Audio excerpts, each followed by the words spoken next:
Oh, there we go. Yeah, just raw dogging it, no intro. Hey, Buff, how you doing, man?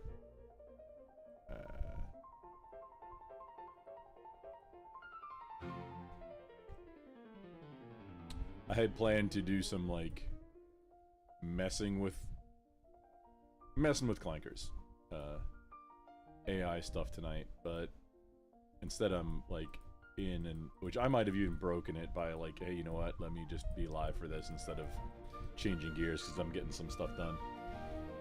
So it might not be as fun and whimsical, but I'm getting more out of the time. So here's what I'm doing.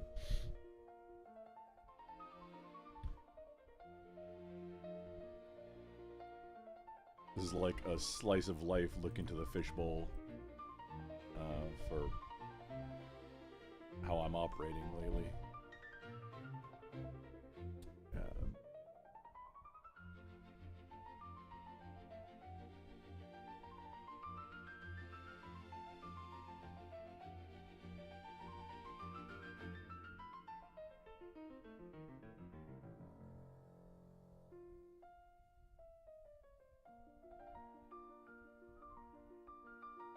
Where's the pin message?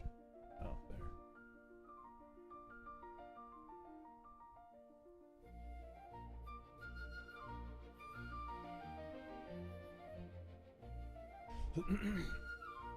Also, just straight, like, I'm just saying raw dogging it. Raw dogging it like this lets me not have to spend... It's like an hour sometimes getting ready to go live.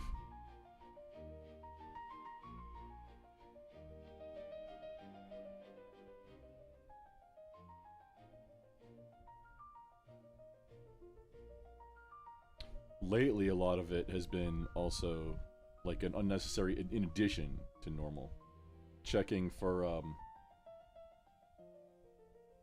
things like StreamYard just working, or do I have to change my VPN to endpoint?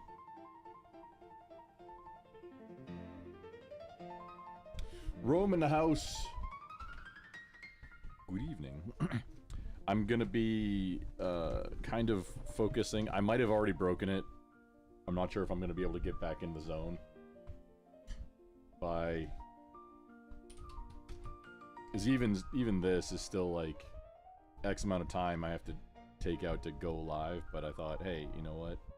This is something that, even if it's not that good of a live stream, having it to go back to for footage for other stuff might be beneficial. Okay, we got that, and then the last thing, just while going live. Oh no! Got my recharging my keyboard. This is on a time limit.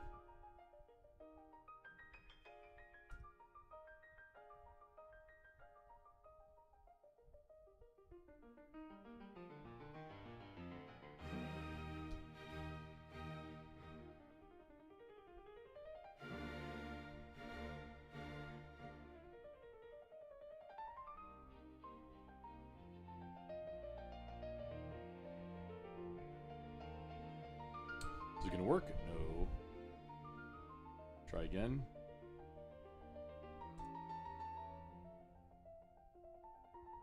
Oh, no. Try again. VPN life. No. Let's see, fourth time's a charm. Charms? Yeah, it's a charm. We'll go with that. Huzzah! The peasants rejoice. Thing is almost... Okay, we got almost full battery in there. Should let the keyboard battery just died right before I wanted to hit go live, so that's what I'm dealing with now. Good evening. Yes, this is a...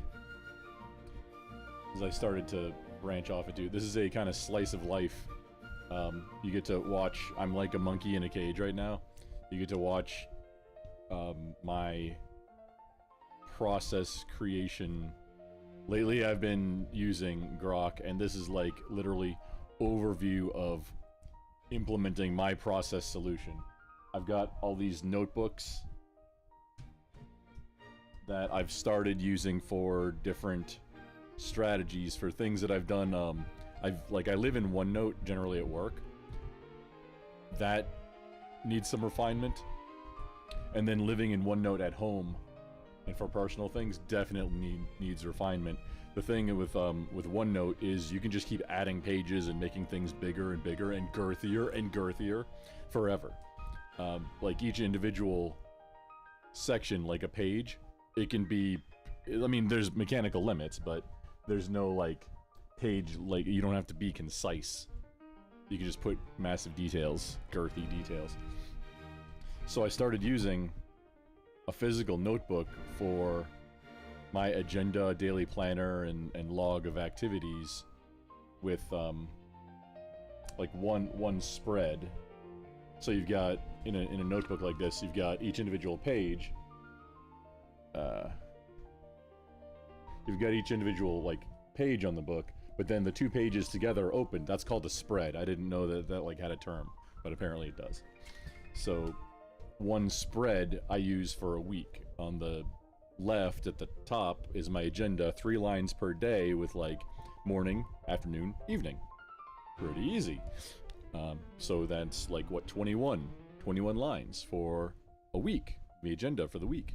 Generally you're not going to have more than, or I don't have more than like 2, 3, 4 things maybe to do in any given chunk of time, whether it's a morning or afternoon or sometimes evening that I have scheduled. Then at the bottom underneath that, I go with my task list for the week, or if I can think of a task that I need to carry forward to another, like to bring forward for notes, I write that down there. So like that I split in half with actual tasks that I need to get done, items to complete on the left, and then things to move forward on the right. Generally it's only the highest priority stuff for both personal and work. That'll be in the things on the left. Like the big picture, high priority items. Or high visibility, whatever. And then over on the right, the whole page is just the log, you know, hey, day, and then what got done at what time. With any super relevant, like important details like account numbers, if like something gets paid, amount paid, confirmation number, things like that. And then if the task includes like, hey, I need a phone number or account number, that all goes in there too. So it's like, hey, it's time to do it. Oh, well, I'm gonna work on this now. Oh, I've got the account and the phone number to call right there. I don't have to look anywhere else. That's the kind of preparation type things for that. So I decided to let me get out of OneNote because it's not working. I've done it so far for my content creation strategy, where I've got one book for like ideas and planning and brainstorming for concepts and like segments and things, and then a separate one that's show notes and like how to planning for actual individual streams. And that's going to get ground through a lot more fast than the planning and stuff book. So now I'm taking that strategery, and as you can see, oh, you can't see, now you can see, as you can see on the screen. Oh no. Oh, okay. This is, wait, where'd that one go? Where'd my current one go? I have too many things open. Ah, okay, this is the one I'm actually using. I'm not changing this right. Oh, you know what, I can. For project, I've got these different projects set up, and each one of the, or not all of them, but most of them correspond to a notebook. So I keep the big picture of ideas and projects and log of things that get done in that domain of life, whatever it is, in the book, and then big picture and some detail. If there's like a lot of detail and maybe pictures involved and things like that, that's when I go into like a OneNote or whatever And then I'm using the fully unlocked power of the Grokkiverse to, you know, work through some of these things. And honestly, using a large language model for some of this refinement, I've got more traction on things in the last year or so, and more increasingly more lately. Like, I'm living inside Grok and these books, and I've got more done as far as organizing and actually getting things in the real world done more lately than I have in like 10 years. Even something kind of silly like deciding on a battery platform for my workshop and or household, like separately. Does it make sense to consolidate like all in one, do basically all the same? And yeah, it did for the most part. So I finally did that. I wanted to do that 15 years ago. 10 15 years ago. And it was just sitting down and, okay, let's go through and figure out, hey, what are all the tools that are available on this platform, and then out of those, what do I need, and then what additionally do I need that maybe isn't in there, and then what makes the most sense, keeping budget in mind for how much is it going to get used, how, like, what's my current use case for it, things like that. And that turned into, from a massive, daunting project that gets no, like, there's no money involved, there's no dollars involved, like, that I'll be making for it, directly. Indirectly, well, yeah, it's where I can make stuff and I'm more efficient now with my time. It's all about, you know, gaining back time and like juggling different things. Now that I've done that, I can I can get rid of a lot of these tools that I've either picked up, either hand-me-downs, or that I've picked up for random things, like, oh, that's cheap and I kind of need that. That has its own separate battery and charger and doesn't match with anything else. Maybe it's proprietary, maybe it's non-standard, maybe it is standard, maybe it's part of something else. But I can get rid of, as it makes sense, get rid of all the things that are unique one-off snowflakes and get into a more standardized situation. And that's also applying the PACE concept to it for PACE planning, primary, alternate, contingency, emergency, which I'm doing to everything now. To where that, like, hey, the cool cordless, brushless motor, high efficiency tool, that's the primary. Well, the backup might be the brushed tool that's not as efficient but lower electronic, so it's more durable and repairable. And then the contingency, oh well, that's the corded power tool. And then the emergency, the full backup solution, the full manual backup solution, like just a handsaw or a regular hand screwdriver. It doesn't fit for everything, but for something like that, well, there you go. There's 4 different categories and that fits. And then order of retrievability, and that'll be an iterative process. Oh man, chat is doing things. I'm supposed to be working on this. Kevin Theme Park, welcome in. Hi. Doing I was planning on doing a messing with clankers segment where, like, I actively harass AIs in different form or faction, and, like, how much are they actually thinking? However, the flip side of that is I actually do use these things as tools to help me figure, like, do process refinement for, hey, something that needs research, like Venn diagram crossover research from multiple different things, and then collate that information. Using like Grok, I can do that very quickly compared to researching each thing myself, and then putting it all together, and then doing the next round of research based on those findings. I can do it all a lot more efficiently with, honestly, the way Grok can organize things into projects like this, so that things are clumped together. That is the biggest help. I'm not sure if the other platforms do that.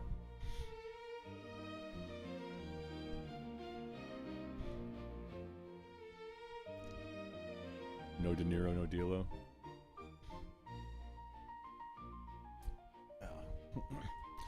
That's the thing, Buff. Yeah, my Botrix, it's in my content creation, content brain book, is like, hey, need to go through and figure out what is a way more concise way and what's the optimal interval for, like, a bot message like that. I don't know. I just did it. Cause I done seen other creators do it. Like, you know what? Let me do that. And real quick, just because I saw it as an option inside Botrix. Well, going through and figuring out my bot strategy, that's something I need to do, because I want to have the fewest places to manage things possible while still covering all the stuff that I want to automate in my live stream content, you know, platforms. Right now, it's like 3 or 4 different bots, and not all of them cover all the platforms. So covering all the bases on as many of the platforms as possible to have configuration all in one place. Single pane of glass, they call it. Single pane of glass. That's the idea. But I'm working on this now, which is defining domains and making the different projects for them inside Grok, and then yeah, assigning the different colors, because the notebooks come in multiple colors, and as fruity as it kind of looks, having them be the different colors is a genuinely useful tool. I wish the like my socket sets that I landed on, knowing now that they have socket sets where they come in multicolors, oh yeah, that would be amazingly useful.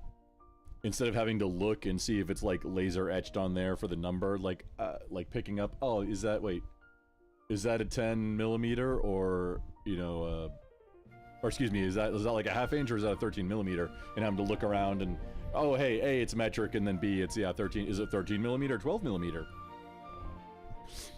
Having it be blue versus yellow at a glance would be quite a help.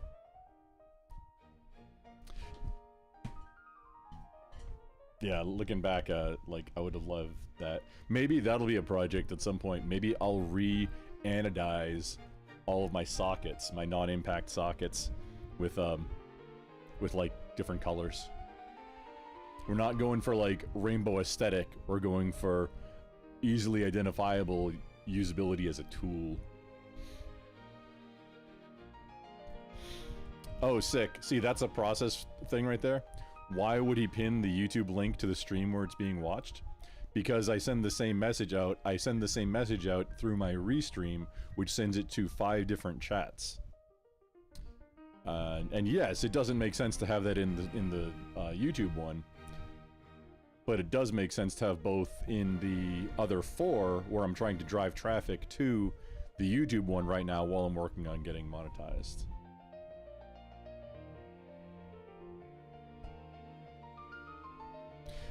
Buff, I've been wrenching since, like, not professionally, but I've been a gearhead since, like, almost as long as I've been playing bass, like mid-90s. I started out with, you know, old school muscle cars, and then into when I was stationed in Okinawa. I still have most of the 89 Sylvia I had when I was in Okinawa. And then into, you know, more durable 4x4 diesels and stuff. I've been kind of around the whole gamut of different vehicle types. And yeah, I've been wrenching a lot. And I can usually look at the hole, giggity, and know, or be really close. Like, even just looking at a fastener or a nut, and yeah, that's close. However, being able to pull the whole, like, tray out, like, of, you know, all your metric, you know, 3/4, 3/8, most common 3/8, you know, for wrenching on cars stuff. Because it gives you got all your 3/8 sockets, you get the whole tray, put it on your little rolly tray while you're underneath or whatever, knowing that the light blue one is your 10 millimeter. That, at a glance, is a beneficial tool, which it's not game changing, it's not, or it might be game changing, it's not a giant detriment to not, but I'd see that as a giant benefit. I think I have, wait,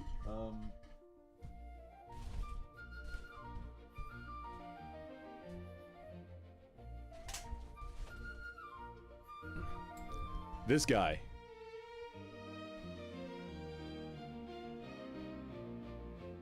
This guy gets clipped to the outside of my regular tool bag. It's like a very small that has, hey, if it's not automotive and it's not specifically stuff I need, like specific like work tools, what do you need for like around the house or generally like in the vehicle bag, tool bag. This I've gone with I switched to a more basic shorter handle that then has these longer, these aren't the best, but longer, skinny precision tool, like precision tool style throat shaft in the throat of the tool, of the blade, because the ones I was using, like if they're only this long, then that's as long as you can get into a hole to do a fastener. So I got longer ones that just, you got a shorter handle. And that's what I'm using. These, there's sets of these that come in multicolor also. And I'm saying is that, you know what, Buff? You can have your opinion. I don't need to convince you. I'm saying what I do and what I like, and I think that would be a big benefit for me. Whether it pans out or not, I don't know. I don't think I have any sets like that. I might have a small skip set of sockets. I don't even remember. I need to get things a lot more organized, and then I'll be able to refine things like that. Maybe it'll make the most sense with saving money and time for me to just go buy a multicolored set and try it. You know, we're not there. Got me ranting. Snide Armada, welcome in. It's not messing with clankers as I had planned for the live stream tonight. It's using clankers and abusing clankers, but not messing with them so much. Buff, can't find it, grind it. That's just for transmissions. That's not for... It's not for your tools.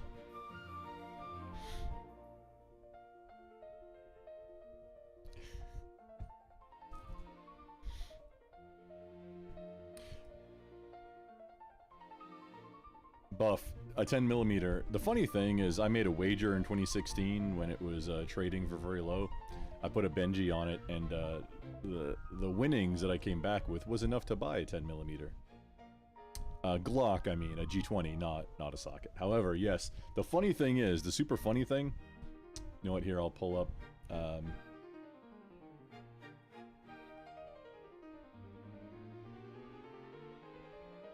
okay, that's the live one.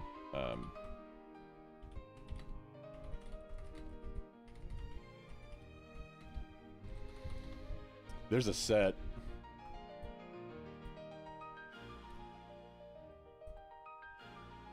Oh, wow. Actually, here, check this out.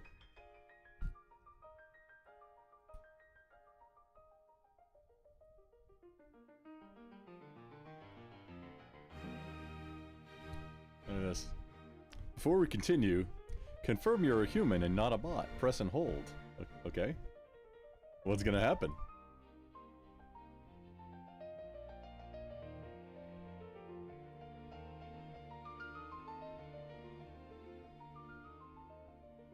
Is this all the different flavors of 10mm? I have this. I don't think I ever opened it, but like it's good knowing that you have this as a backup if you know where it is. Apparently Gear Wrench has one too, which I'm interested in that. But, you know, if you don't have, like, if you don't have a 10mm, You have this on hand. Well, you got the 10mm.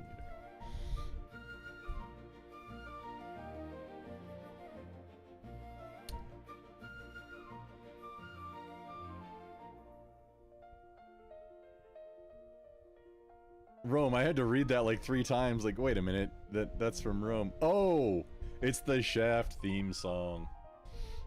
Okay. Send you a link to what, Buff? Mav in the house. Okay, we've got.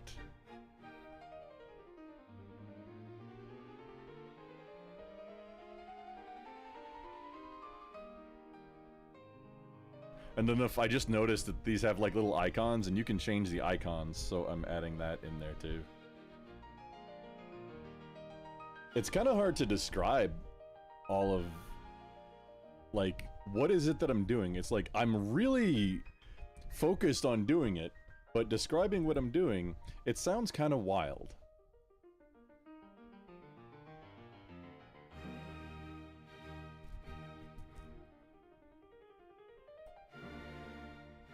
And I'm even like double fisting the grok sessions here.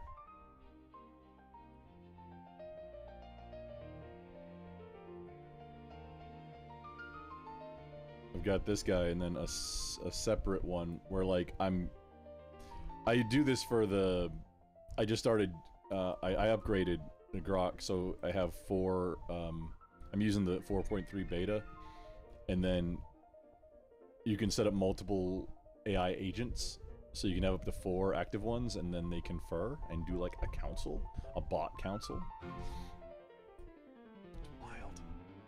You can have as many as you want too. There's probably a limit, but I haven't reached it, and just only 4 of them can be active at once though.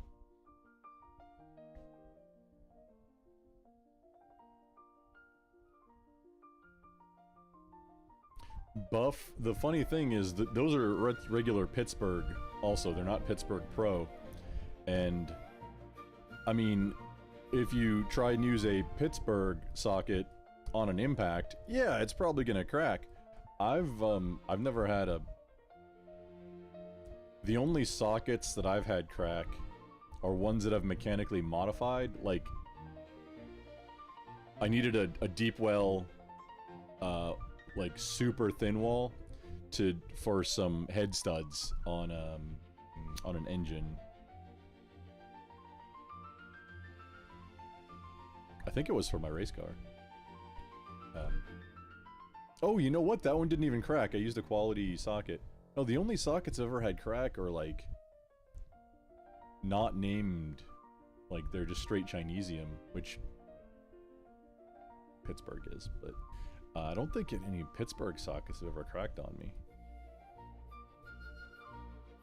Now, like all mechanics, professional or hobbyist, anybody who's saying, yeah, I've never ever used a non-impact socket on an impact is probably fibbing a little bit, intentionally or not.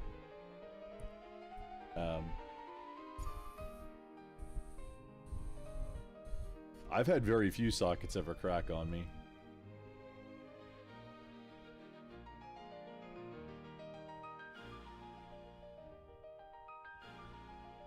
Yeah. So where are we at? Okay, I'm dividing. These are my domains.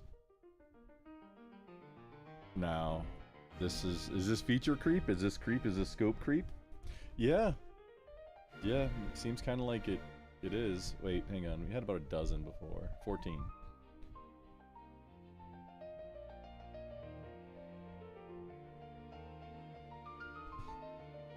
Oh, that's right. I left off. We're refining. Planning and critical systems, skills roadmap, finance and accounts, assets and registry, which is separate from finance and accounts. Okay.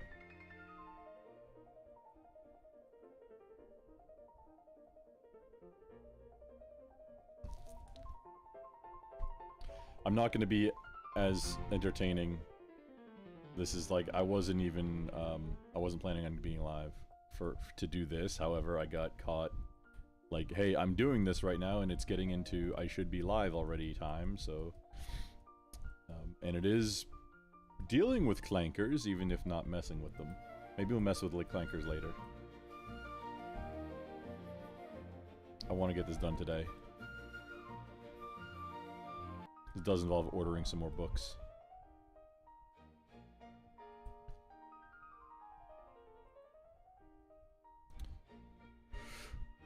This is version 1 baseline. Boundaries are clear enough to start using. With the explicit understanding, they will shift and refine with real usage. Version 1, not perfection. That's an iterative process.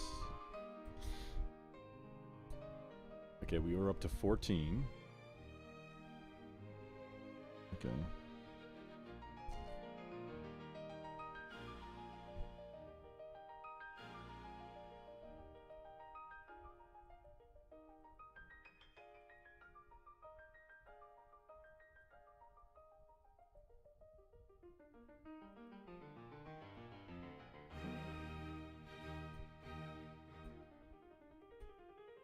This is something, actually, Buff, you might, if you're still here, you might have some input on vehicle logbook strategy. If you're dealing with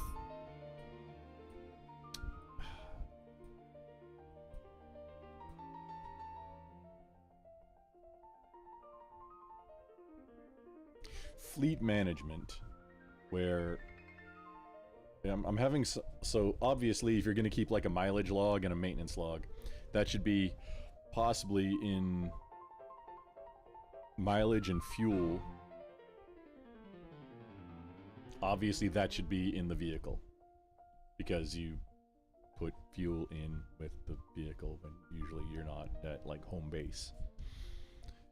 Normal routine maintenance, like changing filters, oil, changing fluids, wiper blades, bulbs, consumables, fuses even. Although fuses generally are, like, if you got a blown fuse, there's a symptom of a problem and you should probably do a root cause analysis. If it happens again, you know, make a note, hey, blew this fuse, nothing obvious, wait, see what happens again. Sometimes freak things do happen and it's not worth investigating. But then, like, so I'm thinking all that stuff in a book that lives with the vehicle. But then bigger projects, the details for the planning of those projects, that should be in a separate, probably, place. When it happens, like when the actual project happens, that should be logged in the on-board logbook. But the planning and the purchasing and like serial numbers of all the stuff involved and lot numbers and all the bits and pieces and gubbins and like the whole life story of the project, that doesn't need to live in the logbook on board. But then how to organize those projects, and do those need to be like a separate thing than normal workshop other types of projects? I'm not sure. I think they probably should be.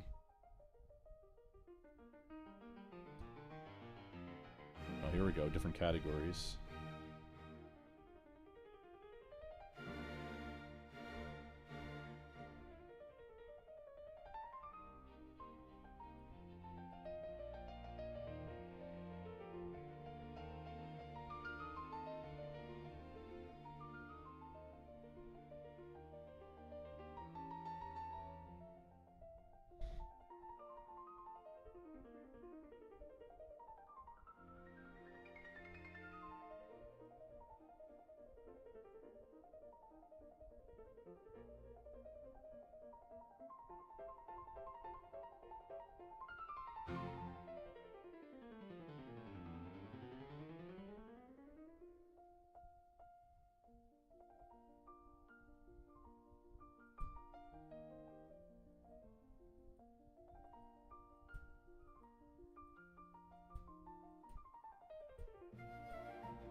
The whole,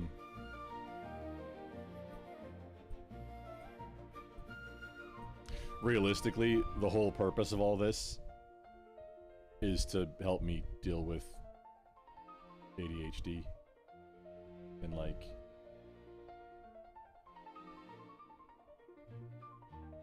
putting into real practice scope creep constraints just via size, and then between using the books and honestly the large language model as a tool to help refine and bounce ideas and help solidify, that's between the two, this is a path forward for things that I've been in, like spinning my like engine revving, but it's like the engine's revving, I'm ripping gears in the transmission, doing all that good clutch work. However, the transfer case was in neutral, so I'm not going anywhere on a lot of these things, you know, putting a lot of brain energy into, and then kind of getting burned out because there's so much involved and not really a structure or way to organize that thought process. This is that structure and way to organize and way to push through, and not necessarily accountability to keep pushing through, but everything kind of except the accountability aspect to finish. But then it's all in one place, so similar, like working on similar things, oh, it'll be a reminder that, oh hey, this isn't done yet, maybe you resume on that too.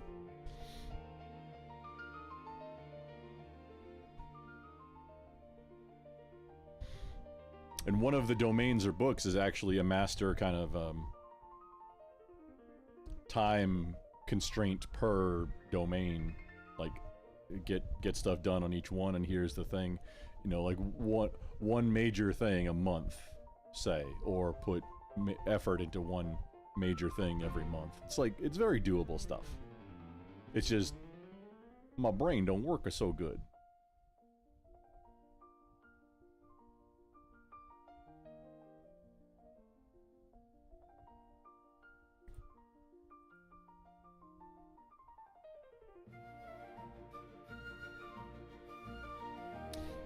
Pace planning is a cross-cutting principle, not a separate domain. It shouldn't be a separate domain. It's a strategy refinement overall, overarching all domains.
Oh, Rome, the music makes me feel all right when I changed it.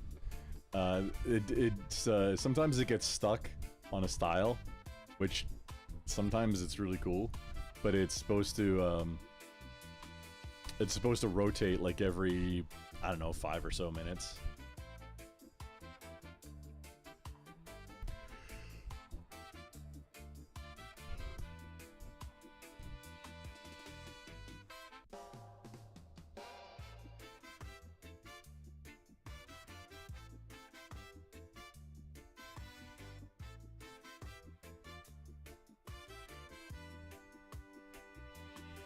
Okay, these look good.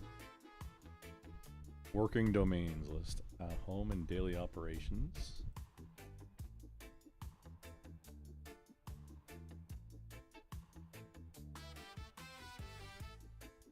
There's the food one. Okay. Daily yeah, that's... The like, Grok being able to categorize things is one of the bigger benefits that apparently it's like that's one of the significant benefits of Grok versus some other large language model platforms like ChatGPT, OpenAI, or some of the other one like Claude. That I honestly haven't tried them. That's just what I read about them, and it just happened to be that I had access to Grok, the first paid tier because of Twitter. So now I'm into the like full paid mode, and it's got a lot like I'd run into running out of questions. All the like it says questions like sending things, which to be fair, if you're having like a conversation with refinement, what you should be doing is large chunks and then addressing different things inside each chunk of what you send, and then getting back the answers to all of them. That's the more efficient way to use that. If you have just the first, I'm not even sure what the free version does, but the first paid tier, the premium one, or Premium Plus? I don't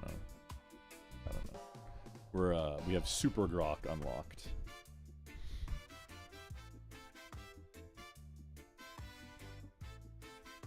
Tired of holding your pinky up?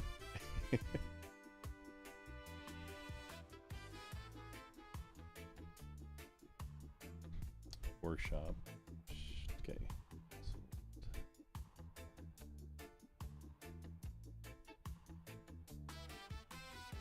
Not recipes or food preservation. Shop space improvement tools, mobile workshop operations, pack out right, like modular tool systems, not fully committed yet. Boxes can be repurposed or sold. Material, storage strategy, what stays in the shop versus overflow, pace planning for all tools, equipment. Even if backup gear is in long-term storage and only exercised a few times a year. Yes.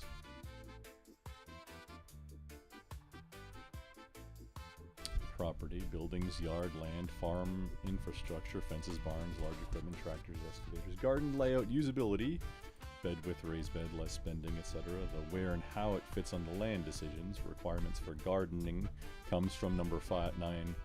Food, actual physical planning lives here. Yes, that's the example, and that's that type of thing. Hey. Office, the finished room itself, layout, size, characteristics, gear zones, streaming setup, power rack, ready room organization, hybrid creative tech fitness use. Office needs refinement for actual uses.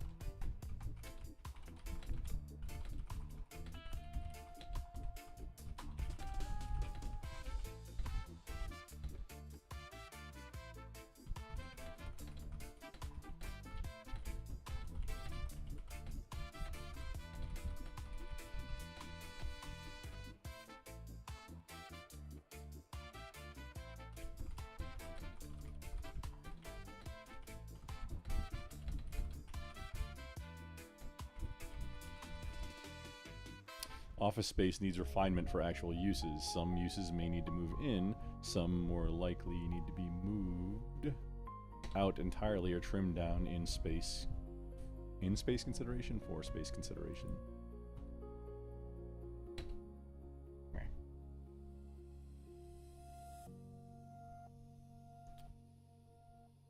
Reminds you of Ozamatli? Is that a group or a music band something? Rome. Okay, we got creative and professional. Just clothes should probably go there too.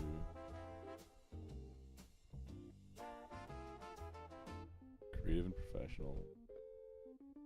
Home and daily operations. Okay. Self-reliance and preparedness.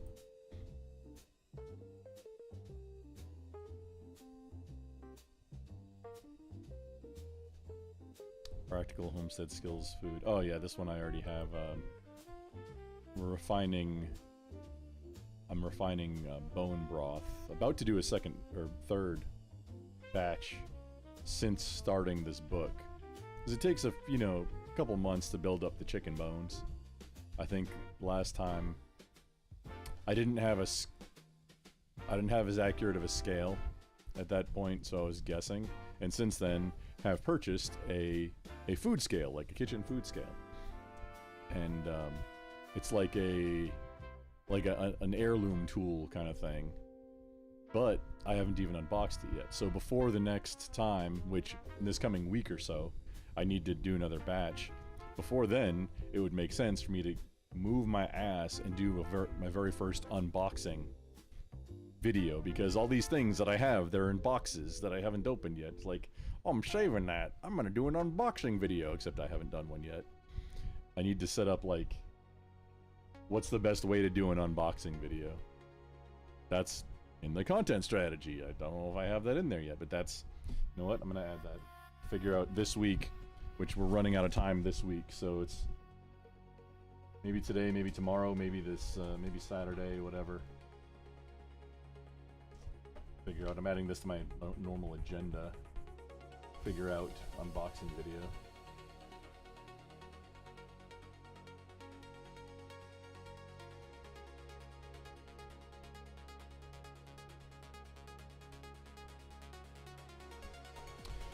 Oh no, pretend I'm AFK for just a moment. I just realized something that I need to, there's something on a website that I have to submit, and it has to get done today.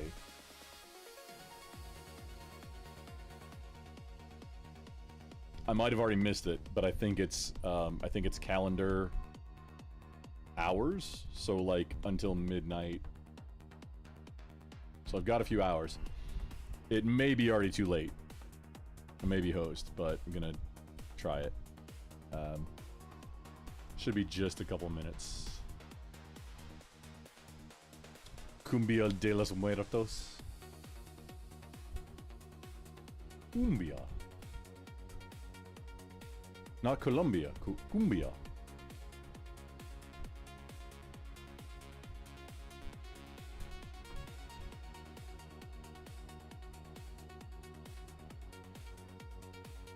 Is this style called trance?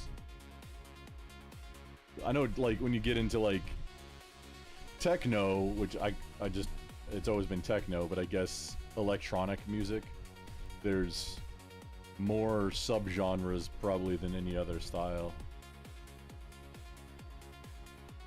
Where...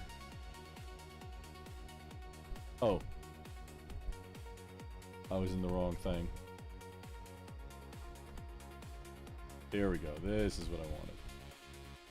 Okay, we've got to submit. Find all the buses. Okay, well that's... Those are buses. Oh, there's another bus hit. Is there any buses in the sky?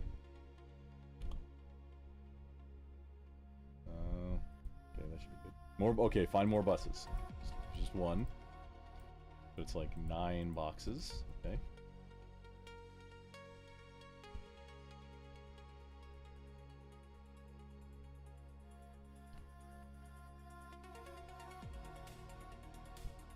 that.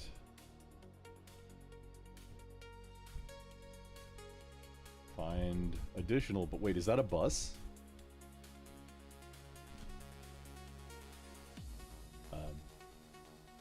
Just for safety, just in case.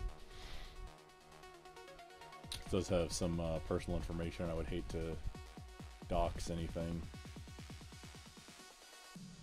It's not on the same browser, but just in case something opens up on a different browser. Okay, we'll say that's a bus.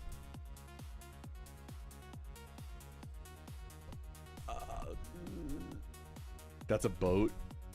That is not a bus.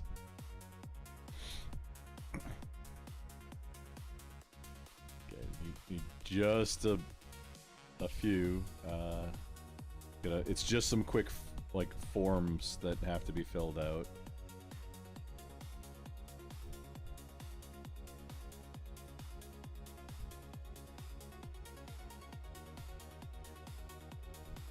Okay. Okay, this is like page 2 of 3.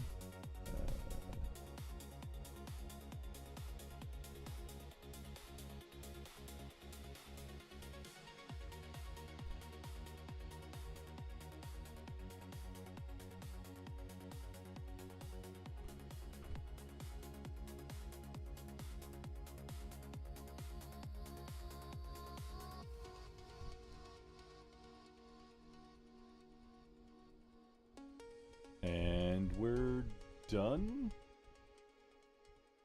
Oh, okay, we got a proof of submission.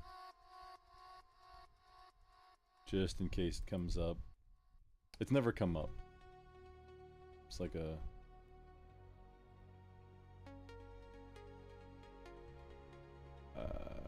sorry, I really can't think about one thing and talk about another at the same time. Just need to save this in the appropriate place so I don't lose it.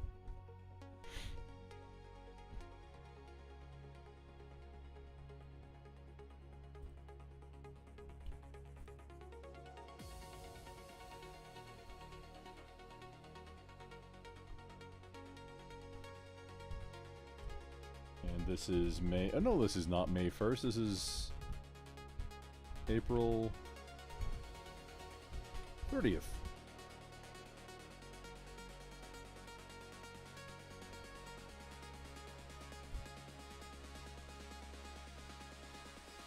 We're getting close, but it's still Thursday, boys and girls, especially Texas Standard Time. Okay, that is now done.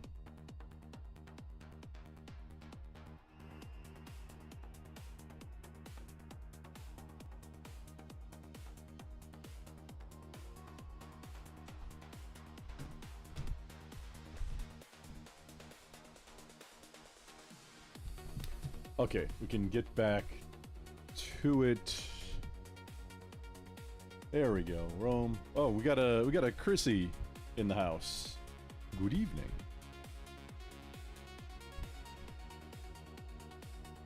We're not messing with... I was originally planning on using this segment to do messing with clankers. However, I got on like an ADHD Hyperfocus kind of mode for...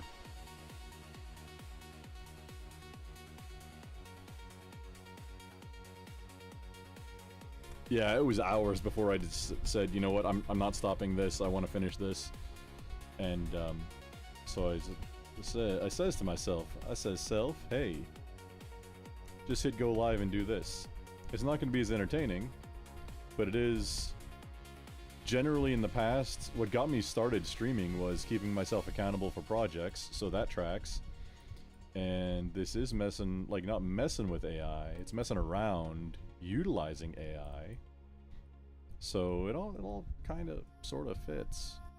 And I want to get this done. I'm just live. Maybe not the most entertaining things, but... And it is a little bit slower going with talking to chat.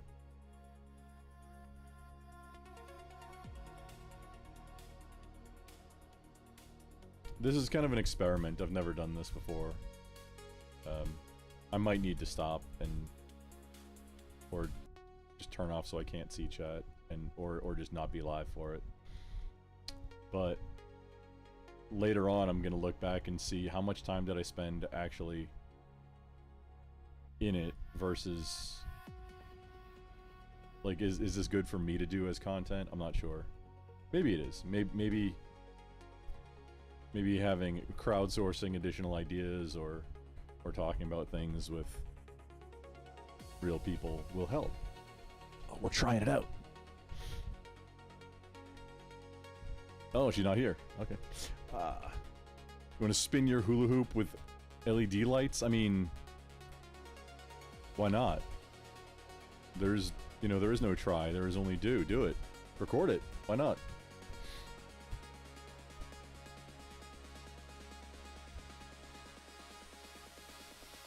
A cannibal for projects. Rome. Killing me, Smalls.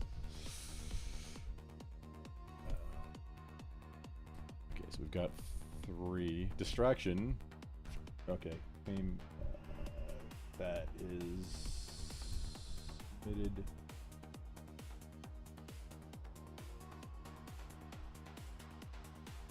Business book.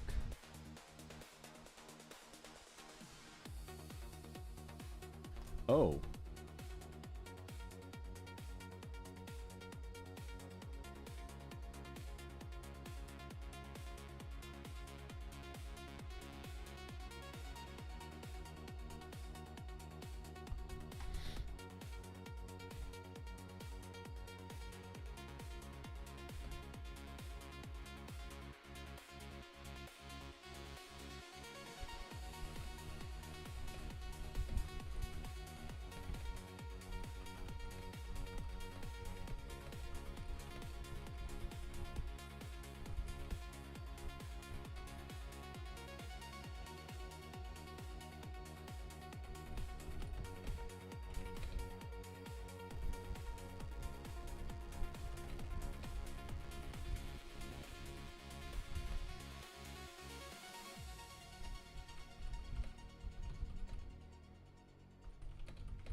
New edition, separate domain for my actual businesses, primarily for my own business, things that produce income, like my registered business entities with EINs, but also any low overlap, like for tax purposes.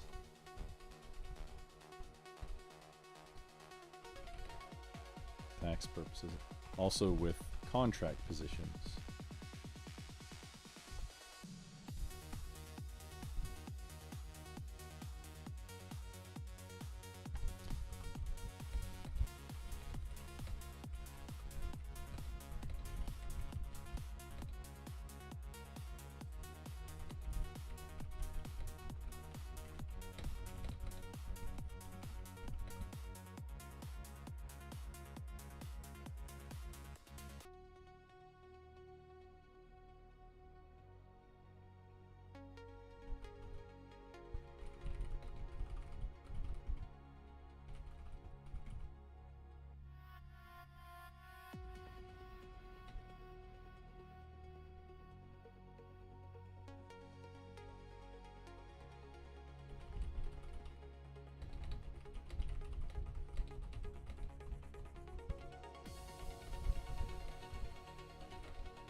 New edition, separate domain for my actual business, primarily for business things that produce income, like my registered business entities with EINs, but also any overlap, like for tax purposes, also with contract positions. That could be worded better, but it'll figure it out.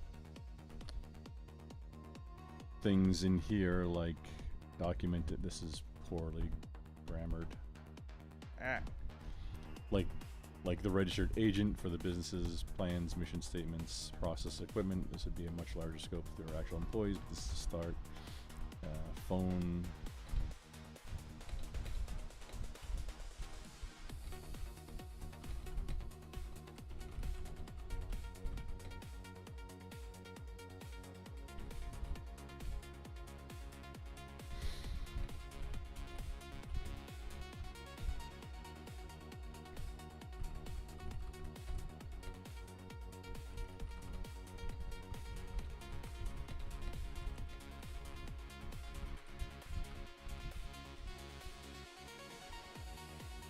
Business plans, mission statements, process, equipment, phones, and mail forwarding, physical and virtual business presence, addresses, etc. Analog, analog, and virtual phone numbers, VoIP, and call tree assistance. This would be a much larger scope if there are additional employees, but this time, okay.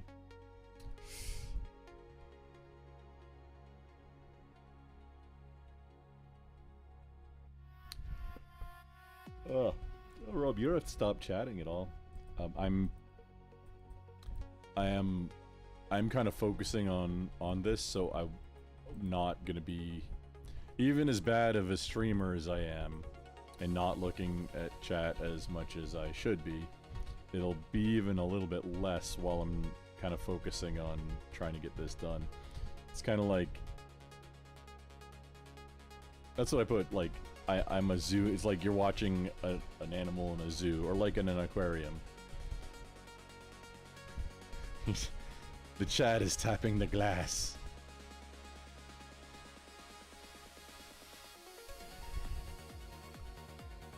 Oh, this is a whole thing that has to be done kind of in order.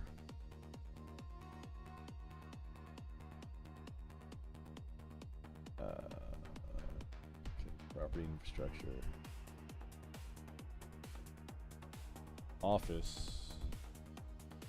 Maroon. Okay, this is still the same colors.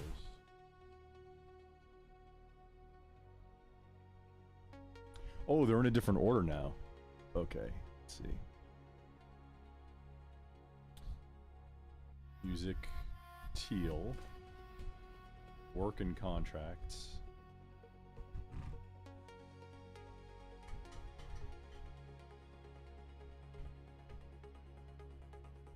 Ah, here.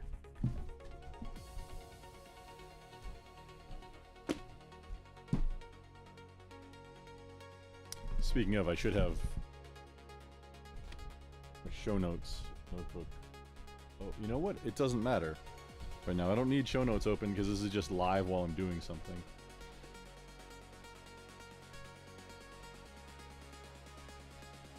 So we got content brain and show notes, music, work and contracts. That's creative and professional. That's a set.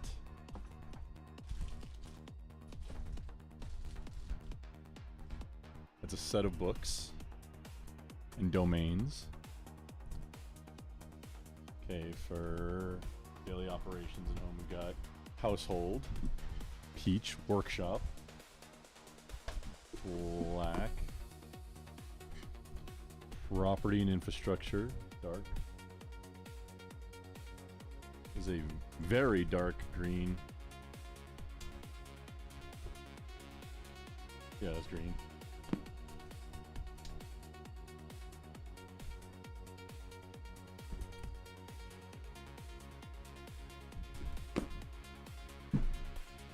Office. Workflow inside my office at home. Maroon. Network and compute. Network infrastructure, like, yeah, that name needs... This is just roughing everything out right now. Okay, so there we go. That's home and daily operations. That's 4, 5, 6, 7, 8. Okay. Yeah, that's 5 things. We got 5 things, we got 5 books. Books!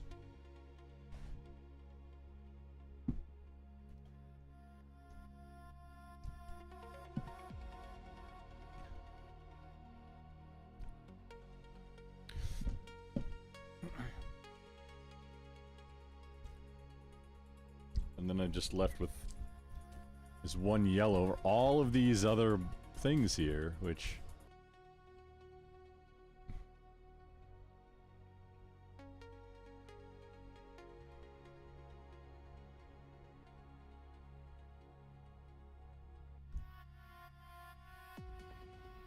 Okay. There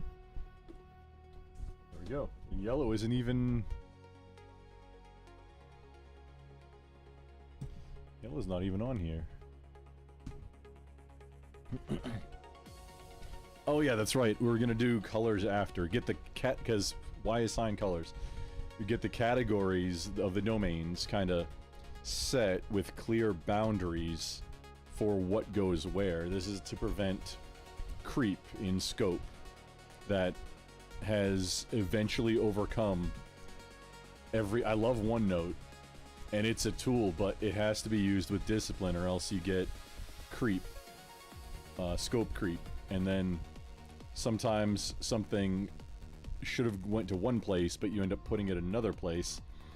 And then eventually, if you don't do periodic cleanup and reinforce those boundaries, then after you've been doing it for a while, when you need to go find something, you don't know where it is, or maybe what to even search for. So things get lost. And then you can end up like taking that and scaling it up. You can end up like rebuying things or redoing the same thing over and over again because you just don't have the record that you did it before and what results were.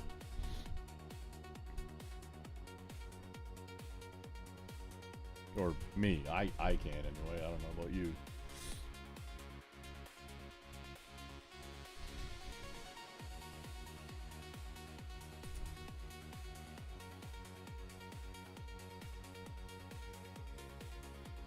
That's what they say, the old adage. It's the difference between science and funking around is writing it down.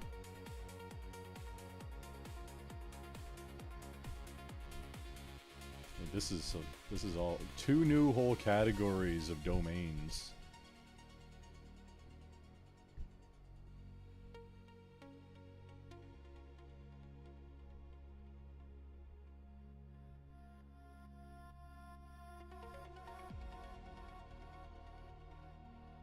Network and compute, multi-site home, data infrastructure, house, workshop, kiosks, and other locations. And the bunker. Site-to-site VPNs, dial-in VPNs, production resources, test lab, migration from old enterprise gear to lower power, prosumer setup, actual project planning, engineering stays in here, any content creation about the project goes to number 1, content creation. Yes.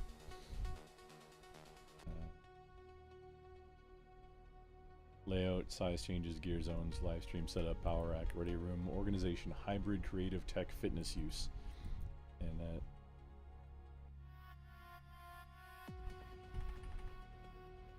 Oh, here we go. Office space needs refinement for actual uses. Yeah, if I didn't write this down, I wouldn't know, and I already did. There we go. Okay, self-reliance and preparedness.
Okay, we got through. This is home and daily operations.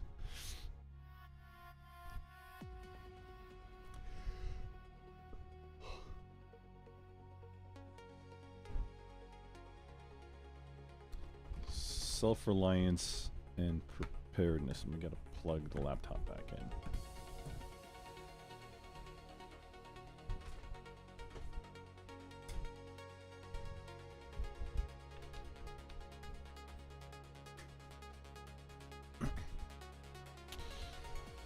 Practical homestead skills and skills food.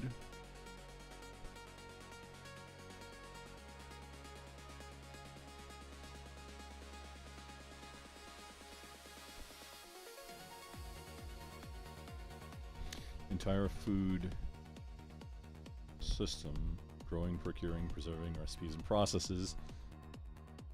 Biltong, bone broth, scrap reuse, butchering. That stuff I already have in there.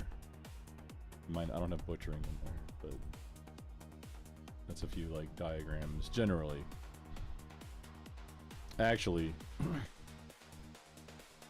I do have some tribal knowledge, passed down techniques.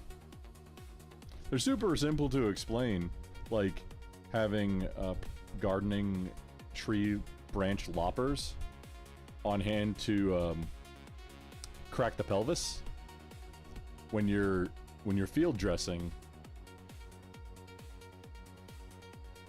something to bring it back to camp or whatever, to, you know, quarter it and like skin it and quarter it and stuff. You field dress it, you get all the guts out. So usually how you do that is you crack the rib cage open, reach up top, and like that up there you can just cut the esophagus, and then generally everything just kind of peels out.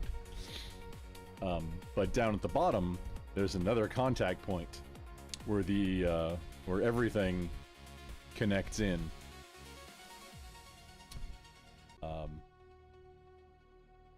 And there's a few different ways to deal with that. I tried a tool called a butt out, where it's kind of like a corkscrew. You dig it in and twist it, and it's supposed to like tear away for like. It's kind of gross, and it can. I used it twice. It gets incredibly messy. Maybe I didn't use it right. That's entirely possible. The passed down way that I use is use a set of garden loppers, and then those work for the rib cage too, because they're nice and rounded on the bottom side, or the side that's becoming the bottom side. They're nice and rounded and not sharp, and if they are, you can dull them out so that they're less likely to puncture an organ or the stomach or an intestine. But you're not dealing with stomach and intestines much when you're cracking the rib cage. So you just like snip, snip, snip, snip, and then you've got the rib cage is separate, so you can spread it out. You don't have to. You can just kind of reach in there, up there, and either rip or whatever the esophagus to get that stuff out. But it really helps to have those loppers to crack the pelvis open, spread that out, and then just cut around the anus. And then you can pull all that out and not have to worry about it. Like all the organ stuff there, just out. Just cut around and out. Doing that without messing with any of the meat is a challenge. That's why the loppers make it a lot quicker and easier to do. Just so you can open up the pelvis and just clean it all out. Just like a couple little cuts, and it all just like everything falls out, and you leave it for the hogs or whatever.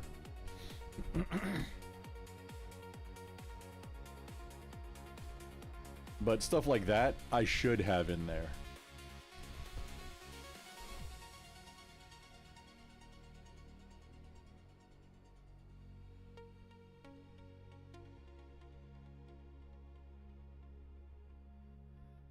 Gardening requirements definitions, because it's food. It's what is the...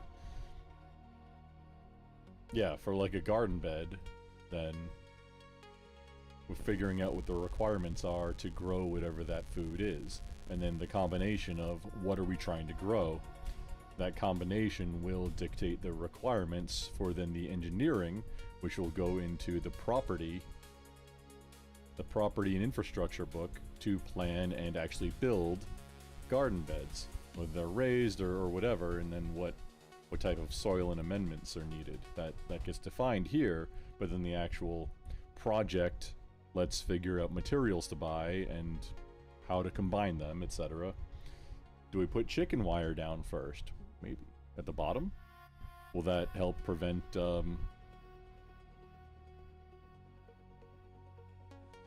pests like gophers and such? Maybe.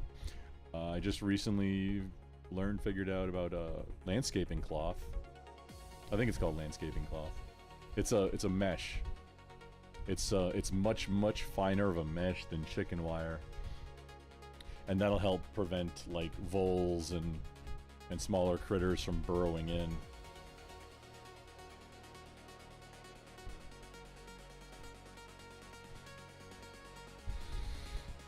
And every time I've built a garden bed so far, I put down a tarp, like an actual tarp, but not like a tarp I got from Harbor Freight.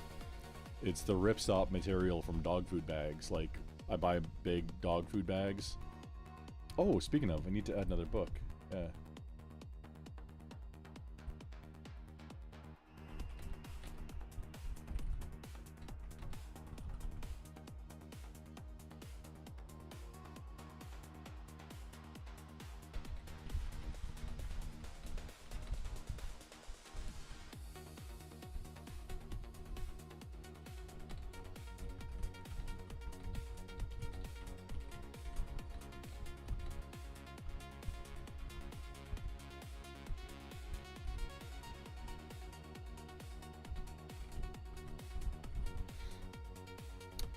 Livestock may be more appropriate in a homestead skills food domain, but livestock isn't just food.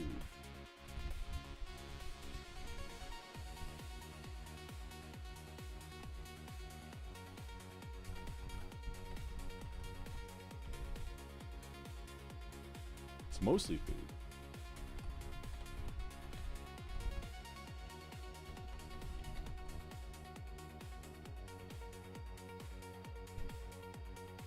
Sheep make wool. Or lanolin. Which is like oil from sheep's wool.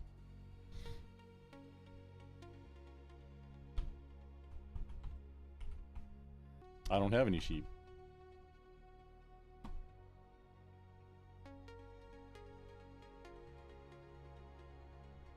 Am I getting too granular with this? Maybe. Maybe, but that's part of the refinement. Should it be its own thing?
Possibly all of this under a homestead live animals type domain to cover pets and working animals and the livestock that will become food or products.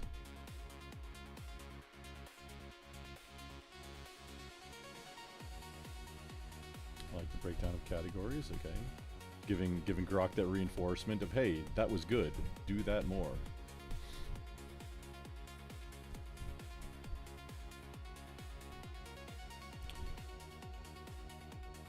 Related or related to, but separate from household. Details, garden usability. Yeah, garden is separate. That's separate. Short, outdoor, and survival skills.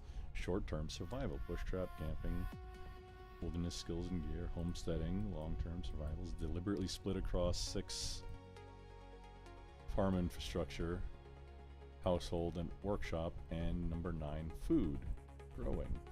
This keeps the book focused and usable. Yes.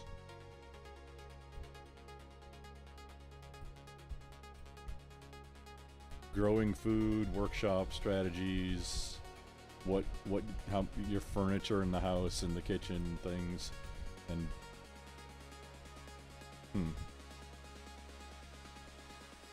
that's all.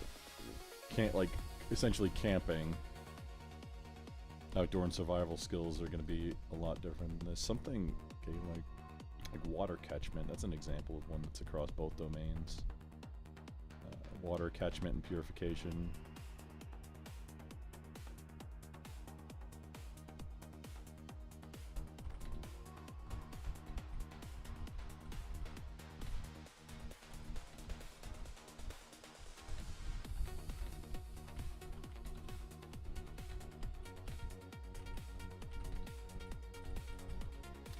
Some things may overlap and or need boundary refinement.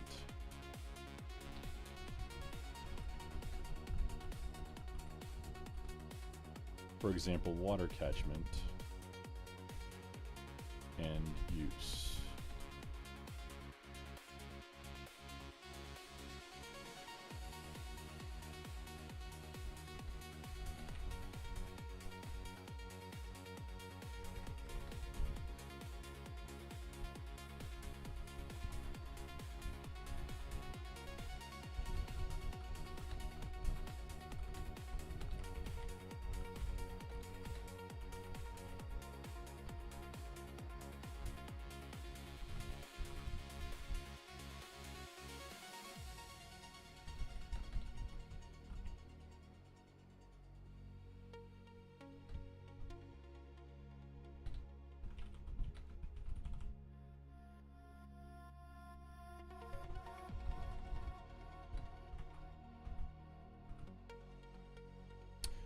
Makeshift rain catcher with a poncho, solar still, plastic bag, around dew on a plant.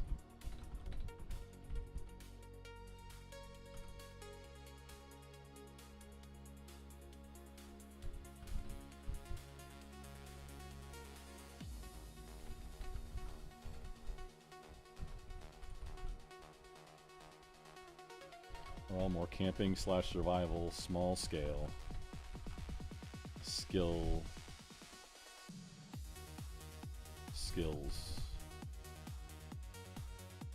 versus rooftop.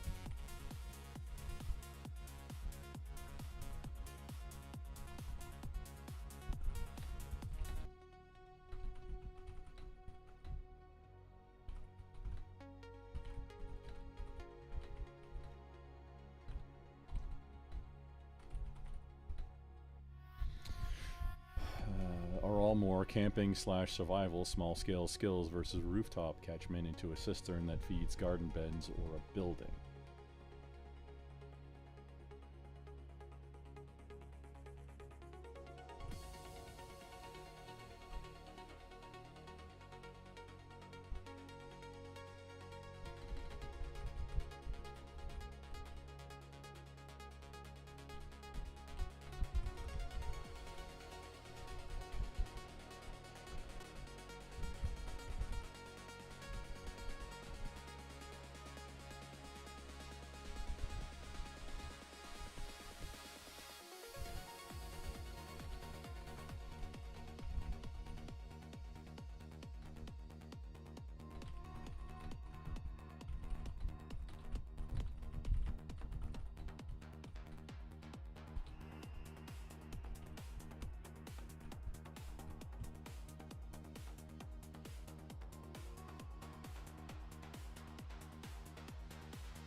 temporary... Okay. Temporary semi-permanent structures like a rain catch bucket that feeds a gravity shower or lister bag would be refined. Boundaries for which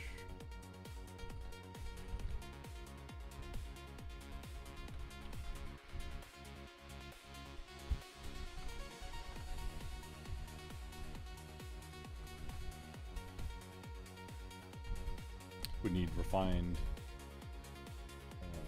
like a rain catch bucket that's or other that feeds a gravity shower or lister bag would need refined boundaries for which domain, unless it truly is both.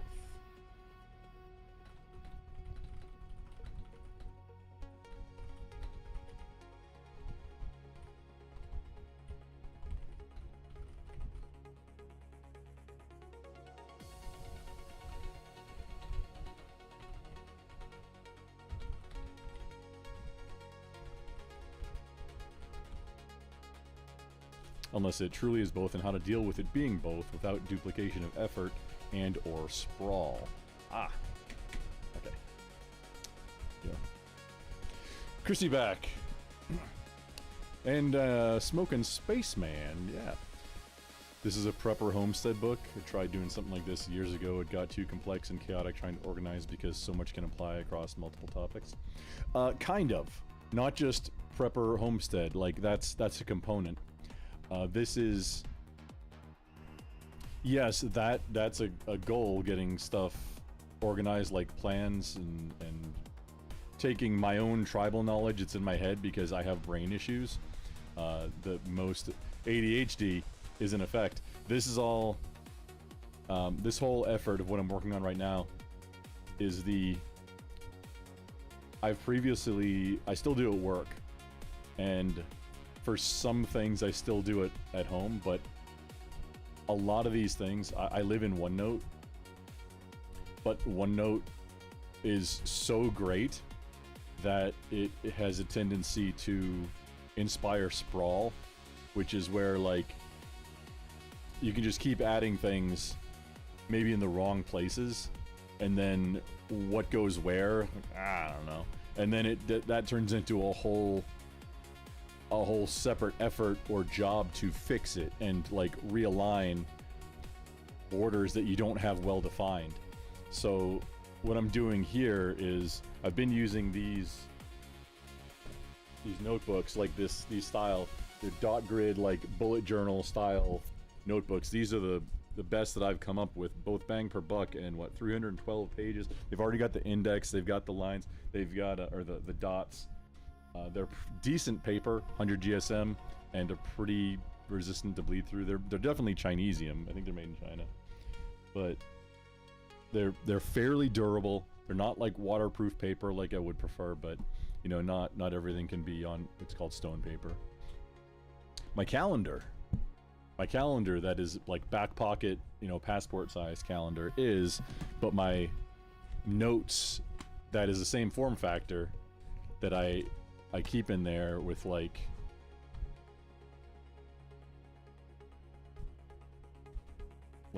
notes just during the day. Either I record with a voice recorder, or I put it in there, or I carry around a bunch of these 3x5 cards that are also dot grid that I can take notes on in notes or there or wherever. And then I get home and like I have all these little scraps of paper all over the place, these like note things and sticky notes and just all kinds of them. They need a place to go. So that's the culmination of a thing about ADHD is physical space. Like every room essentially needs a catch location for stuff that doesn't have a home. That if you can just come to the room, dump stuff that goes into that room, and then you can put it away later. Because if you're on like I'm cleaning up one room right now and getting stuff out of here, well, you want to keep focused on that and not get distracted by, now I have to clean this room, and then nothing ever actually gets done and you never finish one because you get distracted by this next thing. So things having a place, everything having a home, is a allowing you to finish other things strategy. Organizing your physical spaces like that is pretty important, as I've learned, because it turns out that I have actually pretty bad ADHD, and I'm not sure if it's getting worse as I get older, or if I'm just noticing it more about, oh, that's what that is. Either looking back or kind of realizing it in the moment. It's really hard to realize at the moment, but looking back, oh yeah, yeah, that's what happened there. I totally got distracted. I'm able to realize it's happening a lot more, but whether or not I'm able to do that and or refocus or shift, especially naturally using just coping mechanisms instead of medication, because I don't want to be on as much medication. So I'm raw dogging it right now. No, Adderall extended release is a game changer, let me tell you. Right now I'm trying ashwagandha. Primarily for daytime, the root extract ground up as KSM 66. Then for nighttime, some other thing like lemongrass and something else, and ginseng, I think, mixed with both the root and leaf of the ashwagandha. And that's, oh man, that's been a game changer for sleep. Melatonin, because your body naturally produces it, it's really tricky to, like, you don't want to take it every night. You want to do super infrequent, because every time you take melatonin, especially for multiple nights in a row, then your body, because it creates melatonin, starts readjusting the regulation of how much melatonin it makes. So then when you stop, now you're in a world of hurt because you're producing less melatonin. And thus starts the cycle all again. So any supplements, melatonin is cool if you know exactly what you're getting into using it for a sleep aid, but using other things that aren't melatonin or something that your body isn't naturally producing to help with a particular thing is, I think, the superior and more elegant solution. Because you're not making things worse. If it's urgent and like that's the only way to do something, yeah, then I mean fine. But as a general practice for, hey, I've noticed I'm going to bed later, let me like try and, you know, ease back into where I should be, versus melatonin is more of, it's gonna, even though it's not the actual effect, but melatonin's more of an abrupt, here's something that may help a varying degree, but it is going to impact the way that my body's producing natural chemicals and hormones that help my body regulate things. I'd consider the one that's a natural additive rather than messing with the ratios of naturally producing brain chemicals. I'd consider that to be the more elegant solution, especially if it's natural, which ashwagandha is a root. So yeah. This is books across different domains that help me with the mental component that's like that. So all these like ideas that I have.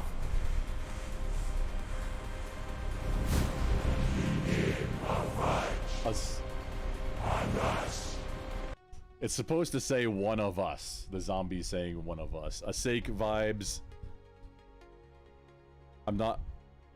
I think it was on Twitch. I probably should have it say different things.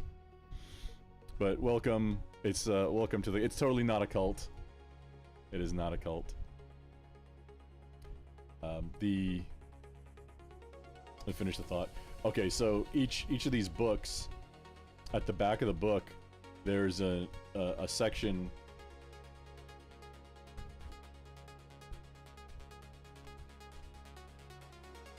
This is one that's hardly used. The idea queue.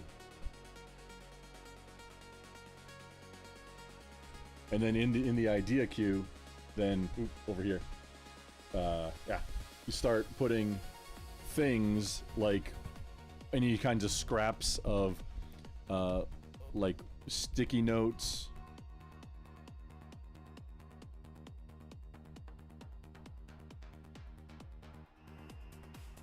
See, I've got a sticky note in the front of my calendar. I have no idea what this is in regards to. TacticalAirSupport.com. Who was I talking to when I wrote that down? Any hoozles, yeah, at the back of almost every book, the most appropriate place is at the very back of the very back, and then it works forward. You set aside a few pages so that, like, all of these sticky notes and things like content segments, that these ideas, instead of, which I started using cards to get away from the sticky notes all over the place, but then even the cards, they are physical things that can be moved around and all over the place.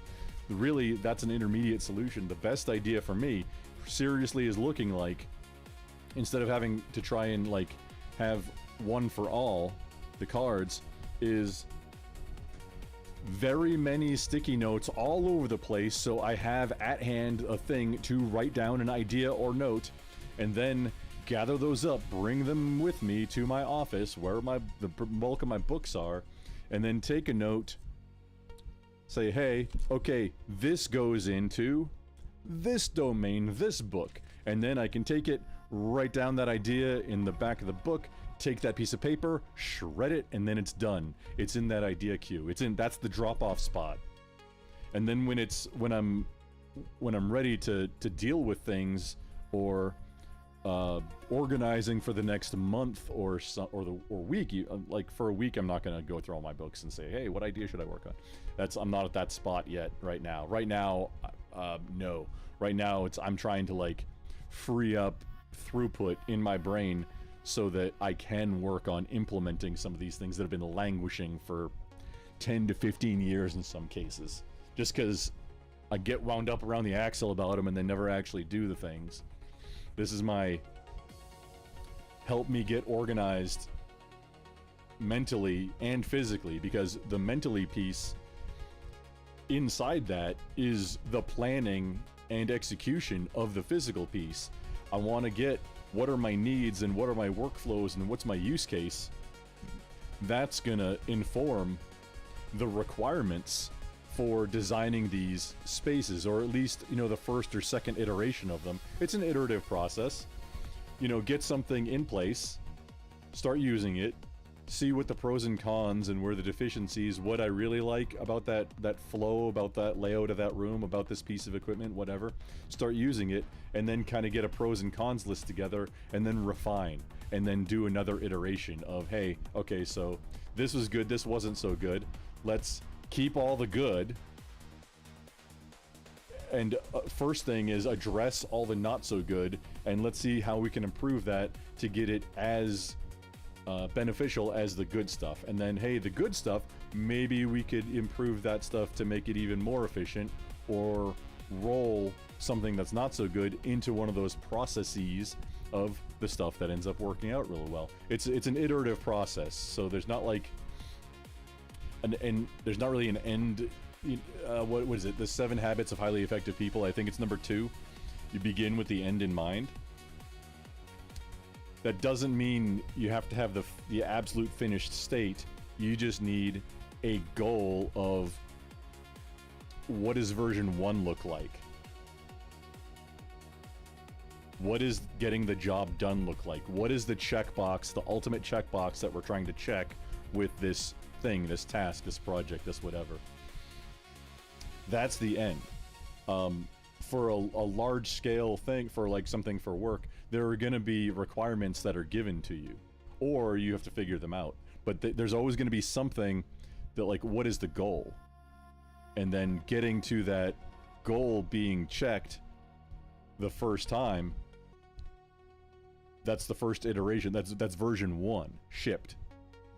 This is something that coders, developers, nerds have to deal with constantly. Feature creep. Engineers, coders, like anybody in an engineering space, you have to deal with feature creep, whether it's features or abilities or whatever that are then added before version 1 ships, or in your own head saying, oh, you know, it'd be cool if it also did this. This is I don't want to say professional discipline, but engineering discipline to really examine that and say, is that or is that not going to help version 1 of getting that checkbox, whatever the task is, or whatever the thing is, whatever the purchase is, whatever the thing, that goal for this project. Is this additional feature going to help, or is it extra for that checkbox for version 1? You have to ship version 1 before you can come out with the sequel or DLC. That's a thing. Get to version 1 first.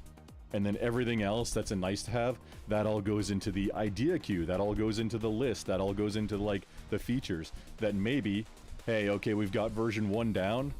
Turns out it was perfect. Okay, now we can work on version 2. But maybe that thing needs to stand alone, and then all those features that were part of the thinking about the process for version 1, maybe those become a whole separate thing. Maybe they become the sequel, maybe they become version 2, maybe they become a DLC, maybe, and that's using just game or software vernacular to describe it. It's the same across the board for other disciplines and domains too.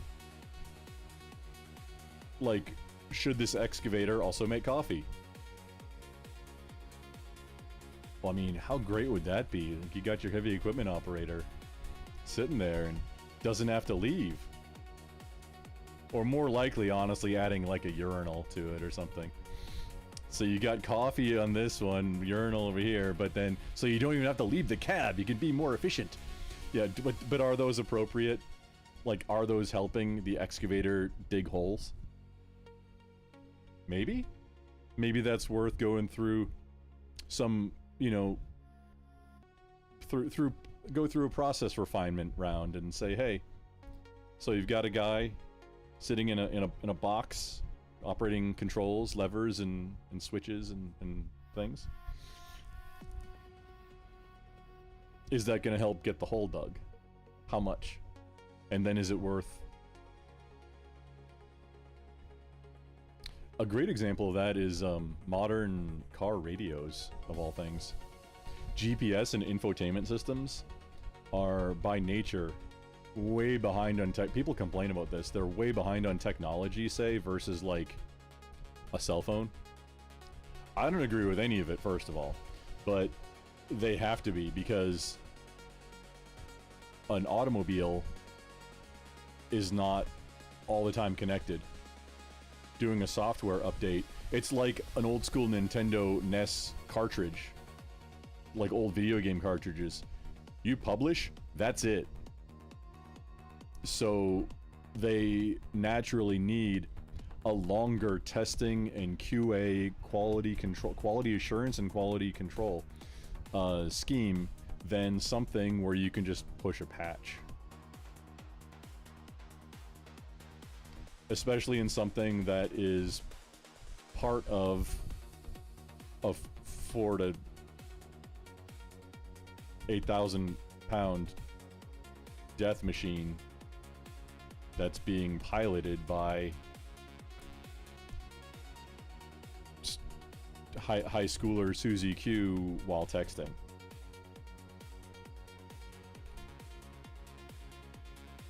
That's just like commuter vehicles, never mind performance or purpose-built vehicles. So I'm a fan of even separating out GPS. Like, I think only one vehicle that I've ever, and it wasn't even for me, one vehicle that I've ever been involved in purchasing in the last, like, ever, has even had a screen with GPS on it. And it doesn't work great. And that's, yeah. And it requires like a disc that I think you can update the maps, I'm not sure. But a under $150 Garmin that you can like make clip into the vent. Much better solution for 99% of people. And then it didn't cost an extra like $2,000 as an option for the car. having it integrated is something that people just want, though, and you know, it's understandable. But most people also aren't engineering solutions for what's the best thing for their use case. Just like, I just want a car, I want to go, I want it to look nice, I want it to be fancy, and what's the fancy one? Oh, okay. So then expecting the person selling it to you, the business selling it to you, to be the judge of what you should be spending your money on, whether it's a superfluous GPS system that you could handle much better and much cheaper yourself, or what their solution that could a lot. No, granted, that does make jobs, but the scalability, that's rough. Having cars do anything that isn't point A to point B is questionable in my head as part of an automated system. I'm all about adding mobile capability, but not generally factory. It's modify do-it-yourself, which actually, that is a business that I may be starting. Analog and mechanical solutions for vehicles, for things. Both propulsion systems and ruggedized, austere environment capable solutions. Now, some of the things that I've got ideas for, now I would need to actually start that business model first. But some of the ideas that I've got that, like, I could do that. Some of them would be retrofitting. Some of them are net new, like bolt-on solutions that, whether it's mechanical or an electronic or an analog or whatever solution, like some of these things it'd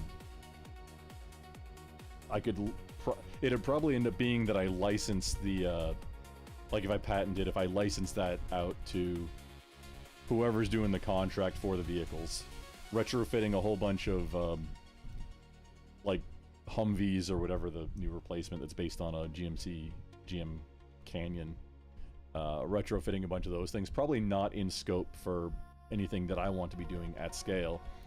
Maybe in the future, maybe if I start a business, like a services business, that's a services and products business that's doing that type of work, maybe then.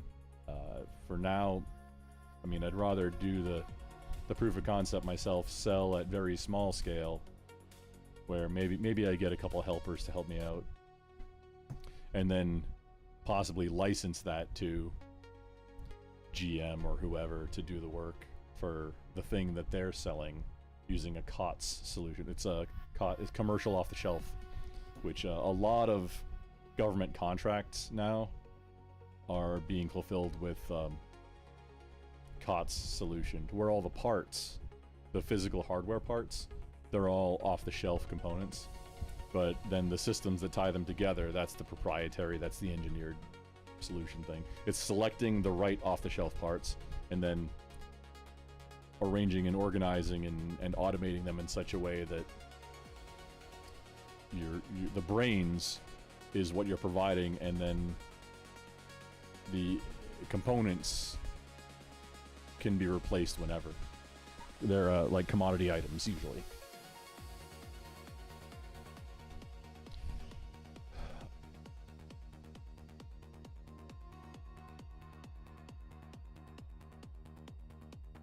Oh.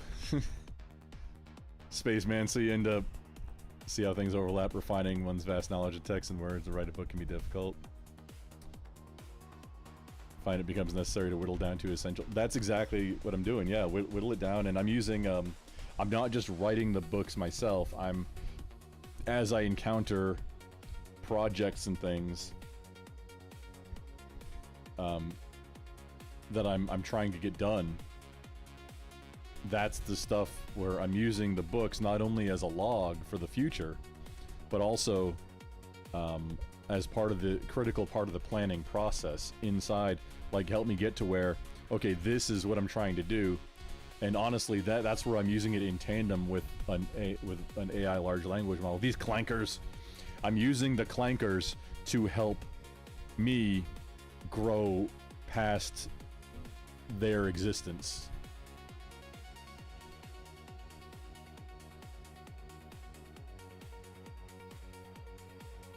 Like I want to get to the point where I have all of my systems and everything done and documented, and using a large language model to help, like I can feed in, hey, here's so far what I've got as requirements, and here's the goals, or here's the goals, and then what I've got as requirements, including like implementing on top of that like buy it for life strategies, to where we're going for durability and heirloom quality things for, you know, where it makes the most sense, which is most places, and then also pace planning, primary, alternate, contingency, emergency.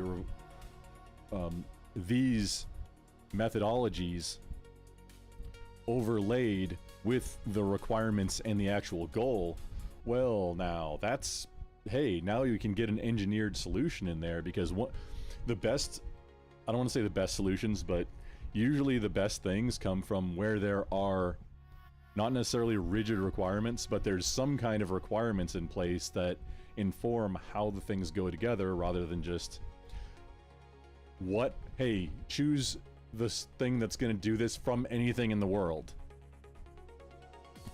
That's where I was coming from before, trying to figure out how to do things on my own as an adult, is sometimes creating the structure for whatever the thing is becomes so overwhelming, because you've got all the choices, like all the things in the world of already existing solutions. That's not counting making your own, and it's not going through and figuring out what your requirements are and what your requirements and goals are. That's a whole thing by itself.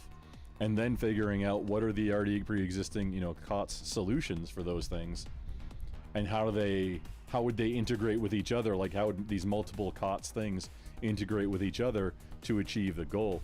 The large language model AI, some of them, like Grok's fairly good at this one, is taking these different requirements and goals and kind of merging them together, and then applying existing solutions based on other expert communities for these things that it can pull from to figure out what's the best, and do it all so fast.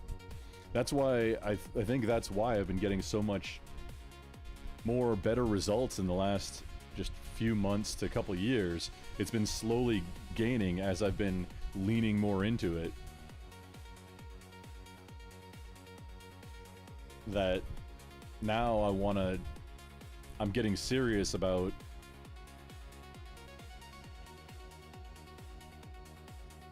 implementing this across the board, like getting my spaces situated for all my different spaces, even physical spaces across different properties, and in the bunker and in the workshop and in the house and like sheds and whatever, to inside vehicles, to whatever. And then the mental piece, getting my home infrastructure situated and coordinated, the figuring out what my new infrastructure, my goal, like, so I've been using a couple generations old enterprise gear. I just recently upgraded from a Cisco 3750 as a layer 3 core switch, but all of that's using too much electricity. A, paying for that electricity. B, the heat that gets generated by that piece of gear, and it's capable of and has a lot more features than I need to use at home. And I'm at a point in my career where my skill set is I don't need to have I don't need to have the lab environment for a Cisco 3750 as the core switch to prove my skill set for like a prospective client or employer. I am looking at, well, a contract with, yeah, I mean, that's not an employer, that's still a client. But I'm looking at getting back into like a W-2 full-time employment space. Running the business and the marketing for the business and then doing the work too is a lot. Like, I've got a lot on my plate that I'm trying to do. The stuff that makes me the most money, if I could just have that be more stable and automated, I'd be able to invest instead of having to plan for more volatility. It's not as good on taxes, but if I could get them like the less volatile regular income coming in, planning for investments and projects and things becomes a lot less stressful and a lot more predictable. And I think that's where I'm at right now. And then I'm trying to retire like by 55. And I'm not on track for that right now. You know, I got to get a little bit more aggressive, both in my independent idea businesses and what I already do actually professionally that I have been for 25 years. That has the most right now stable income money, whereas my endeavors, my, you know, passion projects and things that I maybe a little bit monetized so far, maybe not yet. Some of it's content creation, which that's all based on these other projects that I'm doing. That's why I started streaming, was to keep myself accountable for these other projects, some of which will or plausibly could result in money, like incoming, possibly scalable. Some could become businesses where I have employees. I've got a lot, like most ADHD people, I've got a lot of ideas, some of them good, some of them not, but without a central place to collect these ideas, get them down, brainstorm them out, and then come up with an actual plan to implement them, then they just stay fluttered off in the breeze. I need that mental dumping ground so that then I can work with them. Spaceman, if you're still here, see how things overlap, or you said something about dumping grounds. Oh yeah, it's down more. That drop-off box becomes that stuff's home after time. Yeah, that's the problem. I really need everything to have a home. So what I really need is to, with a lot of my spaces, start building custom shelving and actual physical storage, not like from IKEA, stuff that's in the correct dimensions for what I need, whether it's cabinets or shelves or bins or buckets or desk usable work surfaces or whatever. But to do that, I really need my workshop spaces to be more I need to get my workflow down, and that part of that was that's how, hey, consolidating my tools, my cordless battery platform, because the corded tools, it doesn't matter what brand they are, that's an individual purchase type thing. That was a big thing. Like I have about a 9 square foot floor standing table saw, a roughly 20 square foot freestanding floor radial arm saw, and it doesn't have its own stand, it sits on top of the table saw most of the time, a separate miter saw. The miter saw is friggin' like Harbor Freight. The radial arm saw is a restored 1960s era, maybe early 70s Craftsman. It's a nice radial arm saw, I just don't think I need it, not now anyway. Table saw, yes, but refining all that into, hey, cordless saw plus universal track. That'll get 95% or more of my needs that I use a table saw for, or any of these saws. The regular cordless saw plus that will get 95% plus of my needs. It may end up being that I do need a table saw separately for some things. If I have a legit need for those things, like doing dados, well, a router, which is also a very small tool, can go in a drawer, like a track saw. That can go in a drawer. The track maybe need to stand up somewhere. But besides that, that's freeing up floor space. And like running a dado, I can do that with a router. Hey, so the goals, yes, a table saw is very important for a wood shop. However, my workshop space isn't just wood.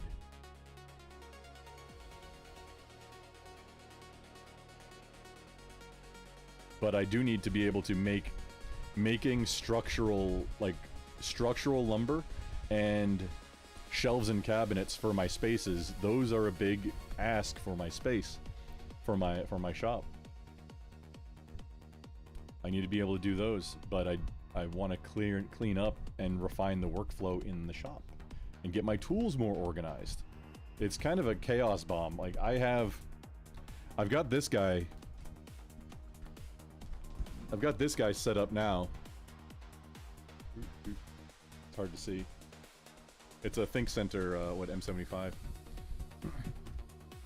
That plus I've got a separate, like a little USB monitor for it. It's all super low power usage for inside the workshop.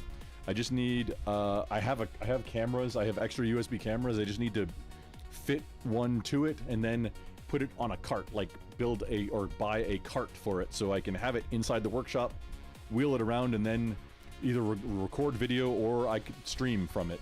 I'm not sure if it can handle running. It's only got 4 gigs of RAM and it's soldered in. Can't replace it, can't expand it. So I'm not sure if it can handle OBS. That's it, I need to test this box.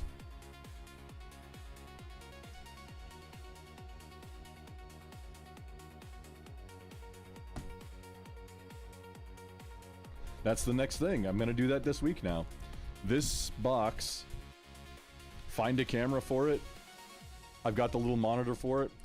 Test running OBS on it. Either, well, you know what? I might not be live on all the channels. I'll probably just be testing one channel. Or maybe live on everywhere. You know, hey, this is a test. Give me any feedback. And then that helps me with my brain hold me accountable for, let's stay focused, let's stay on track and get this task done. Of cleanup, and which it does. There's a lot of cleanup that needs to happen. There's like a lot of storage, and I need to finish putting a transfer case, not transfer case back in a Jeep, but getting the selector lever for that transfer case to work, and then reinstalling the drive shafts, maybe new U-joints or new U-joint bearings or something. But that's all I need to do. If that Jeep has been in there for, it's got to be 6 years plus now at this point. That Jeep has been sitting in there. I need to get the stuff back on it, so clear up the space around it, get the stuff back on it, get it out of there. And then let's move almost everything out and start with a fresh palette, fresh spaces. And that's going to be, I think that's going to be fun, both to actually do it and have it get done, and to do content with it, like live streaming it. It's a journey.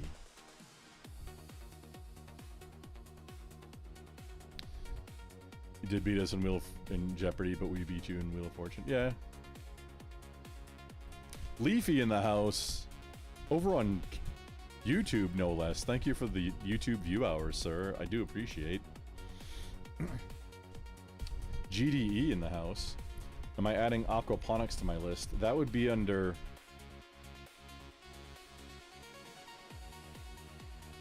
I've been looking at doing aquaponics for quite a while, but the same, like, there's some years my like suburban house garden gets totally neglected.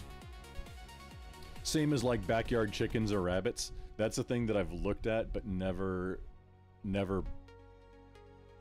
jumped into. I almost had a full, I had a full design, like, hey, here's a small scale, use this, ready to go. That's a project. Aquaponics is a project, and that would go under let's see, gardening, or you know what, I'm gonna add that. Pace, new edition, actual businesses, also new edition animals.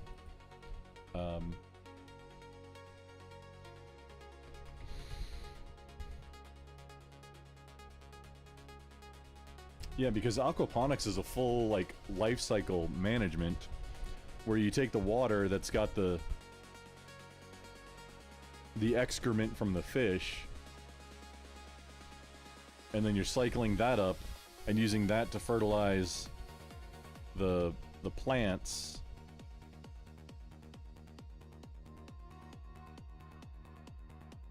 And then what's the offshoot water filters down and runs back down into the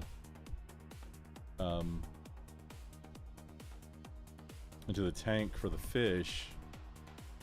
But what do the fish get out of the plants?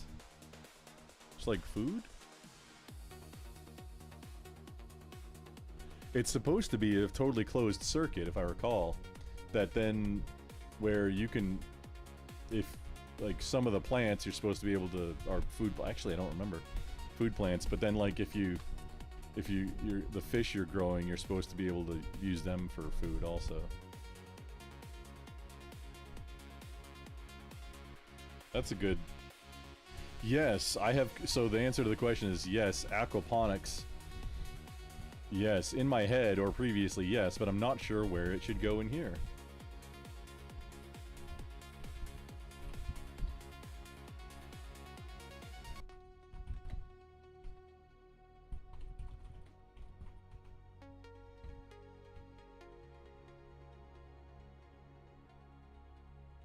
Realistically, it should go under food. Because that's gonna include...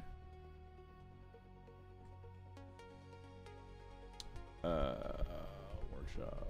Self-reliance and preparedness, yeah. The practical homestead skills, food. Entire food systems, growing, procuring, preservation, recipes, processes, gardening requirements. Yeah, that should be, I mean, probably the same split up where the requirements are defined by the fish and the plants. And then the implementation may be under infrastructure. Is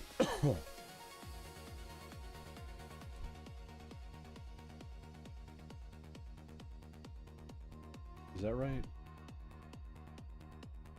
Property and infrastructure, because that would be, you know, buildings, land. Maybe.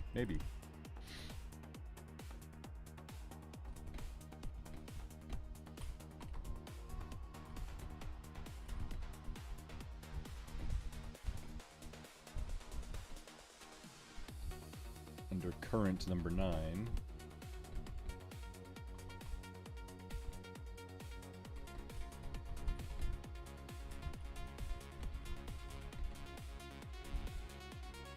Practical homestead skills, food. But the implementation...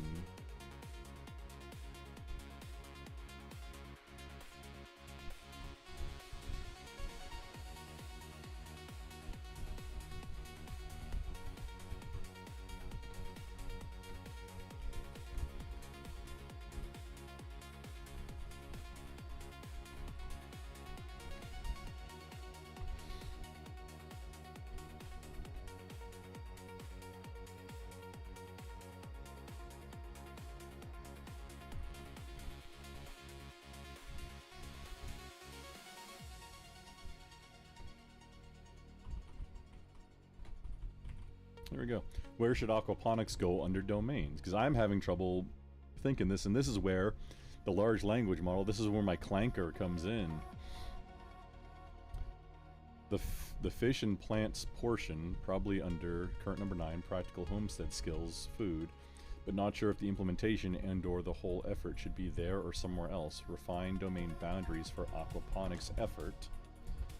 Also...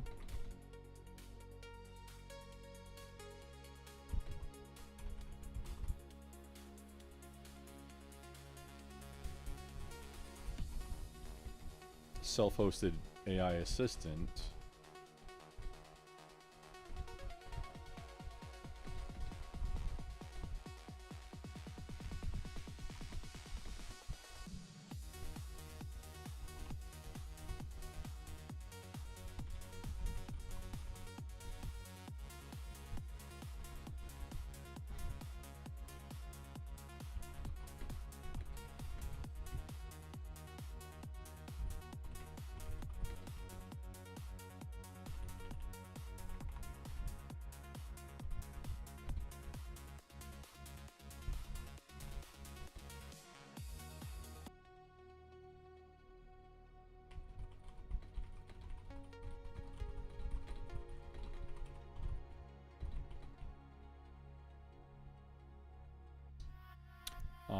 Hydroponics. Quadraphonic. No, it's aquaponics.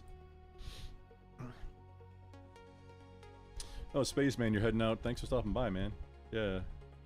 Oh, this is the scene. Yes, I'm typing. We're doing clanker stuff.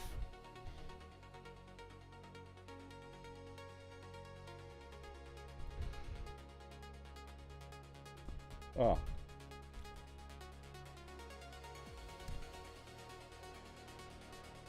Short-term survival. These mostly are okay. Medical and health.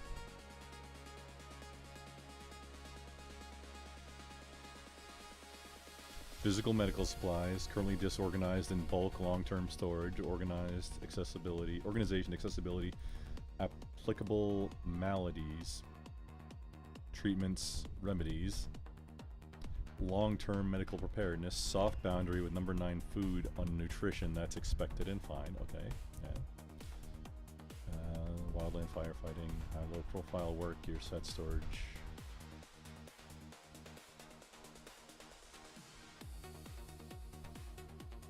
Serial numbers and ownership live in assets and registry. The how, why, and where I store and use it lives here, yes. Clothing and weather readiness. Yeah, it said something about weather and like, what are you talking about? Buy it for life. Clothing strategies by activity. Formal business, casual camping, hunting, physically strenuous, rough work. Shop for messy should be in there too. But treatments, stain, water, bug resistance, cold weather, EDC section, which you actually carry daily or for work. USB serial adapters, cable tracing sets, butt set, punch down tool, personal tools that are better than clients. Weather is handled, distributed, clothing strategies here, plus planning in property, food, outdoor hunting, no separate weather domain needed.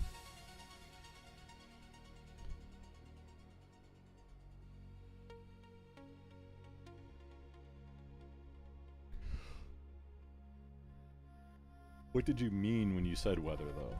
Why'd you bring that up? Pull it like when the why did you do that question about something it says previously, that's like pulling teeth. Planning and critical system. Okay, this is core infrastructure domain, annual skills roadmap, the 12-month prepper skills tracker and growth plan. Detailed procedures live in their home domains. This book is the high-level what am I improving this month and why tracker that pulls from all domains. Yes. All financial access, bank, credit card accounts, login, institution, contacts, investments, retirement accounts, securities platforms, crypto wallets, single source of truth for scattered financial information. Yes. Even my retirement stuff is not all in one place. Like some lives on paper, some is in managed things, and I've got multiple 401ks that I really need to get under a like a fiduciary CFP to start managing a lot of that stuff for me. Asset registry. Master registry of all serialized high-value items, firearm serials, land, deeds, titles, major equipment, central vehicle master book. Oh, okay, here. Not the projects. No, this is just... Okay. VIN, manufacture date, major modifications, consumable part numbers, lifetime maintenance logs. With the date. No, this needs refinement. Individual vehicle logbooks live with each vehicle, bigger than 1 to 2 pages. Lifetime books for high mileage rig like Cummins 12L. Fuel usage integrated into maintenance logs section. Easier to see usage between service, adds resale value, assets and registry.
Assets and registry needs. Oh, assets and registry. Number 17, assets and registry. Needs boundary / scope refinement before we can continue. Before we continue. Vehicles with titles, purchase dates, sources, VIN numbers, VINs, VIN number is redundant. VINs. Things that have to do with the asset of the vehicle or registration thereof seem the most in scope for this domain. Maintenance and upgrade / modification projects, not so much.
Needs boundary scope refinement before we continue. VIN, vehicles with titles, purchase dates, sources, VINs, things that have to do with the asset of the vehicle or registration thereof seem the most in scope for this domain. Maintenance and upgrade / modification projects, not so much. Like the how it's used and modifications and where it's stored. For firearms are solidly under another domain. So too should vehicle details that aren't regarding the identity of that vehicle and ownership thereof, possibly details regarding purpose.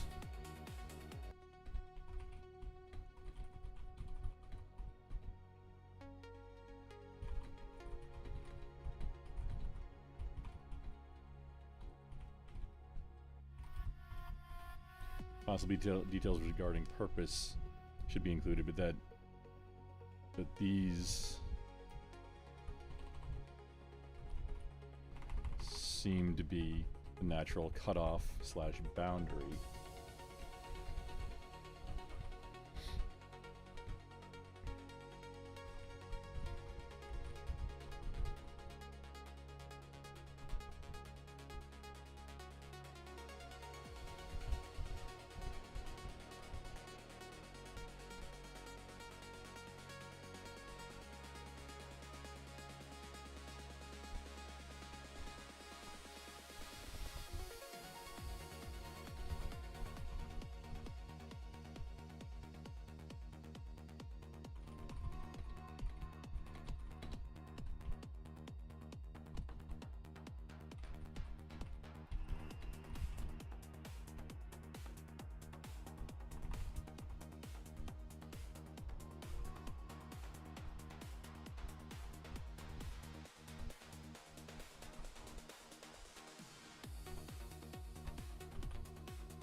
Mileage and regular maintenance naturally go into the vehicle on-board book, while bigger modifications, projects, and fleet management procedures, etc. Somewhere...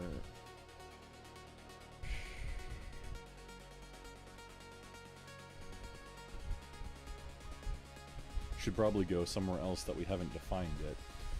That might be a separate domain. It seems more significant than the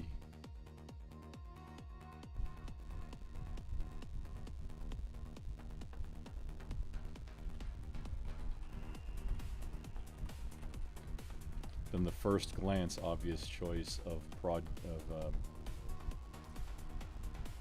shop projects and inventions.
A vehicle's domain can include other things. Farm or outdoor equipment, tractors, excavator, jet ski, boats. Even bicycles, etc.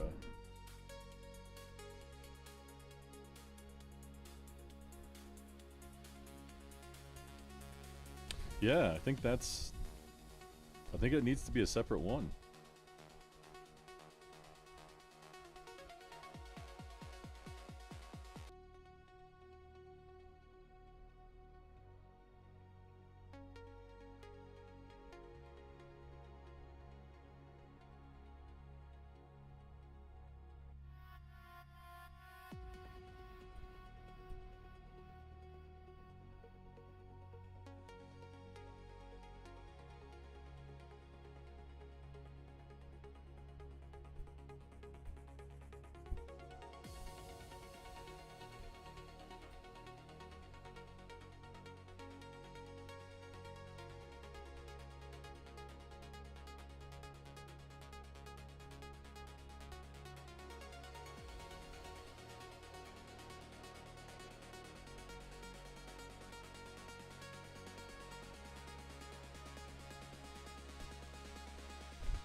I can spell.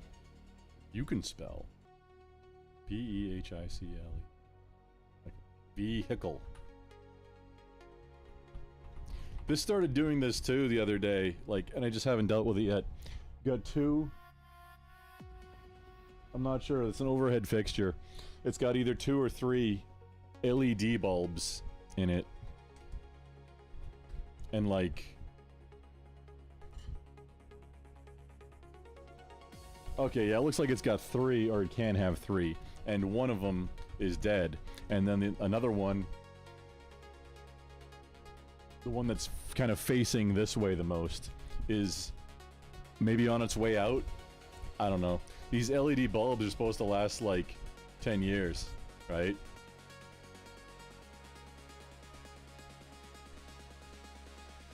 Planned obsolescence. Regular light bulbs, regular incandescent light bulbs.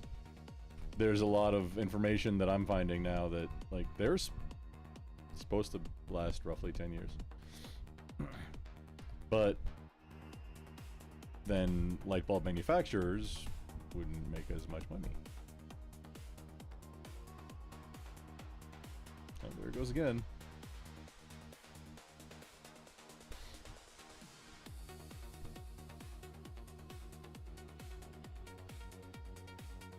I want to get rid of that. That's like an office slash... That's a project under office slash stream. And after I get that...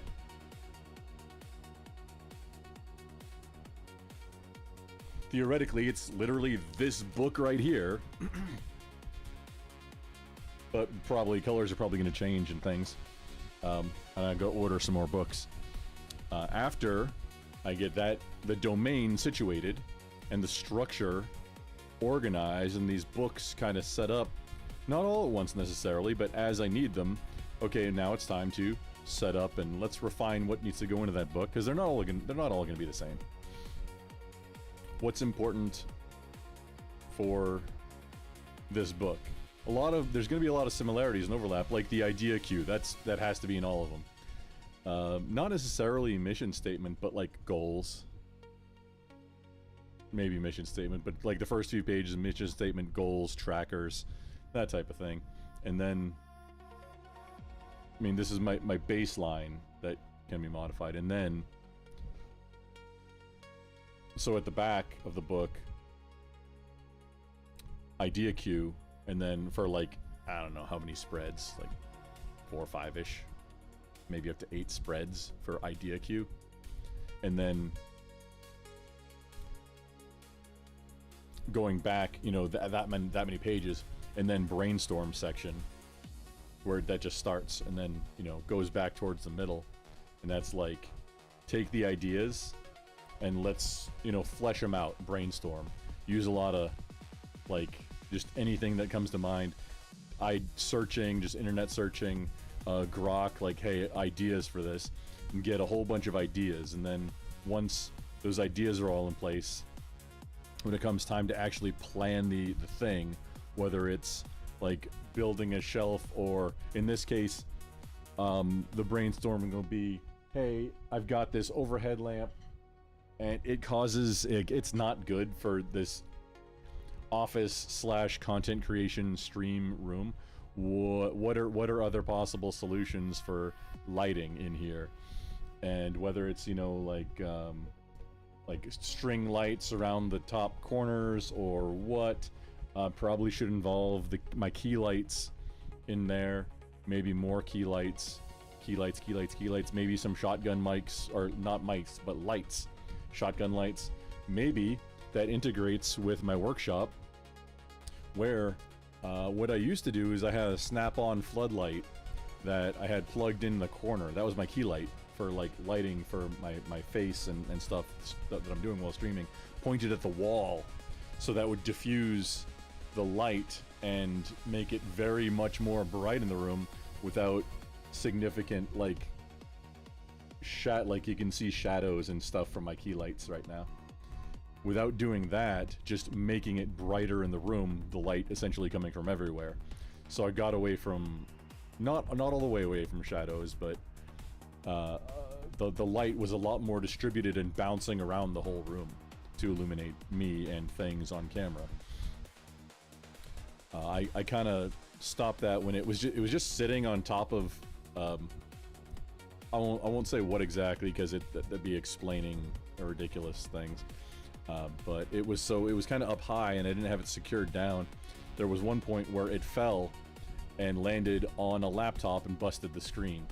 That was like a year and change ago now, and I finally was able to find a direct swap screen.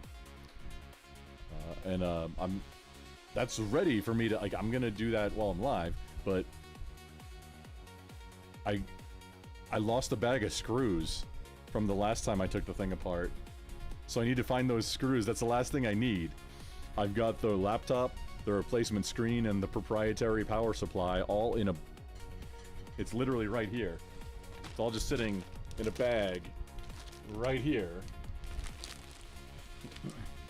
So as soon as I find that little bag of screws,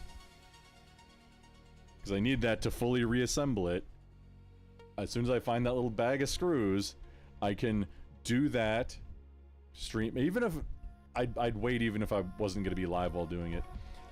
Do that, replace the screen, get to where I can use it again, pull the data off it, and then I can repurpose that laptop. Maybe that's the one that needs to become the in the shop stream rig. Probably not. Probably more like that's a mobile rig, like from a hotel room or wherever.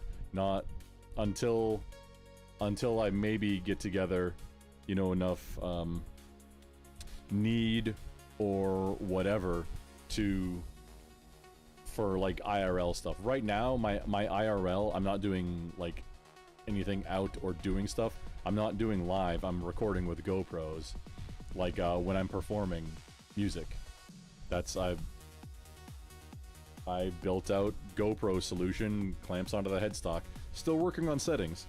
That should be in... Refining all that should be in...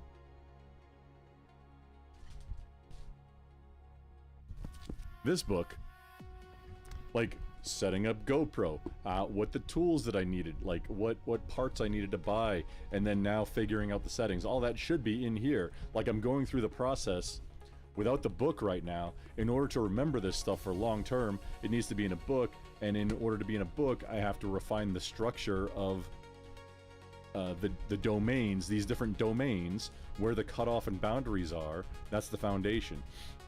Once those are defined, then I can take the idea of the concept, the very restrictive concept of using a book where it has a finite quantity of physical pages, and deciding, okay, what's the most important stuff to go into this, so I can keep it all organized. Nothing, well, maybe some extra, but nothing that's going to take away from that. That is the goal. No creep, no scope creep. We're keeping it. We're getting to version 1 and start using it. If there's something significant that has to change, okay, change it midway. If it involves reorganizing, well, okay, take all the stuff that's already been done. That's what's there. We'll redo and maybe make new sections or something. I doubt there's going to be something that requires me to like white out or just start over.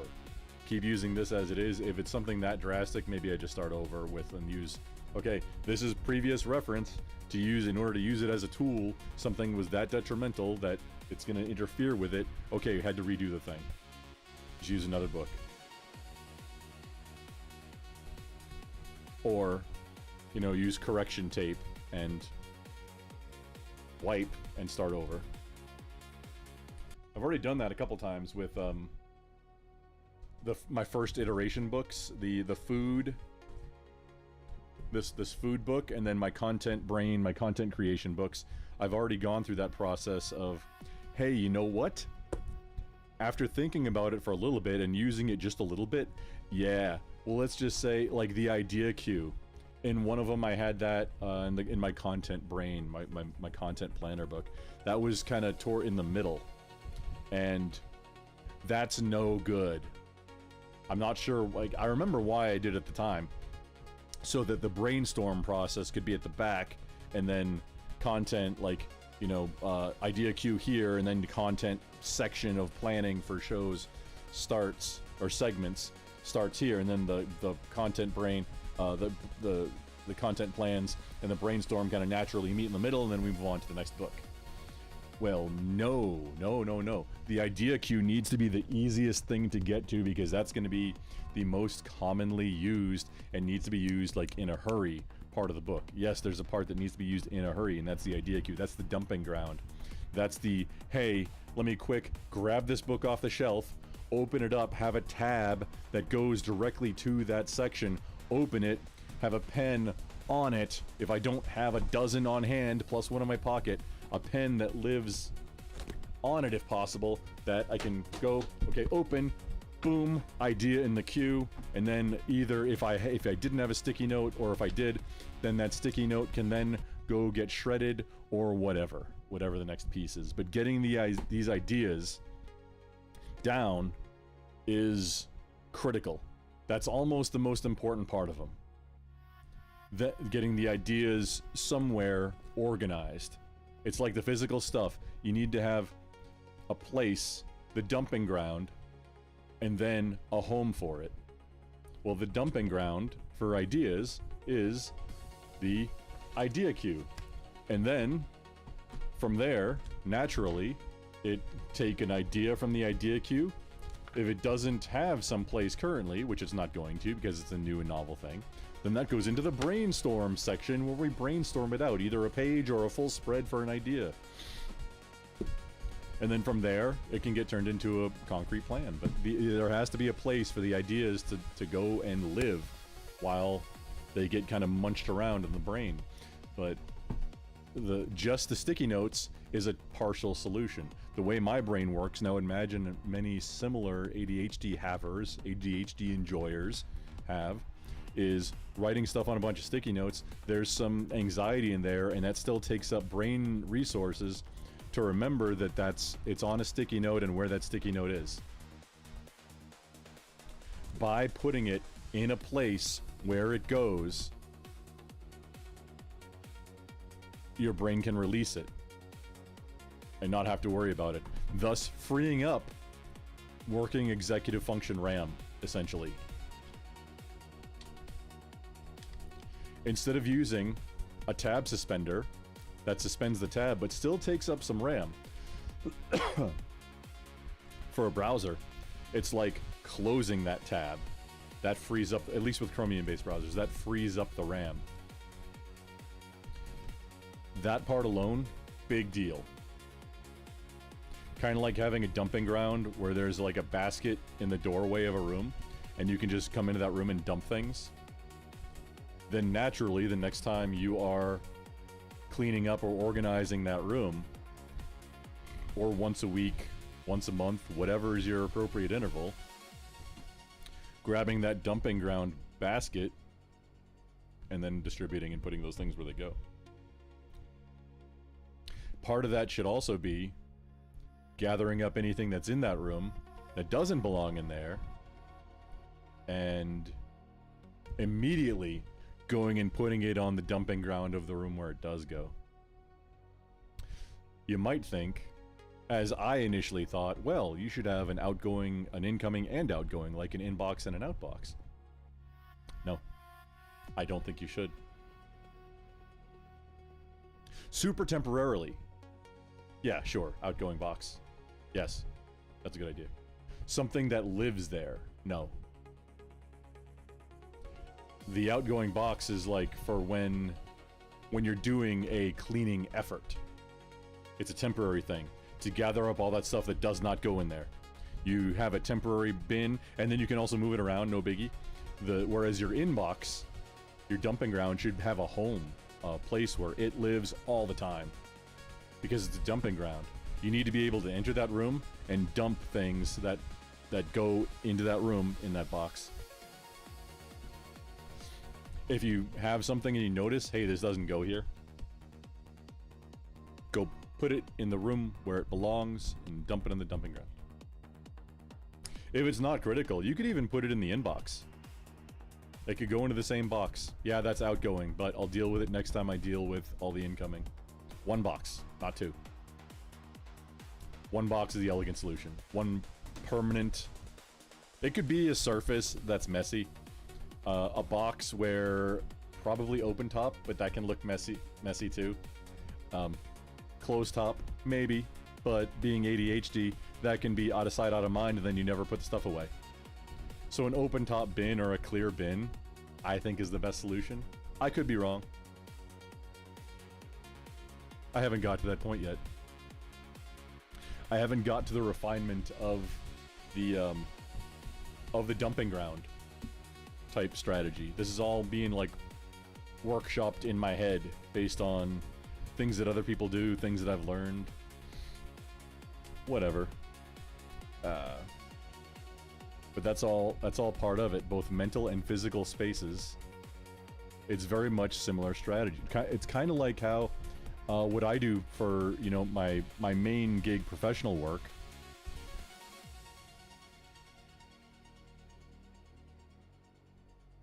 What is that? What I do involves security a lot of the time. And just because of my unique experience, I guess it's pretty unique experience, I'm uniquely qualified to deal with both physical and digital information security. The funny thing is these are cross different domains, but they're a lot more similar than they're different. Access control, minding the exploit, knowing the vulnerabilities of those access controls, whether you're talking a firewall or you're talking a physical doorway, different types of locks, different types of opening strategies. What do you have to do? And then there's different kinds of compliance, like with the Americans with Disabilities Act for public spaces or public accessible spaces for businesses. Or there's not really a regulatory body that does certifications for your firewall policies. There are audits, and there's different tools you can use, and there's STIGs from the CERN, CERT,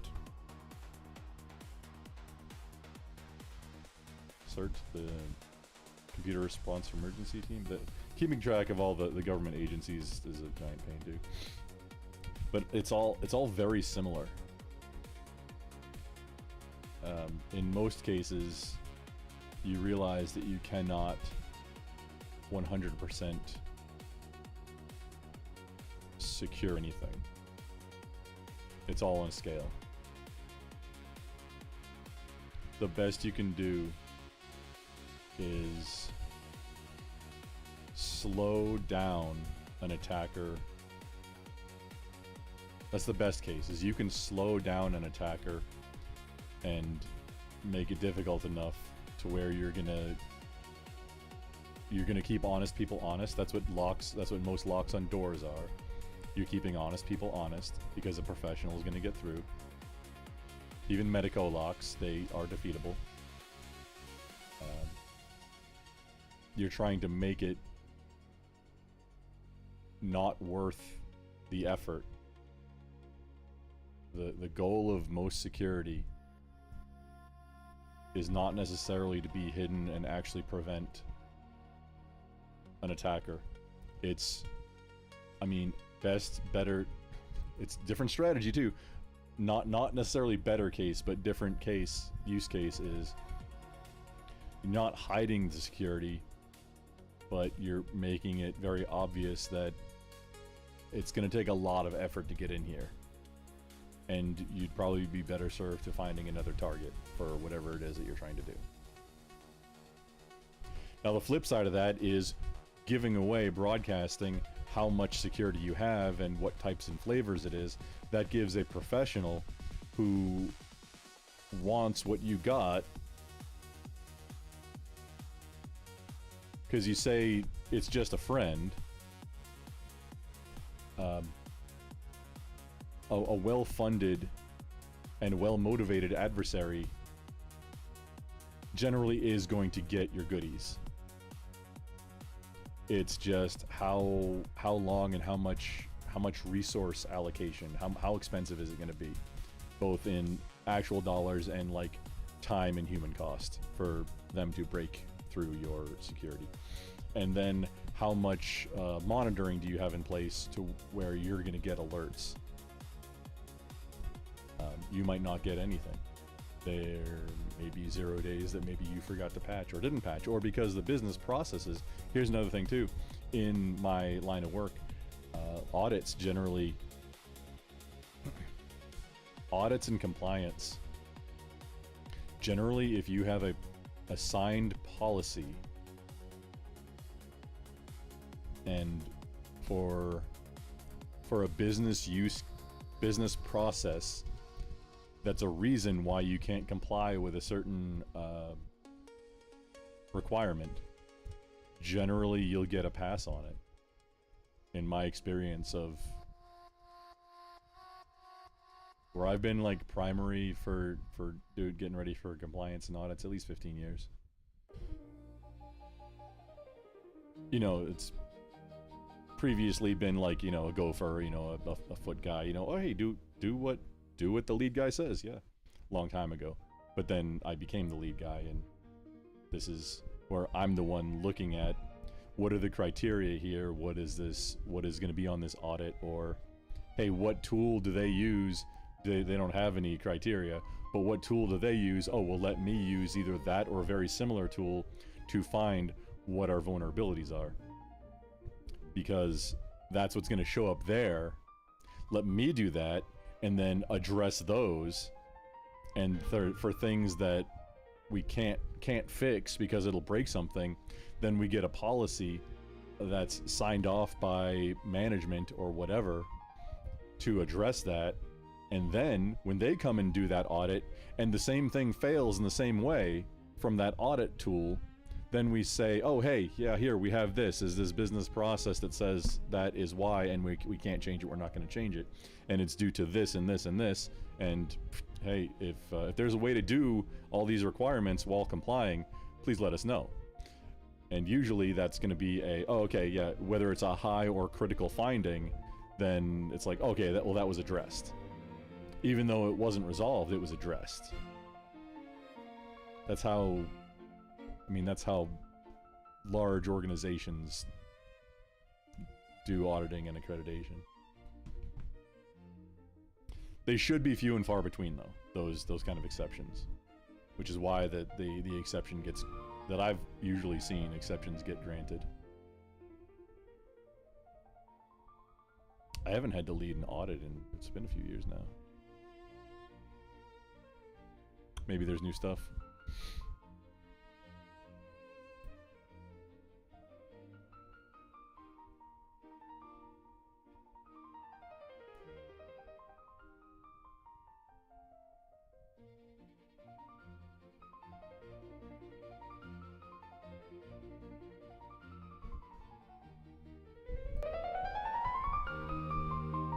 We're back into being classy. Rome's still alive. Get your pinkies up.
Okay. Dude, this is the way that you should be using Grok especially, but probably any large language model that where you're paying for tokens or whatever. Because all of this would use like, well, depending on how it's done, if it's 1 token per message, oh yeah, doing it like this where you're doing large chunks of data and large responses, large girthy responses, like what, from here all the way down to there. That was all one response. Now granted, it did involve like lists with definitions of things on the list, and not just once, like once where it was all separated out, and then another one where it was all mushed together, but then adding new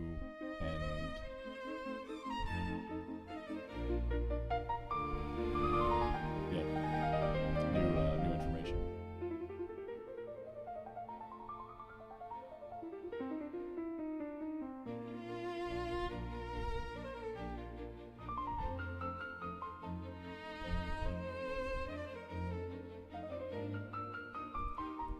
Once you confirm, I'll do the complete color plus icon pairing in one clean table, and we can start drafting on first project instructions for the priority domains you want to open. Workshop, office, household, music, work and contracts, finance, assets, etc. There's a few I need to get started, like workshop and office are the highest priority.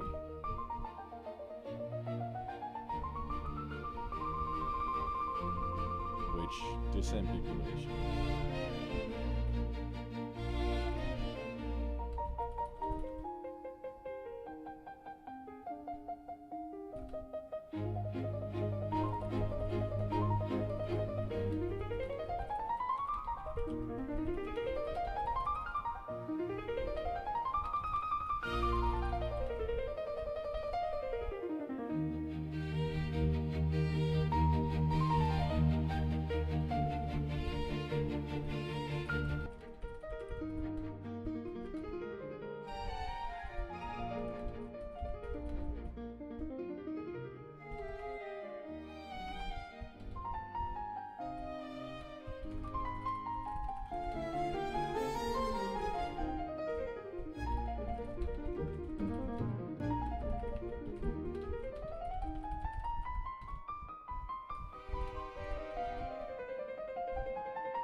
thing that it does have a small overhead garage door access. The workshop domain probably is probably the most elegant solution.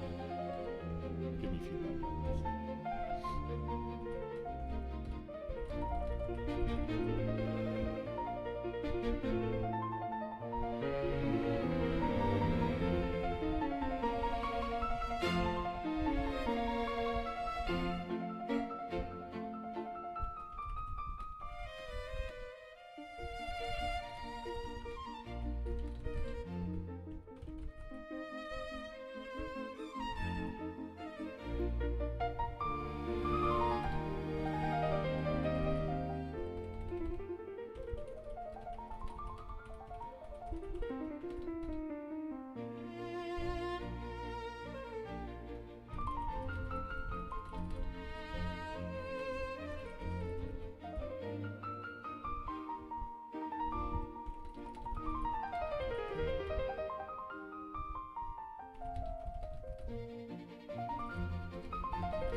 Along with the storage area over the office space is essentially a box built inside the workshop. So it makes sense for all the rest of the space to be under the workshop domain, even if some of that space ends up being used for something else like a gym. Feedback on this or something.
Just straight thought, like thinking out loud in real time, like stream of consciousness words.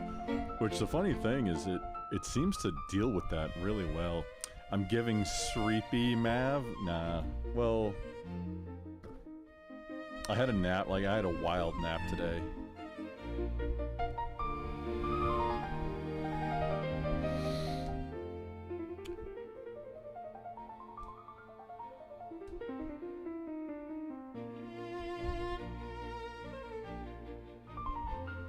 I'm in the zone. This is, that's why I titled it like this, dude. This is, Hyperfocus. Yeah, it's been like, I've been doing this for more than 6 hours.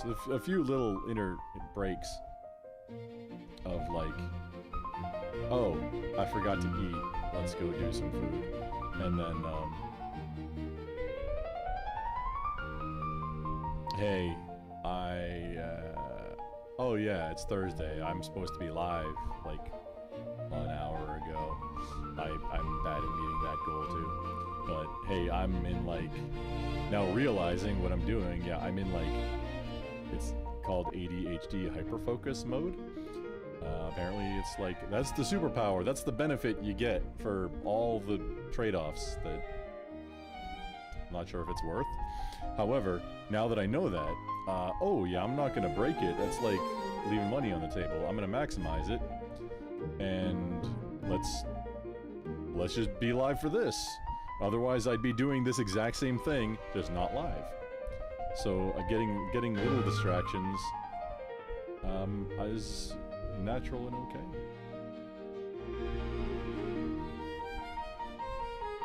You get that with life saving?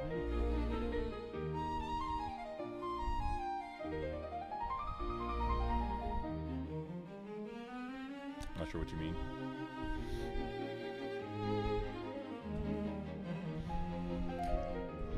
Okay. Although I am getting a little tired.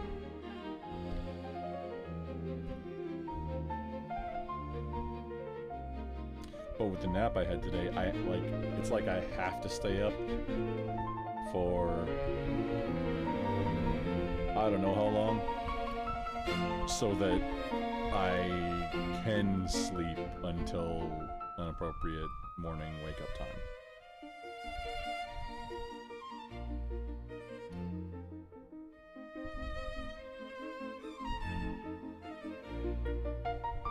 Which, theoretically, I'm starting a new contract fairly soon. I don't want to jinx it or anything, because this is looking like really good. The main goal is something that I've wanted to do professionally for a while. I'm not going to get into too many of the nerd details, especially because it's not solidified yet. It's also something that I wouldn't be able to stream anyway, because it's a secure environment, and I have to be on site for it. So I don't think there's any remote at all. There may be. but that's definitely not something I can stream. And it's primarily an on-site role. Primarily because you have to, like... There are air gap systems involved, and, not all of it, but a lot of it. For, like, they're air gap for security purposes, like that level of security.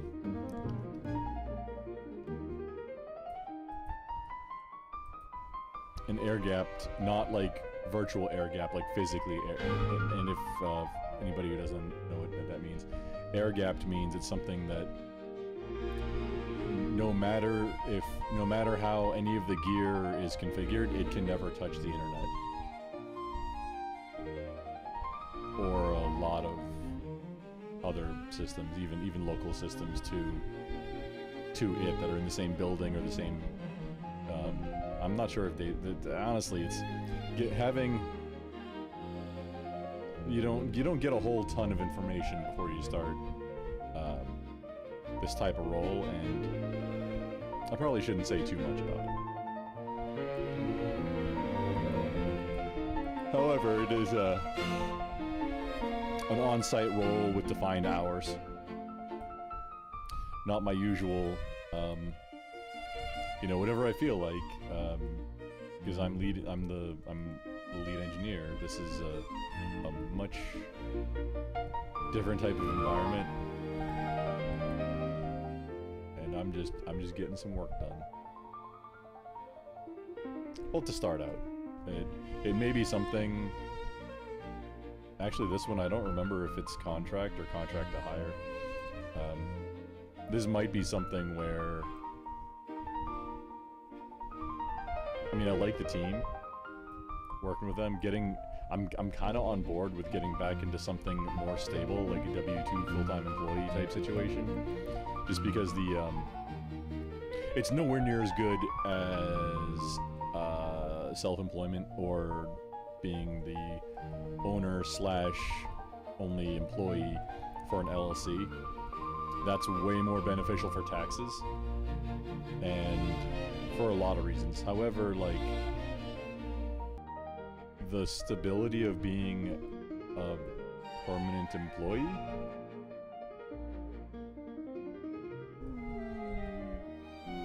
and I can make a lot more being a permanent employee than I can, like in a lead engineer type role, or getting into management. Doing the stuff that organizations don't want to hire a consultant or a contractor to do, because it's an employee type thing. I can, even with paying more in taxes, I could make a lot more money doing that, being an employee. Unless some of my ideas that I actually do pan out and scale up, and then I'm the owner of the business, that probably isn't going to be making much money. Any businesses that I have that I can start are going to be like labor of love, like I want to do it and I want this type of product to be out there. I've got some ideas that I like. I've got a lot of interest for, but I'm not able to do them quite yet. That's part of, like, the motivation for once I get some workshop space in the mix, and some time from not having to deal with being behind on organizing all these things. Once this stuff is kind of in place and those checkboxes are checked, then I can start, hey, under my business, okay, say, purchase this equipment, do this stuff to it, and then sell it as a service provided, or offer the service like, hey, bring your own stuff and I can do X, Y, or Z, just pick off a menu and I can get it done. It's a lot of time management with conflicting priorities. I'm not going to be able to do that in the next couple years, probably. Or not efficiently anyway. I need to get back a couple more years of just building and getting investments going to get to where things are more automated.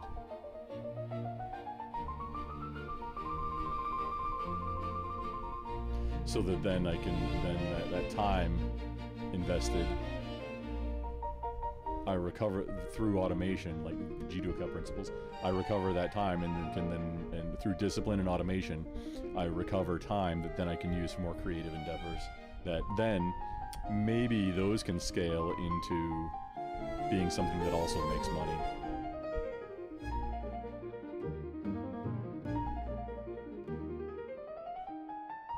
Buff's still here. That music, my god.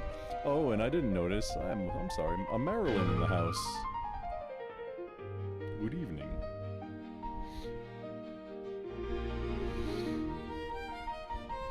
So yeah, we just this paragraph, disambiguation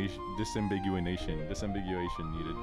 This is all to come to the conclusion of, while I was typing it, that my gym equipment, my home gym equipment, needs to be a separate domain. And then, because I've got nutrition and gym like processes and like the book Starting Strength by Ripto, Mike Ripto, John Ripto, what's his name?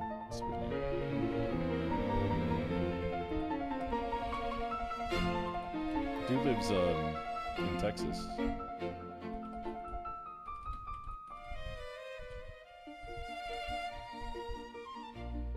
Mark Ripto, American Strength Coach. He's on Starting Strength third. I think I have the third edition. Is there a newer one?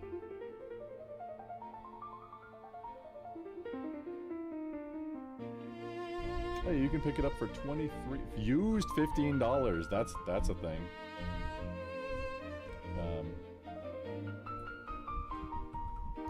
If anybody's interested, I don't have an affiliate link. That's on my list. You know what? Let me add it. Getting an Amazon affiliate link.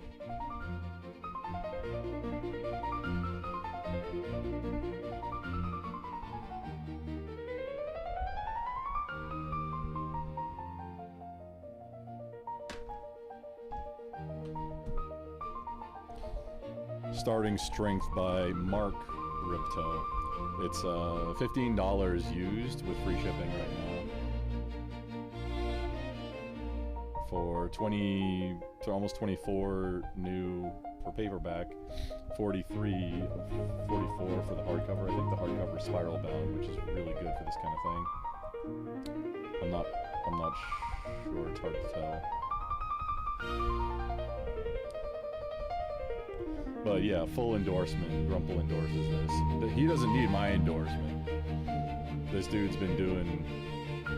Like, if you want to learn how to get strong, this is the mentor you want to have.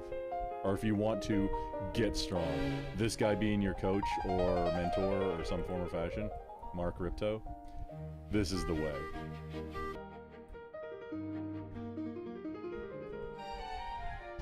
And it's like, it's all just barbell. Very little equipment you need. Now granted, when you start buying weight for home use, you're paying for weight. Like, the more weight you need, the more weight you have to buy. Plus your bar, plus, you know, rack if you're doing squats, your bench, rack to hold the bench, press the bar.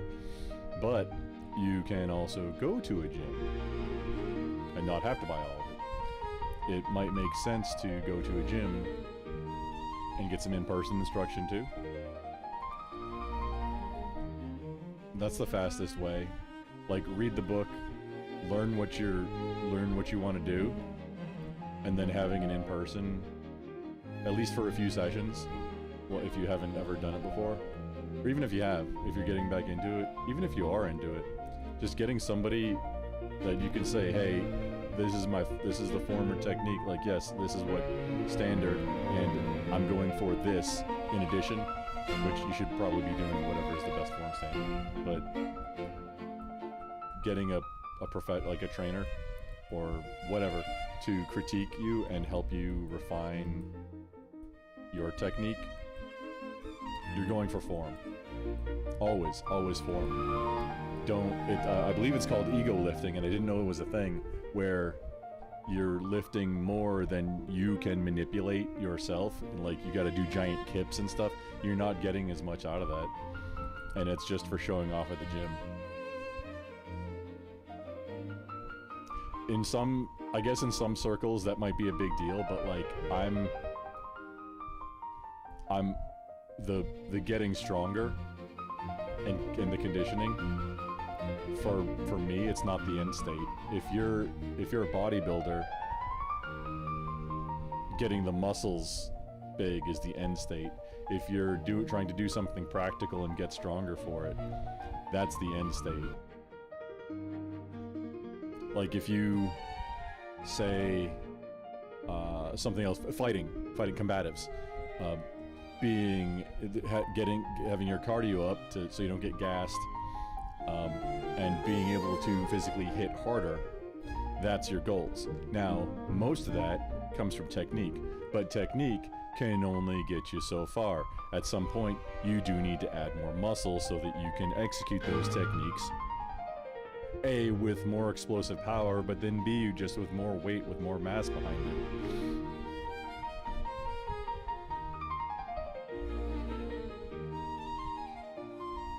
That's a thing.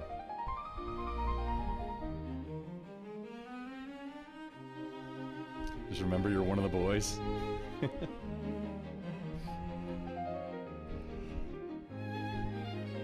Oh.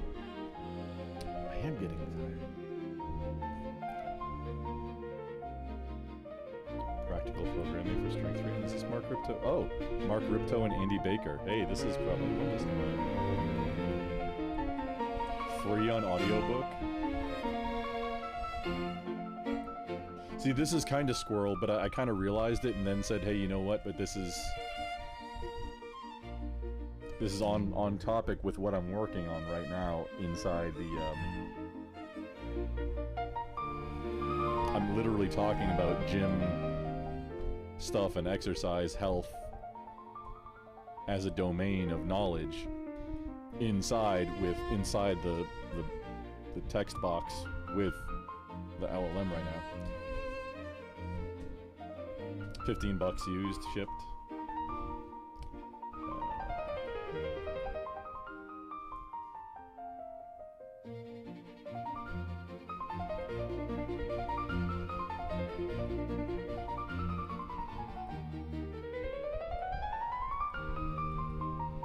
Okay, here's the actual difference right here. Exercise is a physical activity for its own sake, a workout done for the effect it produces today, during the workout or right after you're through.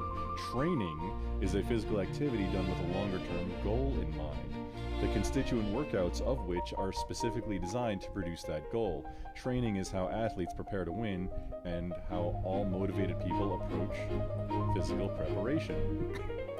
That is an outstanding paragraph.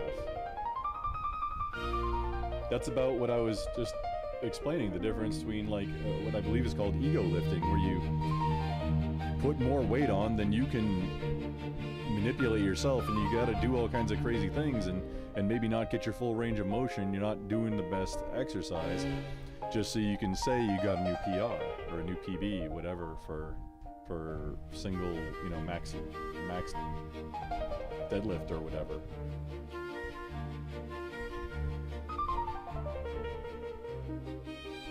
Where I'm more worried about training.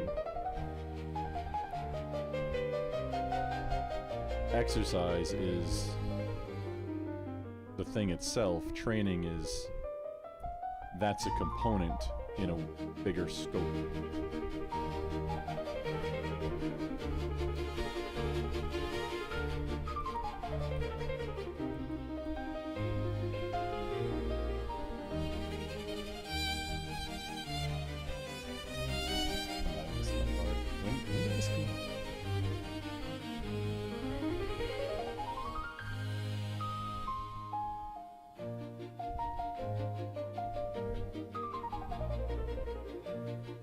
Oh, Andy Baker, the owner of Kingwood Strength and Conditioning in Kingwood, Texas.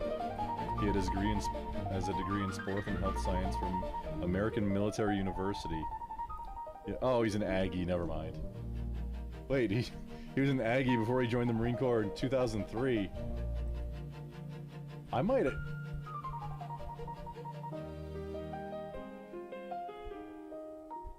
Do I know this guy?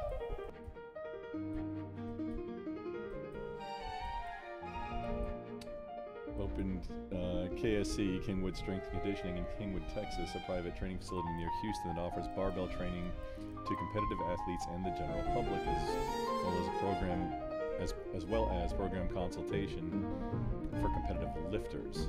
Andy is a competitive power lifter. He lives in Kingwood with his wife Laura and 2 kids and spends a tiny amount of spare time if he has fishing and hunting.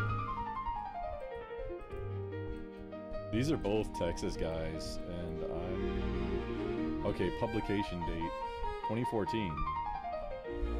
I'm adding this to my card.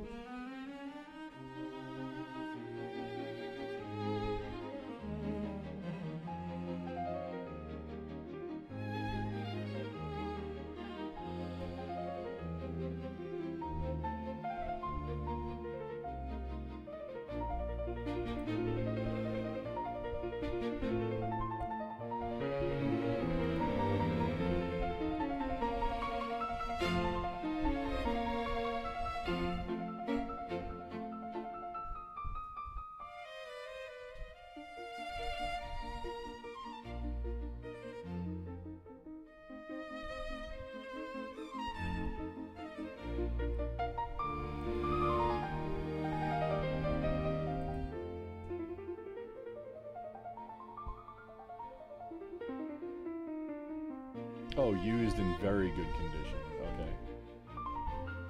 Well, save a couple bucks. Why not?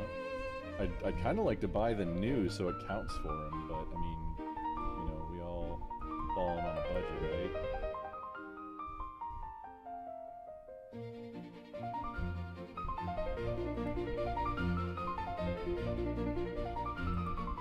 Paperback of 9. The whole used things on Slamazon are so wild. Oh, okay, $9. Acceptable condition, but $4 shipping. Well, I mean, it's acceptable. I don't want somebody else's highlights. I mean, sometimes that's a great way to learn things, is if you buy a book and it has somebody else's notes in it. I think there was a Harry Potter about that.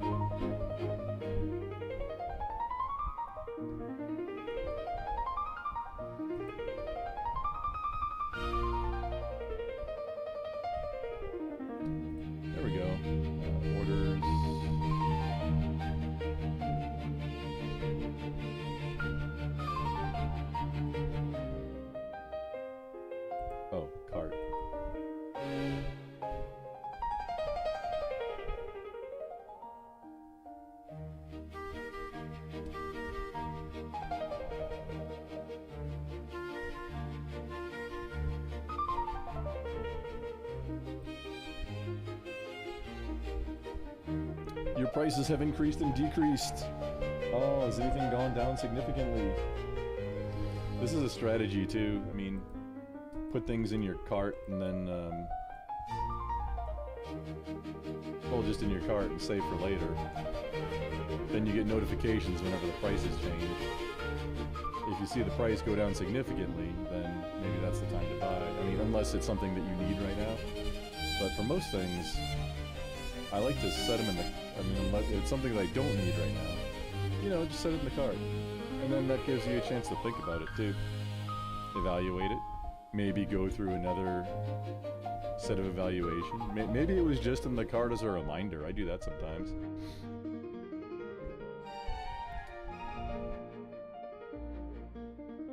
A reminder to research something with, which that's not a great idea. It should be written down like, hey, this is something that I want to research. Like, instead of putting it in the cart to remember, whatever book is appropriate, pull that book down real quick, open it to the end, idea queue, write down that thing.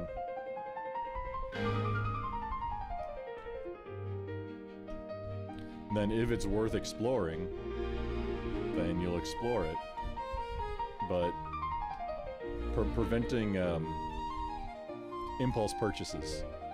Like, oh, that's cool, I need that, without ever having thought about that before. No, you probably don't. And I don't. How many times have I, like, why did I buy this?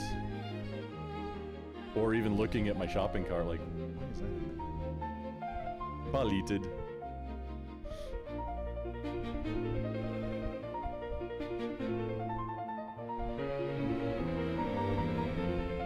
Man, I guess you know me about 5 years? I mean, what, 5 years ago is beginning, middle of, what, 2021?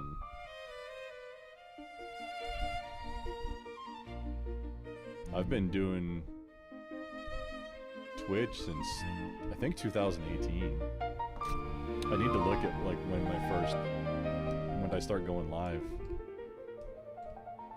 Been through a lot of iterations since then.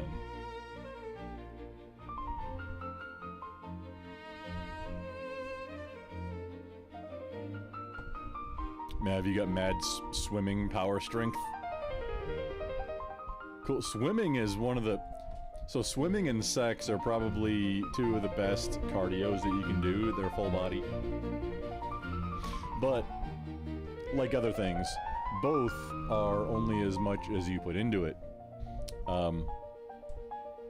Like, if you're just lying there, that's maybe not, you know, one of the best cardios you can do. Versus, like, swimming also, if you're just doing, like, a dead man float, that's maybe not. Helping your breath training, like, helping your breath control, or whatever. I'm not sure if that actually helps your cardio. Like, if this holding your breath, you can train your lungs, and there's techniques that you can do to increase your breath, or your effectiveness of your breath, and be able to hold your breath longer, but I'm not sure if that actually helps your cardio or not. General Tools Tap and Die reference table is decreased from $11.95 to $9.92. Okay. Torque limiter. Things like $100 for a screwdriver. Well, it's a torque wrench, but a torque driver. Okay, that's nothing we need to worry about. The only thing I don't like is that this message, if you like hit back, because, oh, I didn't mean to go to the cart. If you hit back and then go back to the cart, this will be gone. And I don't know if there's a way to get back to it. So something could have decreased, something that you have saved in your cart somewhere, could have decreased price dramatically, and there's no way to find out again.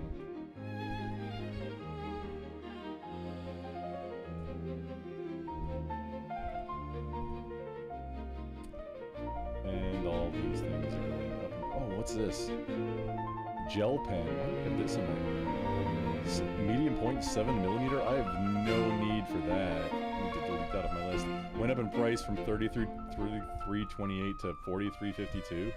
Yeah, just delete that on my. That should be just delete off my list thing. Up in price. Uppies. Yeah, all that's PC, Mac, and graphite. What the shit is? Oh, that's a camera. Oh, Logitech StreamCam Premium. 1080p, 60 frames. Nintendo Switch 2's new game chat mode, PC, graphite. What?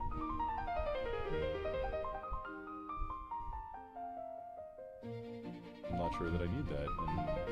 And cameras these days, I mean, 1080 is not that great. For 160, I mean, if it's a good camera, 1080 for a good camera. That's probably what it is, because it's Logitech. Is this better than a Brio? Is that the next level up from a Brio?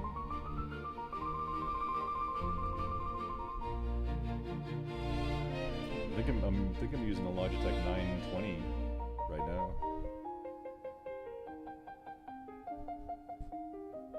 It's $170 new. Oh, buy this product renewed and save $75. Actually, that's kind of a hot deal. I'm not buying that right now, but that's a hot. Buy renewed.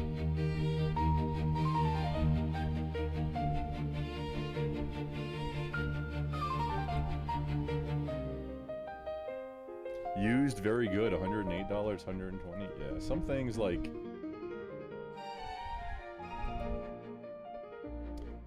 Things that aren't, I mean, they're kind of expensive, but not that expensive. Like this, I would have no problem buying used or renewed.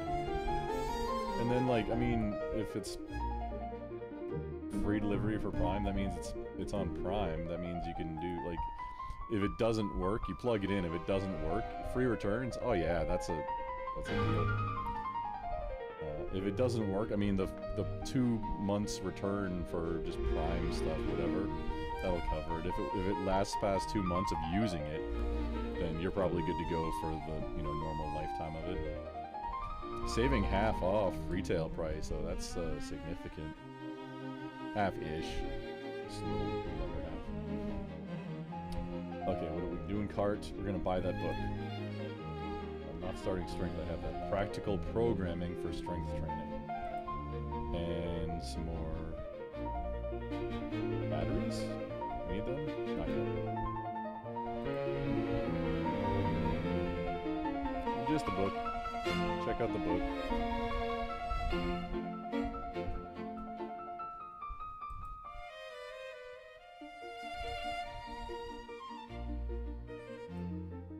Saturday, May 9th.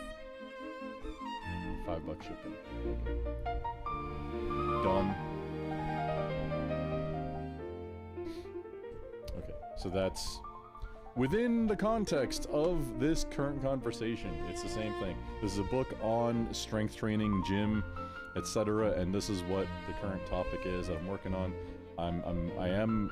That is a little bit of a cope excuse. However, I realized what was going on, little distraction action, but then that, hey, it actually fits with what I'm doing, so it's not exactly a distraction. It is, but it's not. Okay, we're gonna finish up the books, the domain, the first cut of domains, get these colors and like icons assigned, and then maybe wrap up. Maybe actually finish making them.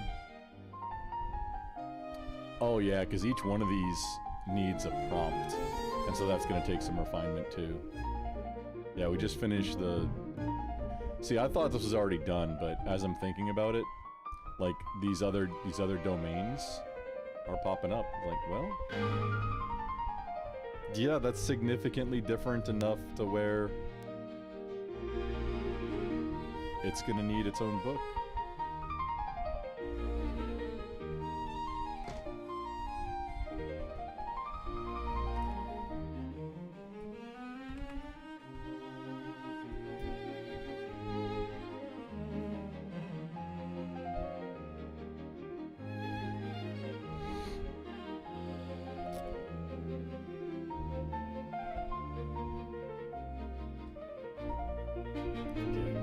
Response. We gotta go through this one real quick too.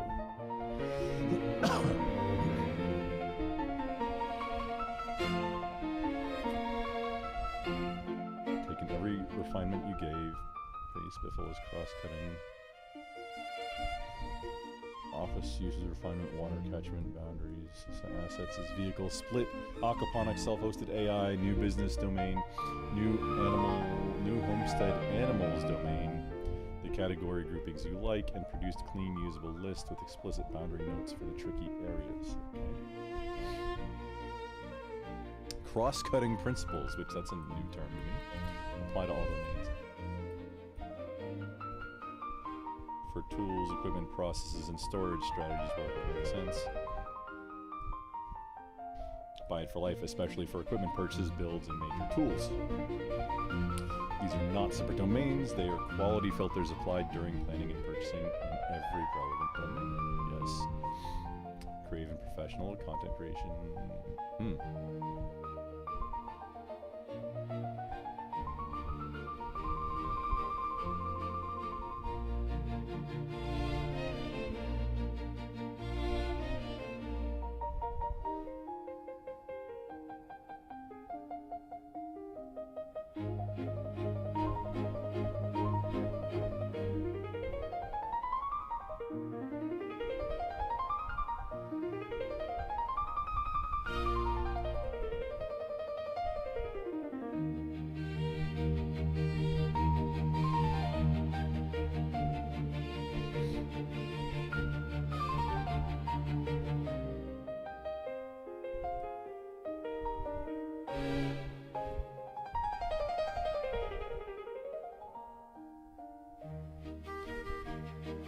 say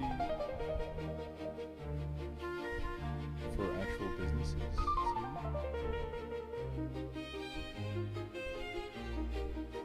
Work in contracts, that's different than business. Or my businesses.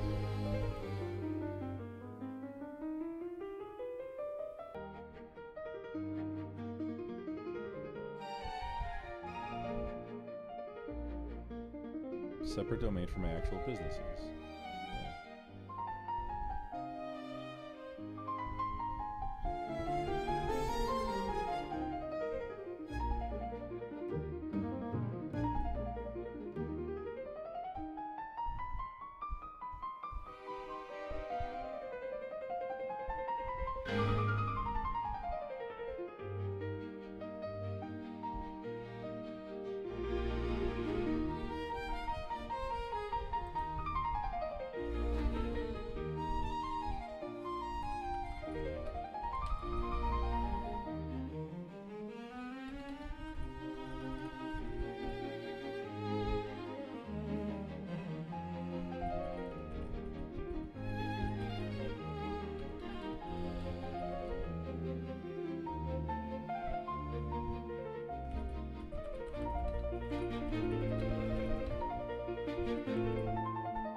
Business domain, I didn't see it on the list, maybe I missed it. This is separate from work opportunities.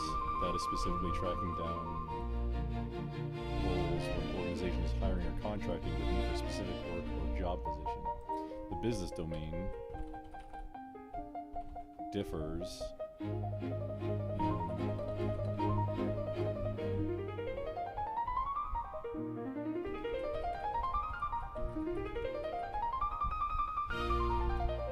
in that it is my businesses.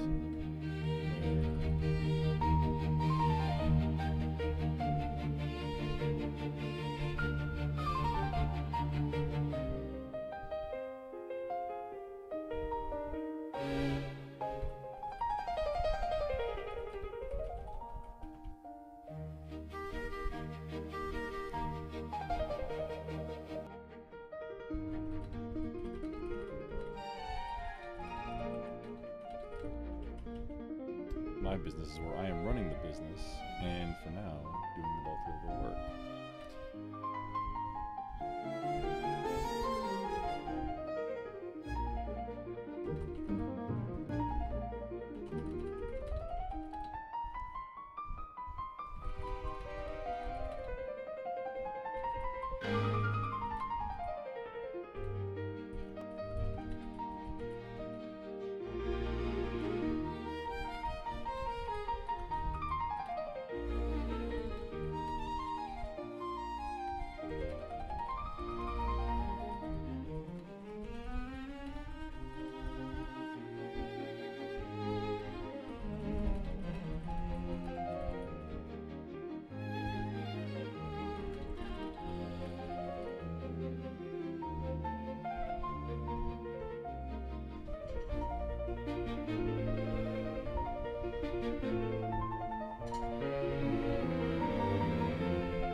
Business domain. I didn't see it on the new list. Maybe I missed it. This is separate from work opportunities that is specifically tracking down roles where an organization is hiring a contract for specific work or a job position.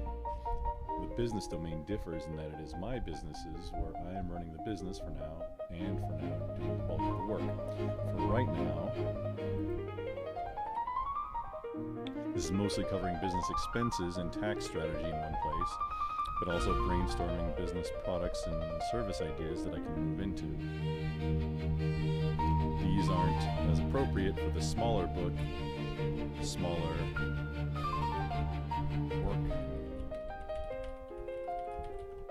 work opportunities book that will cycle fairly quickly.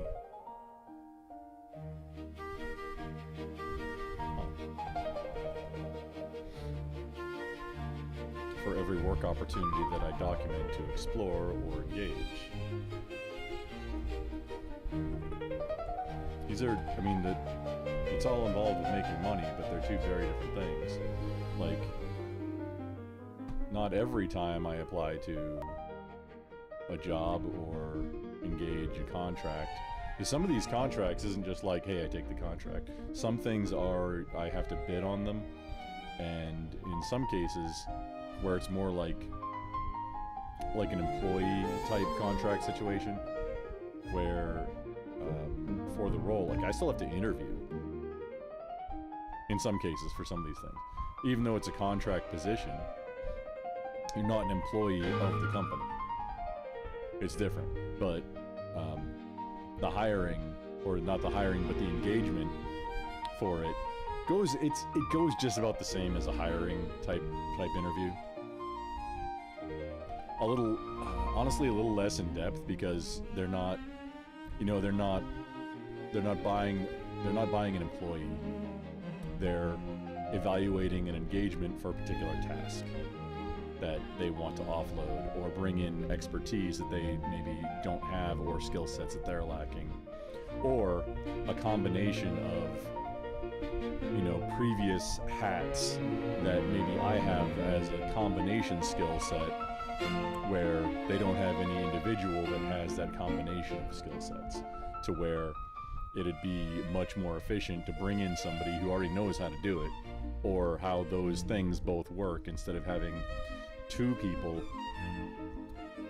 using the resources to pay two full-time employees to do something where less efficiently. So it's not going as fast, it's going less efficient, and you're paying two employees to do it.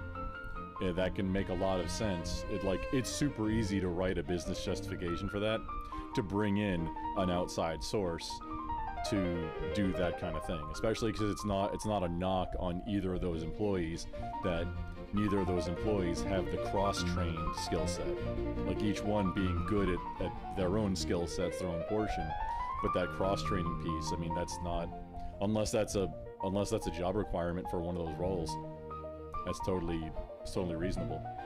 Like an integration type role, an integration person, or here's one, taking legacy physical systems and virtualizing them, because that can involve a lot of cross-disciplinary skill sets, especially storage, and then interface with physical things, like a big one is manufacturing, where you've got, like, I'll just use CNC machines as an example, where it has this computer part, and the computer runs like Windows 98 SE or something.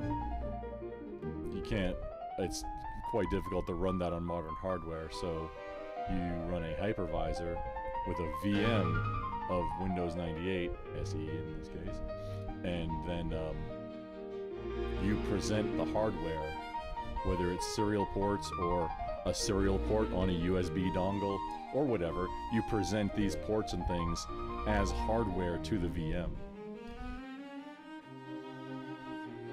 That's an example of cross-discipline skill set where you can make money by doing that, physical to virtual implementation.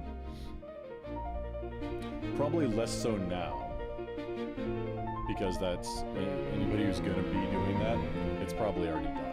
So there's probably not as like if you're looking at maybe getting into a business or something, that particular opportunity was really good. It was a really good opportunity to be able to step in and handle that, and you can, I mean, you can charge significant contract rates, assuming you can do it. Like if you know what you're doing. If you don't, that'll get sniffed out in a hurry. You don't want to leave it half-assed because, I mean, well, unless you don't want to get more work, if you don't want to get more contracts. If you're doing contract work, having those references from previous entities with whom you engage business doing contract for tasks, those help immensely sell your skill set as the product.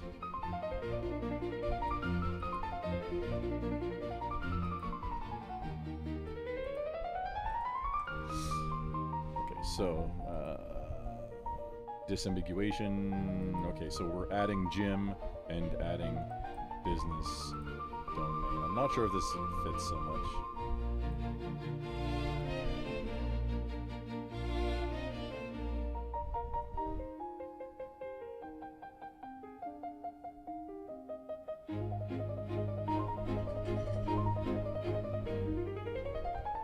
I guess it is. It's a domain of it's a knowledge domain.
taxes are directly... Oh, okay. If it were only tax strategy, it might be more appropriate in the finance and accounting domain, but this is much more. The finance and accounting should indeed cover tax strategy for those accounts, but those accounts are all going to be assets and investments, likely all capital gains. These taxes are directly running a business and personal earned income tax. And personal earned income, which is different.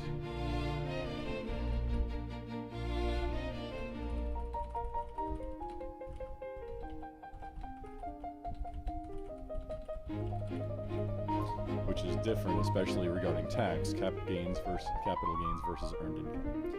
My CPA/fiduciary/CFP will need both domains, but they are definitely separate, and the business one is also regarding actually running businesses. This could scale significantly.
This could scale significantly. Both domains are definitely separate. The business one is also regarding actually running the businesses. This could scale significantly. Also, my CPA will need the finance and accounts book. It is possible that the business is scaled to where it is no longer filed under my personal tax filings because it becomes the company books, which is very different from what my personal CPA needs. New domain. 2 new domains. Adding domains all over the place. I guess I do need to buy more books.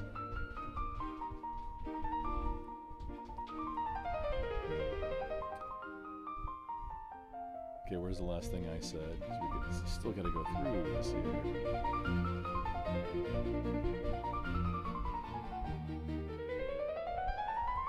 Continue to refine the boundaries, okay. Integrated the 1.2 baseline, taking a refinement. Cross-cutting principles, okay.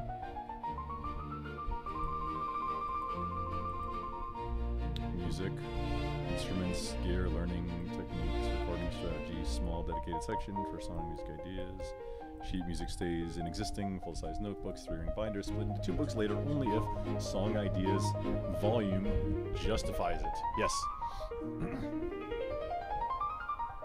Working contracts, contract pipelines, professional opportunities, needs its own Grok project, calling it Grokject here for going forward.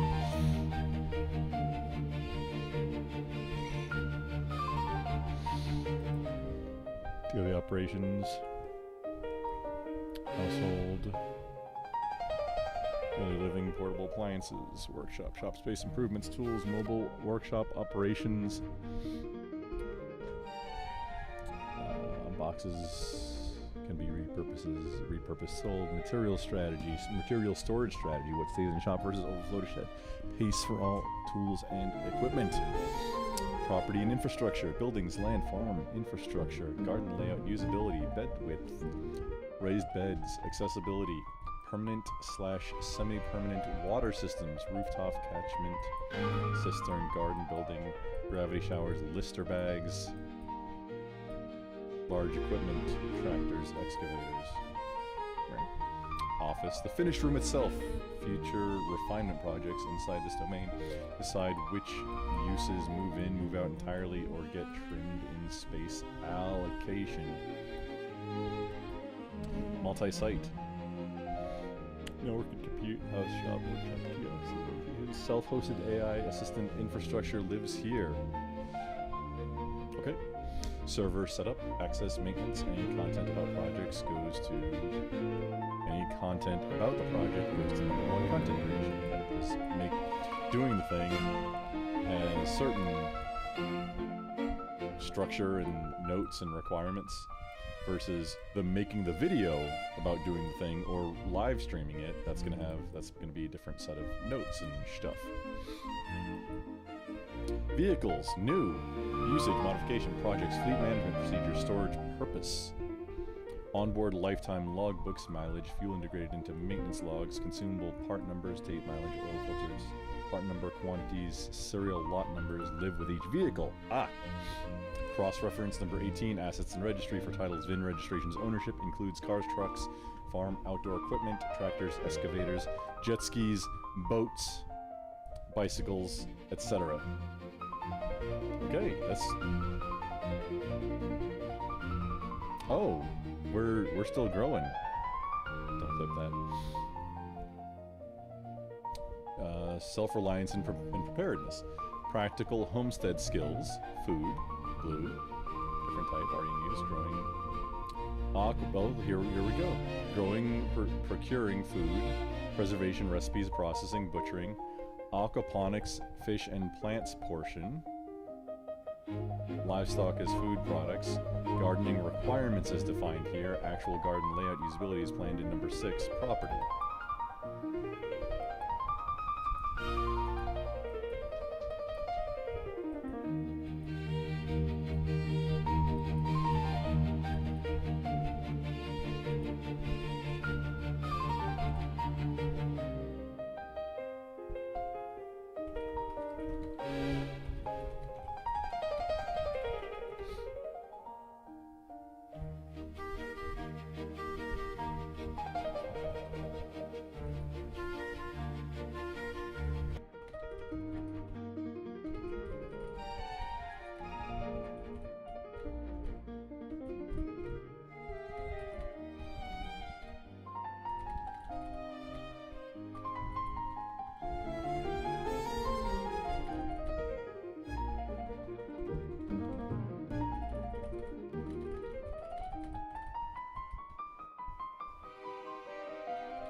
Outdoor and survival skills, short-term survival, bushcraft, camping, wilderness, portable, small-scale water solutions, poncho, rain catcher, solar stove, plastic bag, trick, temporary portable gravity shower, lister bag setups for camping trips, fixed or semi-fixed property improvements, rooftop. Oh, fixed, that's differing. Fixed or semi-fixed property improvements, rooftop, catchment, cisterns, gravity showers, type of buildings, go to number 6, property. Oh, oh no, that's scaled too. Gee. Zoomed up there. Okay, we're almost done. Tactical operations and response and operations, security, home defense, search and rescue, wildlife, firefighting. Low high profile work, gear sets, storage.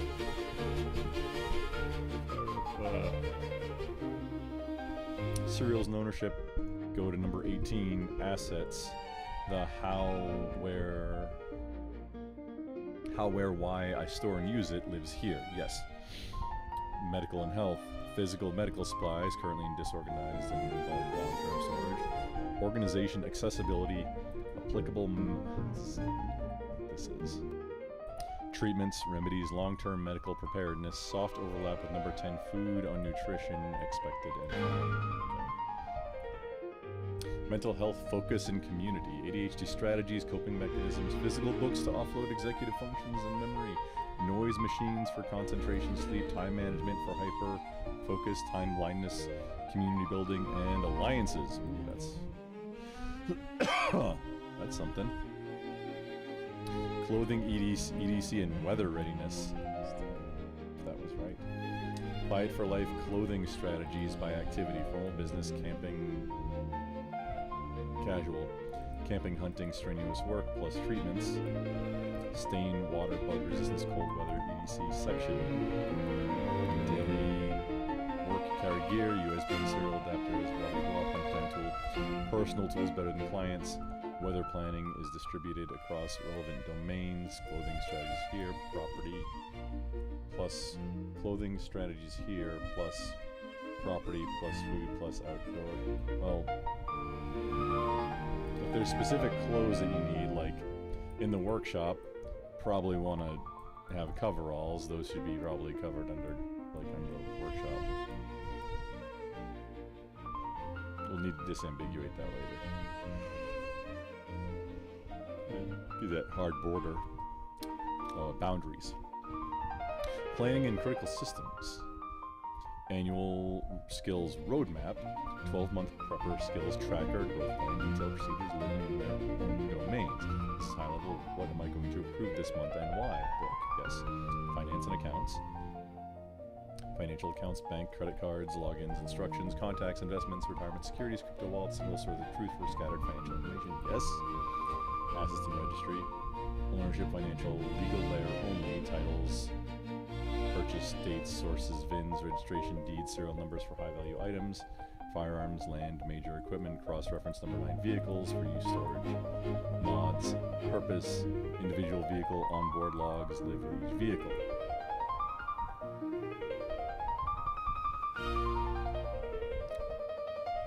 Total 18 domains. Oh, it's creeping. It's so many domains. It's so many things. The 4 category groupings you like: professional, creative, professional, home and daily operations, self-reliance and preparedness, planning and critical systems are kept as the organizing structure. They scale well for physical storage, shelves, and mental navigation. Your 7 used, unused, on hand, bleepity bloop, colors, not even looking.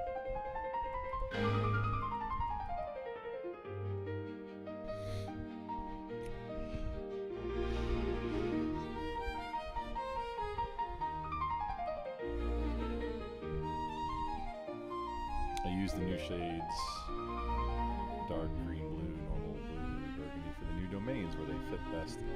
Blacks are often used for serious infrastructure domains. No one spare. The food book is already blue.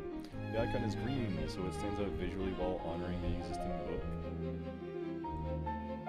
Everything has a strong at-a-glance distinction. Is now solid, usable. V1, assets versus...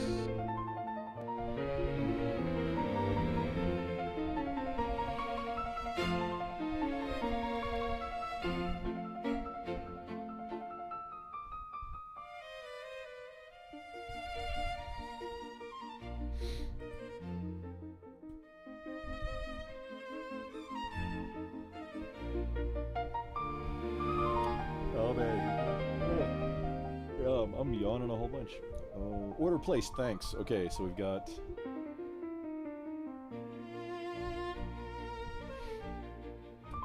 What was the book? Practical programming for strength training.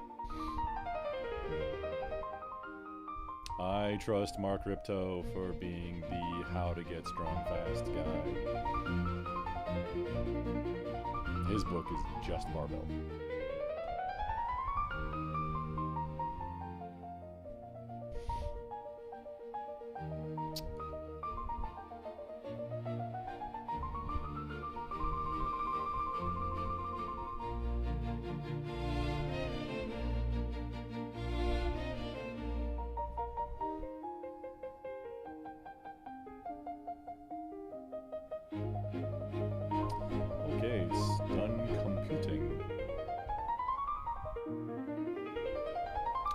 Thank you, this is exactly the kind of boundary refinement we need!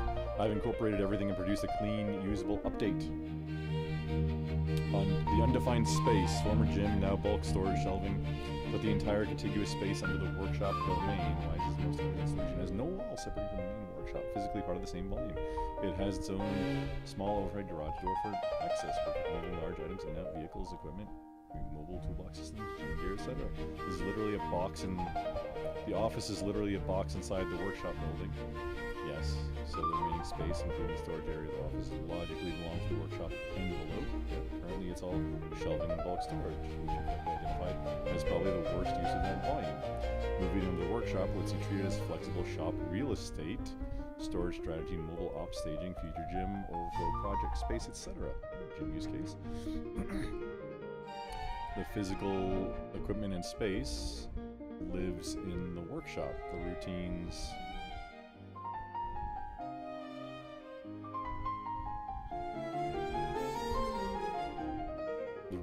exercise logs, procedures, supplements, recovery, idea cues for new purchase equipment live in physical fitness and training domain. See below. This is the same split as content domain versus show notes. Not exactly, no.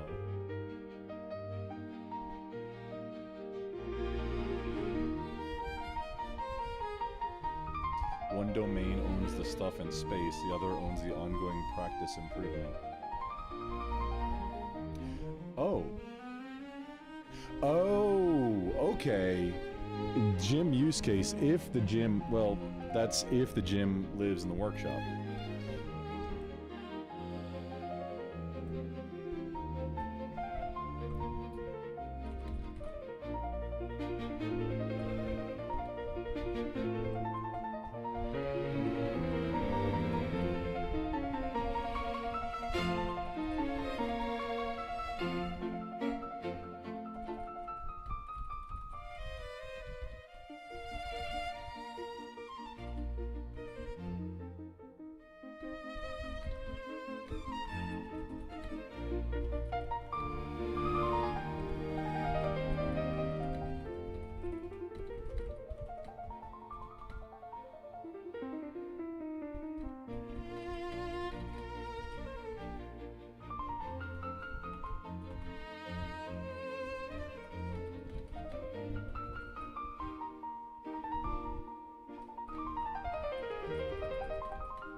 Asterisk. Asterisk. Asterisk. Asterisk? Is it just K?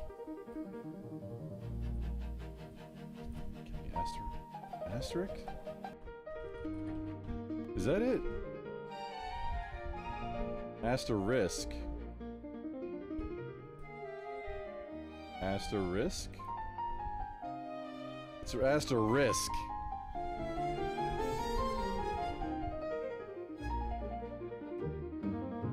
Can I asterax you a question? Mother lover.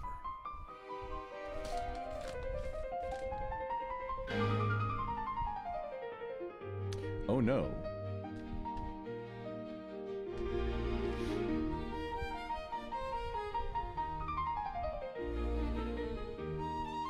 Remember prices at grocery stores. That's how you fill up a deep freeze.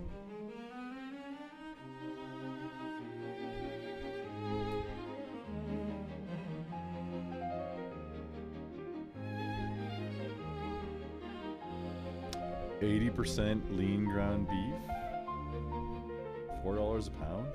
That? Oh, digital deal. Nah. No, I don't do digital deals.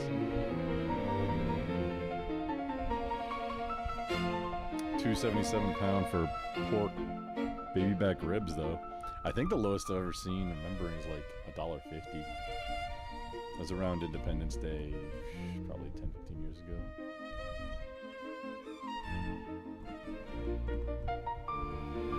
I have some ribs that still live in my deep freeze. It's always good to just buy them when they're on sale. Then when you're feeling froggy, to practice, you know, something that takes 6 hours to do, and you have them on hand. Don't have to spend. Thawing from the deep freeze to like smoke meat or do like to do a brisket or barbecue. Oh man, that's like you're planning that like a week and a half in advance, because you want to take it out of the deep freeze and stick it in the fridge. Maybe even as an intermediary step, take it out of the deep freeze, stick it in the regular in the house freezer if you have room. Because like a rack of ribs can be awkward to position in our in-house freezer. Assuming you have space for it. Or straight in the fridge. I don't think taking it straight out and, you know, to thaw is maybe the best. I don't have science to back that up though. But slowly thawing, I think I've had the best experience.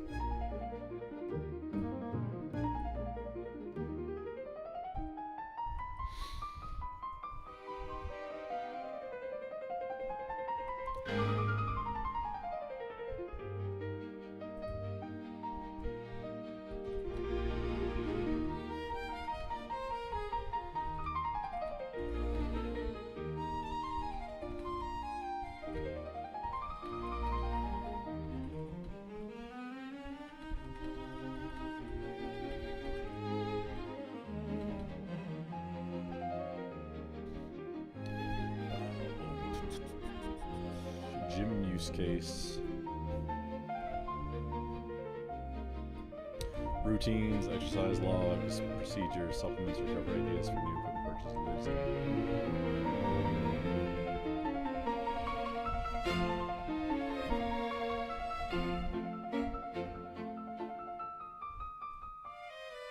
One domain owns the stuff and space, the other owns the ongoing practice and improvement.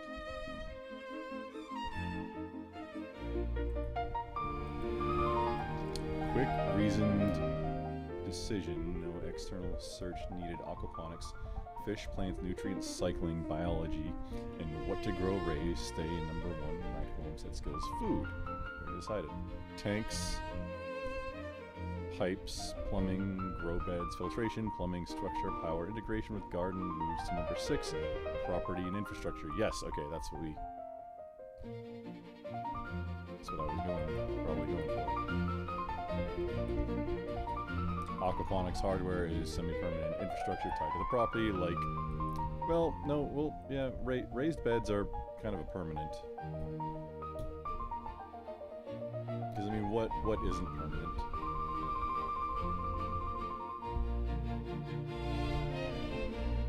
Call everything semi-permanent.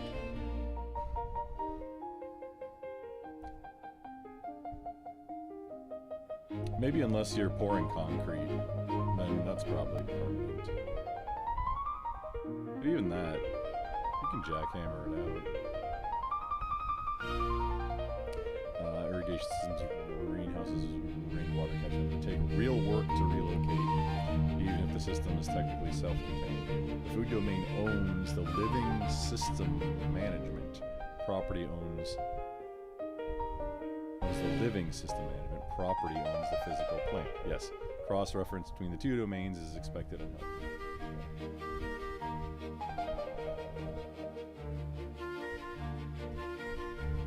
It's kind of annoying to have 2 books,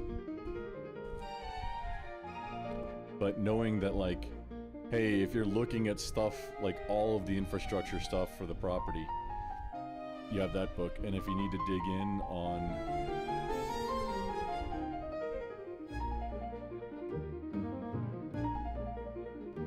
yeah, there's not a perfect way to have everything for one domain all in the same domain or system. It just doesn't work when there's stuff that overlaps. So you gotta delineate and then understand for working with it that, hey, this for aquaponics, it's under food because it's food, it's growing the food, but the infrastructure for that growing the food, the builds of the infrastructure, the requirements and what it needs, that's in the aquaponics section. But then the actual pump involved and how much water is being used and all that stuff, and like what the part number was for all the piping involved and all that kind of stuff, that's going to be in the same infrastructure book as like the irrigation system for the garden or the moat. What, you know of moat? Gotta get a moat. New missing domains added. Business new domain was accidentally dropped in version 1.2. Oh, Gruck! Get your stuff together. Separate from work contracts, which attracts external job contract opportunities. Business owns your registered business entities, EIN, registered agent, mission statement, process, business equipment. Avoid penalties. Tax strategy different from personal capital gains, and financing kind of brainstorming products, ideas, services that you move into. Long-term scaling could eventually become company books separate from personal CPA filings. Your CPA fiduciary will need both finance and accounts and this business domain, yet they are distinct. Yes. Physical fitness and training, new domain, routines, exercise log, procedures, supplements, recovery idea, queue for equipment, purchases, projects is an ongoing practice layer. Like show notes. The actual gym equipment space lives in workshop as decided above. If the volume grows, this can split later into strength training plus recovery and supplements. But for V1, it's one focus to me.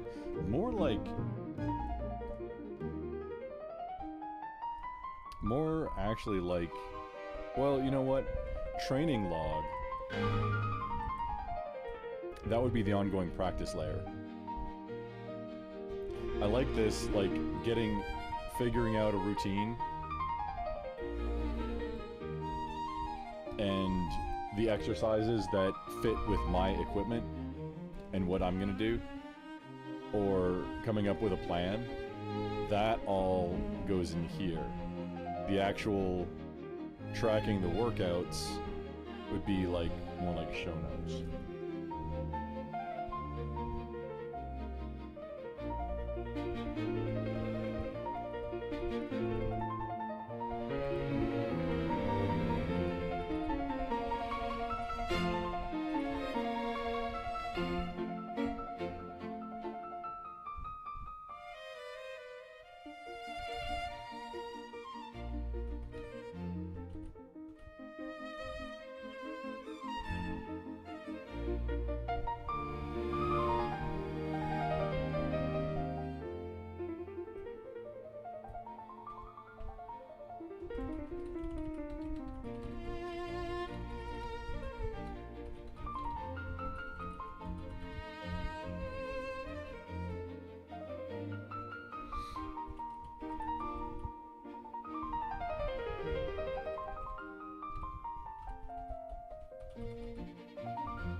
Okay, actually, after thinking about it that hard, I may be switching again.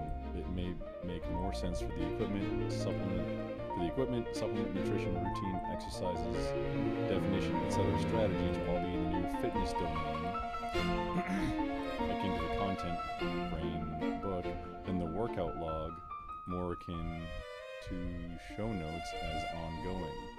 Deciding to buy a new piece of equipment or trying a new supplement, definitely similar to the content brain strategy, whereas actually using the equipment, or trying that workout circuit, or testing that supplement, that is definitely more like show notes. Along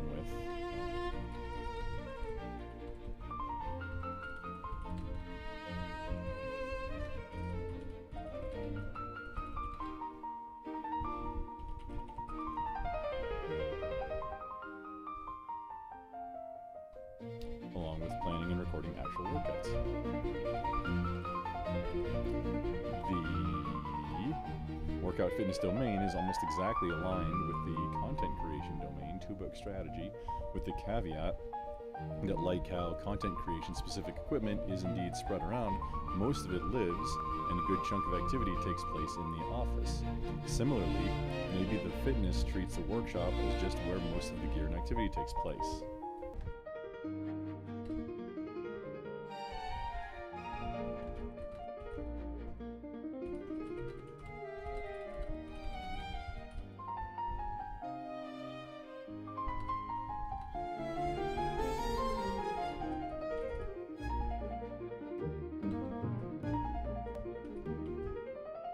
Which itself isn't even true yet, as none of it is there yet.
Similarly, the fitness, so a good chunk of activity takes place in the office. Similarly, maybe the fitness treats the workshop as just where most of the gear and activity takes place, which itself isn't even true yet, as none of it is there yet. We need to go through that process of very plausibly centralizing most of the gym fitness gear into the workshop space, but it could end up in the garage or elsewhere, maybe outside. Unlikely, because this is Texas.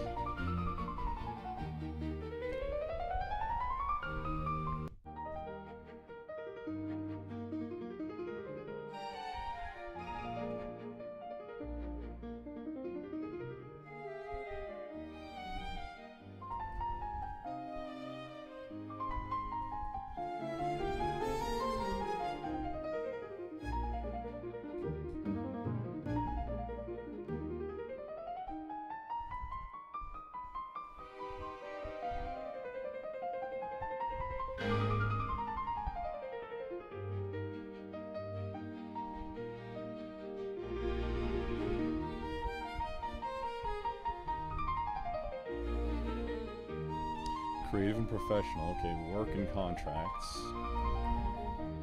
Daily operations, business. Daily operations.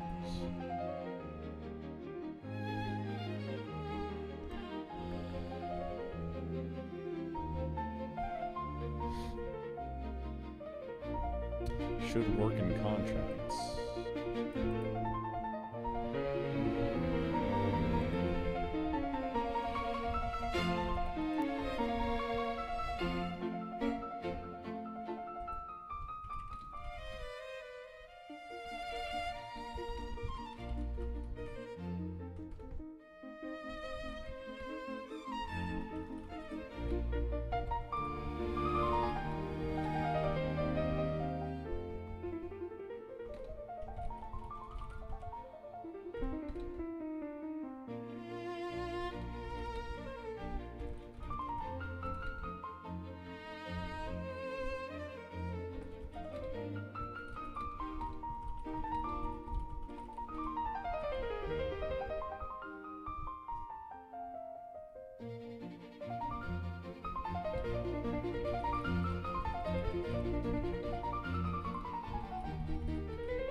You have working contracts under creative and professional, but business under home and daily operations. Give me details on the criteria for this split or any other information for this categorization. The category doesn't matter too much, but it helps for consistency. It helps. I do want these to be scalable.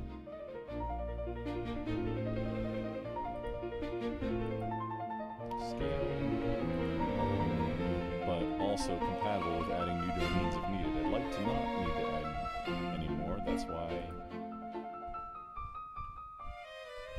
we are defining so many now. I would also like to use the numbers as a cross-reference.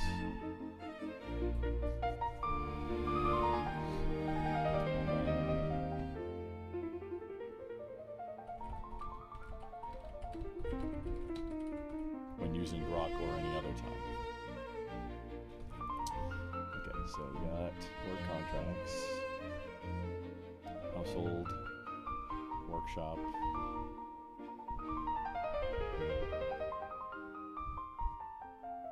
property infrastructure, aquaponics hardware. Okay, that fits.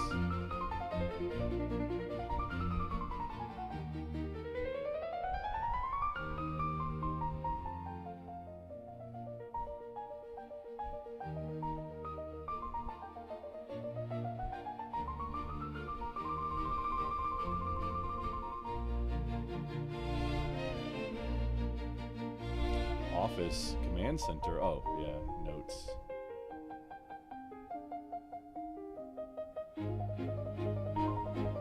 I like how it's spelled defense correctly also, that's fun.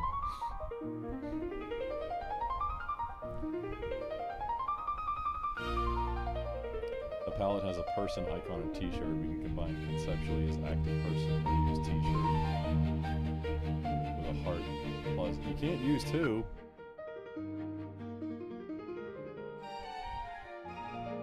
If you want a literal dumbbell, that's not, we can approximate the closest person with gear in the future.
feel confident that you'll fold in. What's the word?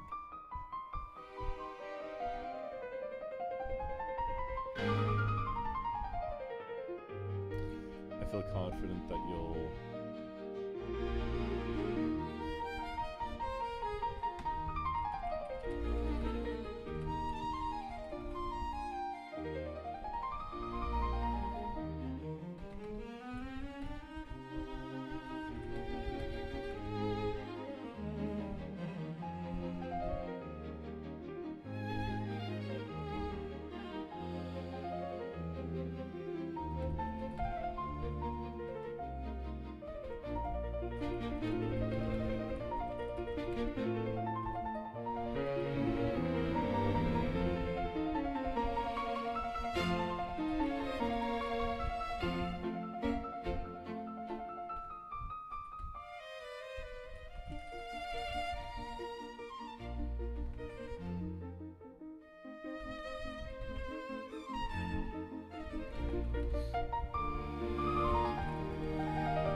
Final version 1.3 baseline ready for approval. I've incorporated every last piece of feedback. Gym equipment space. Tentatively under workshop with a clear asterisk. That location still TBD after cleanup. Could move to garage or elsewhere. Personal.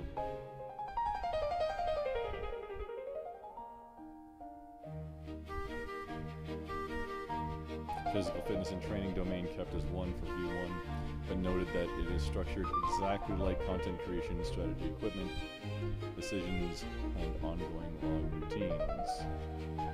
And can split the two books later if volume justifies it. That's not what I said to do. But this conversation's getting a bit long, so it's naturally going to start drifting.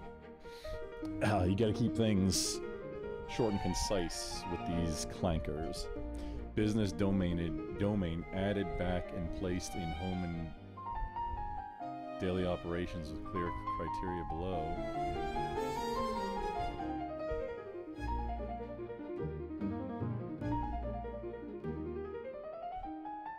No.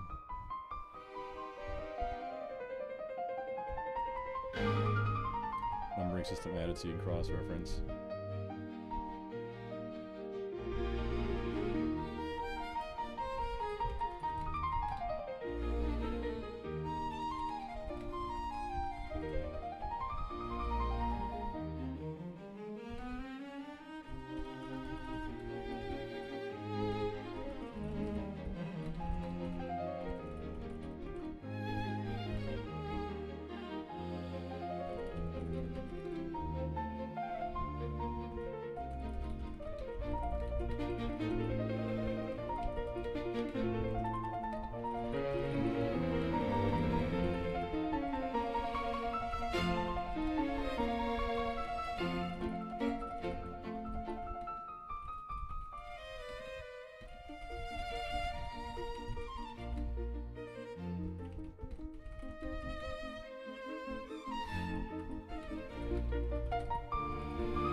I got like a piece of hair or something that's like, it's not attached to me, but it's just like it blows by periodically. I don't know what it is. Maybe it's spider web.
Okay.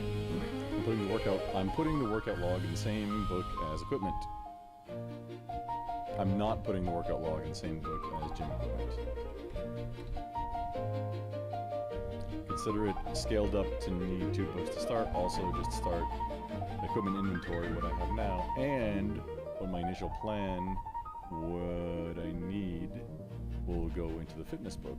When it gets a final home, the design, layout, flooring, mirrors, ventilation, etc., that will go into the workshop domain book, or wherever it ends up. But the planning, the what gear, etc. I have on hand, and what do I need to cover my goals, all of that will help inform the requirements for where the gear all ends up. With this in mind, it can't go into the workshop book, it has to go into the fitness version of the content brain. Actual workouts go into the fitness version of the show notes, and the actual placement of the equipment and space readiness will be how the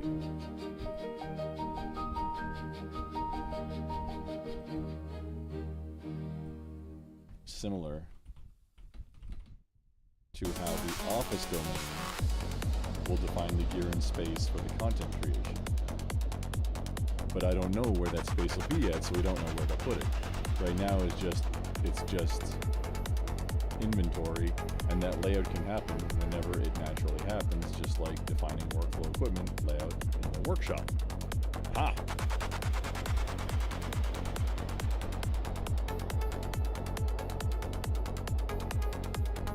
I should have made it simpler. I'm trying to give it background so it can understand and use that to make it better, but I found it, I just did it. I made it way too long-winded. After I went through the whole thought process and came to a conclusion on my own of what I want, I shouldn't have included all the background. I should have just included the what I want.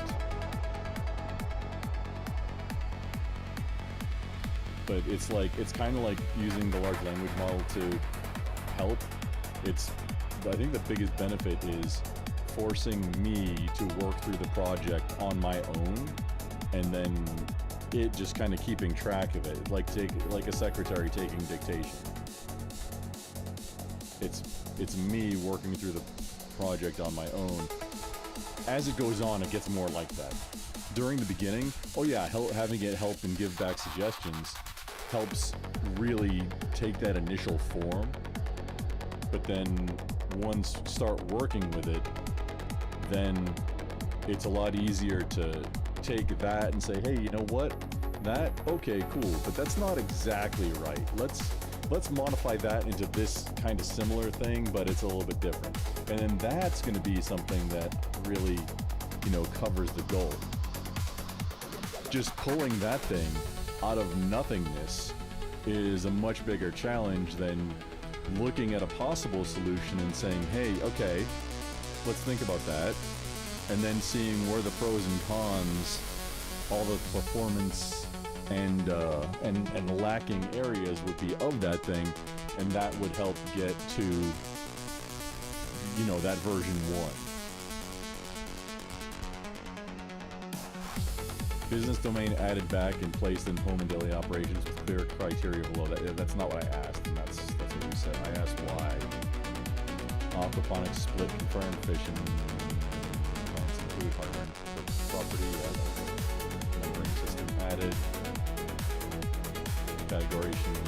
Categorization criteria explained for consistency future scaling. Okay, wait a minute. Did it? Oh. Why business is... Oh, okay, here we go.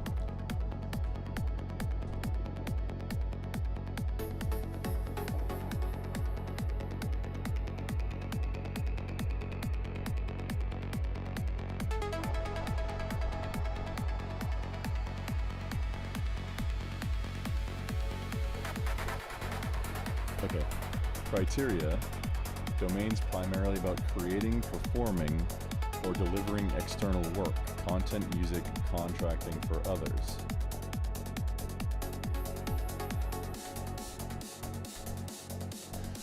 Oh. Huh.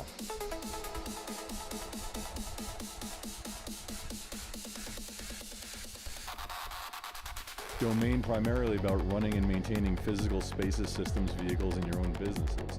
Home and daily operations. Okay, creative and professional. Work and contracts here. Okay, content creation, music, work and... You know what? Okay, the logic it used. Business...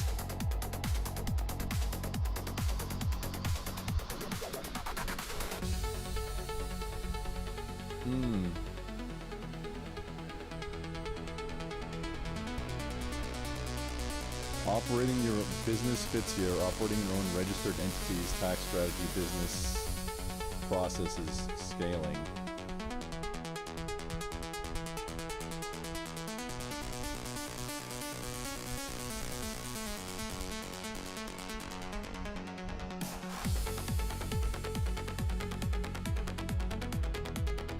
Yeah, the work opportunities definitely falls under something for external entities. Yeah, that's it. But then, so I think so does business.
just as slave number.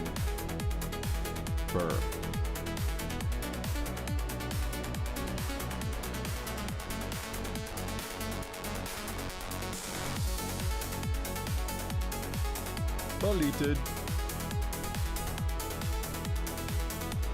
The super silly thing is if you like asked about something or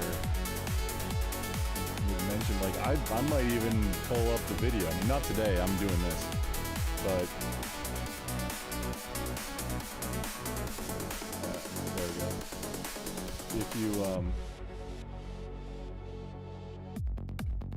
If you just mention something other than just like putting a link to another Rumble video, you might have got some engagement. I might have got some engagement. You might have got. I might have not just deleted your message because I mean, I can't tell what you said now, but it looked like mind control. Like, hey, I'm kind of interesting. Sure, maybe let me take a look at that. But just coming in and just posting a link to a video, no, that's not good. You don't build rapport doing that. It's not good etiquette.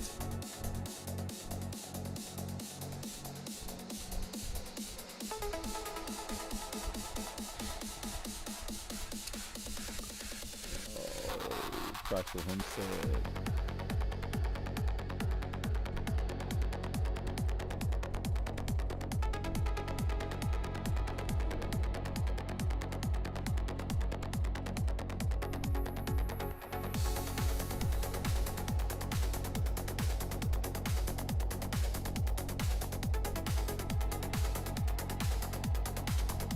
Okay, we are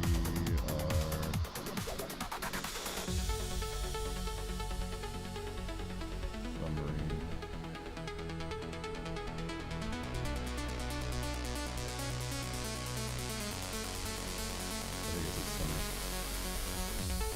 Summary. Not tentative gym equipment space. That will be defined later.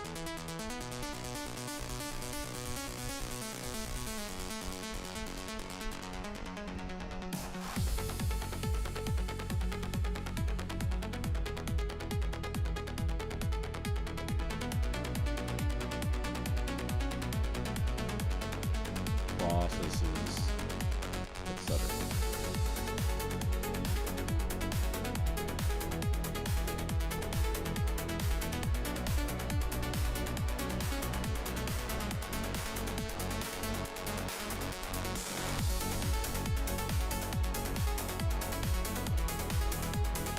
Oh no.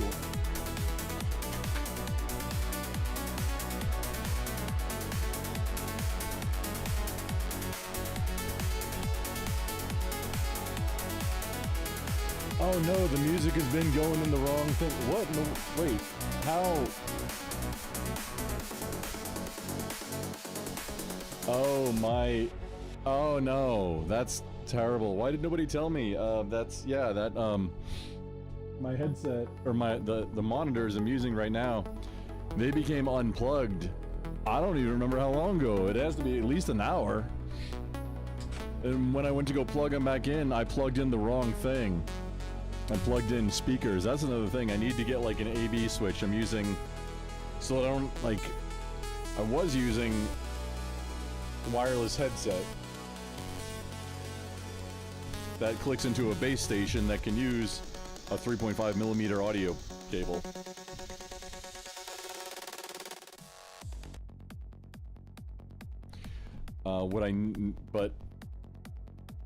Those decided to stop charging or stop syncing up, and I haven't fixed it yet. So I kind of switched my process to, honestly, way better for audio is using a set of monitors, which I need to get girthier cups. These guys, because they don't fill in all the time. Like sometimes they get pretty loosey-goosey and I don't realize it. so the sound isn't as good. But so then it's like, I have to take these things out of my ears and then put them back in, like if I have to step away, even just a little bit.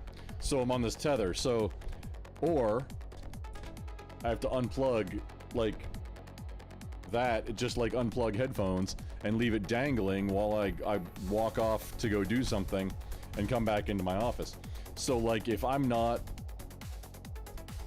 doing something where I'm gonna need to be using my microphone or need real, like, directional audio, like good audio, good in-ear audio, then I've found an old set of just open-air speakers that I had lying around,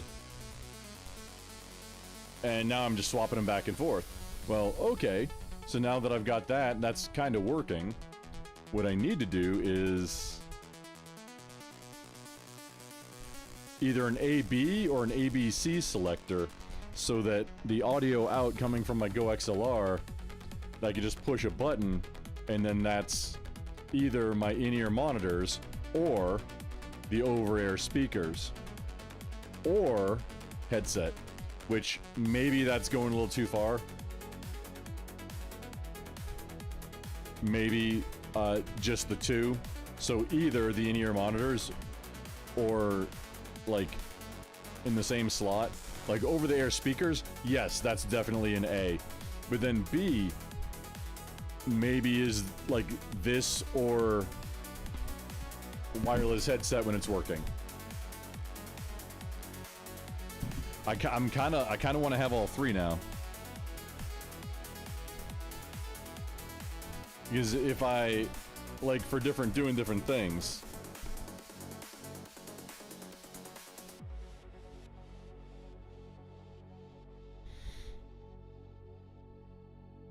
For the best audio, I think the monitors are the way to go, and those are like, these aren't expensive monitors either.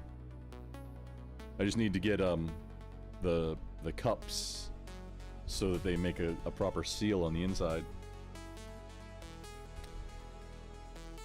And the funny thing is, anybody who's worn a headset for a long time, like for a lot of hours a day, it can start to put a dent in your skull. So just improving, going from the ability to, if I don't need like really good audio in my ear, or to also have like to prevent microphone from picking up audio, then yeah, the over-the-air stuff.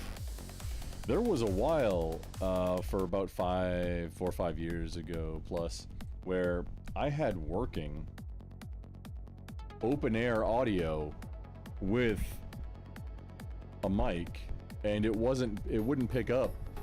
I think it was the way I had it like on axis set up with, you know, with my mouth, to where it was just not picking up any like the over-the-air speakers. Like I could join a call and not have anything in my ears at all. It'd just be open air mic.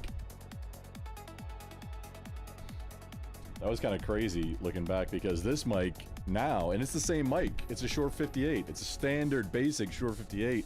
Same one I've been using since the 90s. But now, like,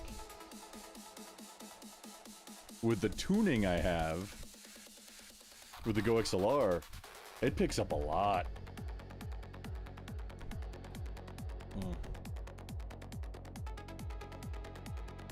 Any hoozles, that's...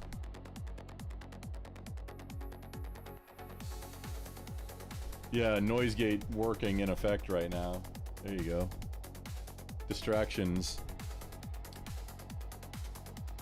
Okay, I think we're almost done here. I'm just gonna finish this up and be done. It is 1:30.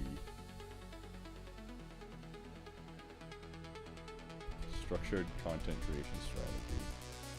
Structured like content creation strategy, equipment decisions, routine. Can split into 2 books later by just like, yo, why'd you put tentative gym equipment space? No, just don't even.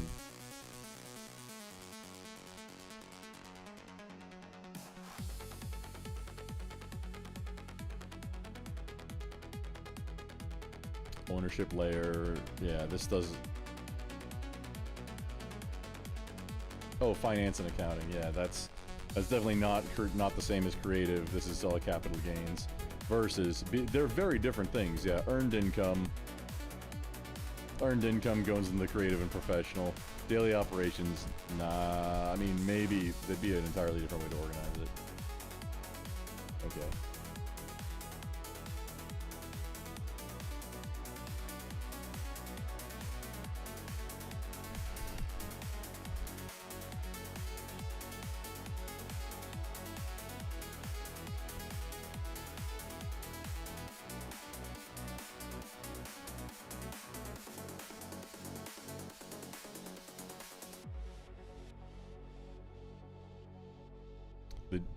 Please confirm the gym equipment note. Tentative workshop location to BED is acceptable. No, we're not doing that. Once you approve, I'll immediately deliver. Blah. Just apply approved or with tweaks and we'll lock in and move. Nah, we're not gonna lock in and move quite yet.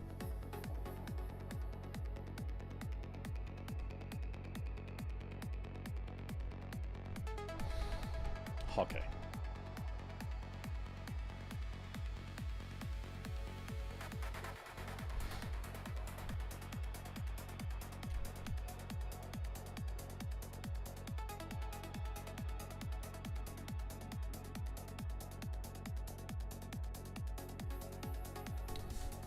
Why direct answer and final adjustments? Why work in contracts in creative and professional and business was in home and daily operations? Criteria. Domains whose primary purpose is creating something, performing, or delivering external professional work, contracting for other people or organizations. Content creation, creating content, music, creating, performing music, work and contracts, actively pursuing external job contract opportunities with other organizations. Domains whose primary purpose is operating and maintaining your own physical system, space, vehicles, and business entities. Why is business entities? That was a clean split. Business felt more like creating my own companies than creating or contracting for others. You made a strong case. Content creation, music are also your own effort and generate income, tax, ad revenue, royalties. Yet they sit in creative and professional. Business is currently heavy on tax strategy and direct earned income work, which aligns more with the professional work side than pure infrastructure maintenance. Yes. By recommendation. Your recommendation. No, I said this. Move business to creative and professional if it's that are better there for now, especially while it's mostly tax earning income. Especially while it's mostly tax earned income and product and service development. We can always move it later in V2 if it grows into heavy operational infrastructure. Physical fitness domain confirms split from day one. You're right, this is not tentative. We're scaling it to 2 books immediately. Exactly, content creation. Not going into workshop for version 1. It's not going anywhere. It's just all saying word. It's pardon my French. Current plan was what I have and what I need goes in the physical fitness strategy. The actual physical layout flooring mirrors ventilation power act placement, etc. will be defined later when you choose the final location, workshop garage or elsewhere. This future layout work will go into whichever domain owns the final space, most likely workshop, but we'll decide then. This keeps format fitness domain clean and parallel to content creation from the start. Why to content creation? Did I say that? Oh, right, yes, because equipment and like supplements and actual like planning out a routine or a strategy for training, that's gonna go into like, it's like the content brain, physical fitness strategy book, and then physical fitness activity, the workouts, actual planning and executing with, you know, recording like how much weight did I actually push, how many reps, all that stuff, planning, and then executing and logging that. That goes into the activity book, and the activity book is obviously naturally going to fill up through the course of time, regardless of any new ideas or anything. As just time goes on, it's going to fill up, much like the show notes versus the strategy and content brain. That's like developing new things and refining ideas. They're very similar.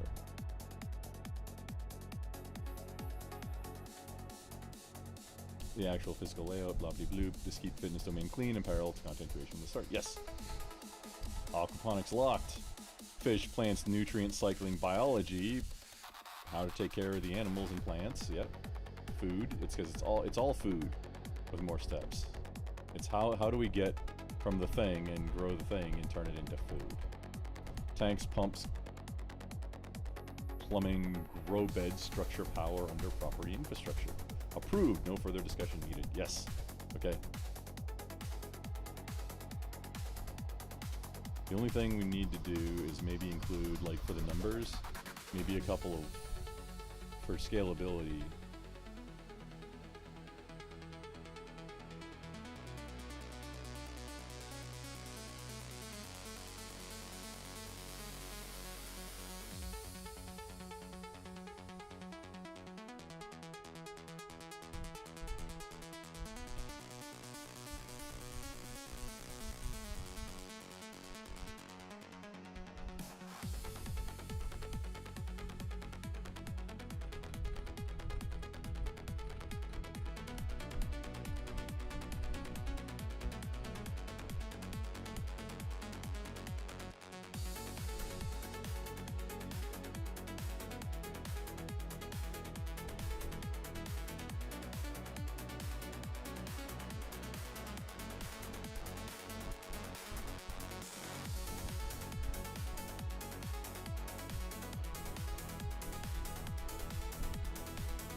Oh, excuse me. Oh, I remembered to hit the mute button that time.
Figure out what I need to buy to get these books.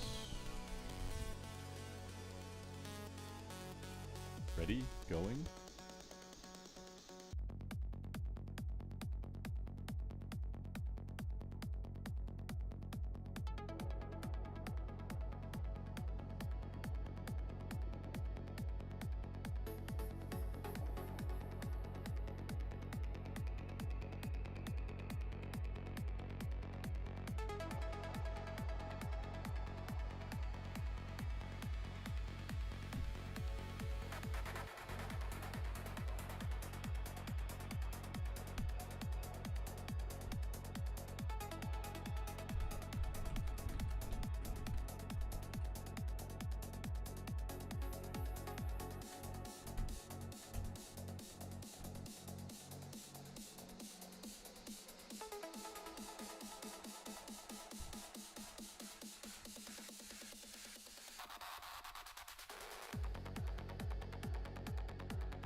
that broken?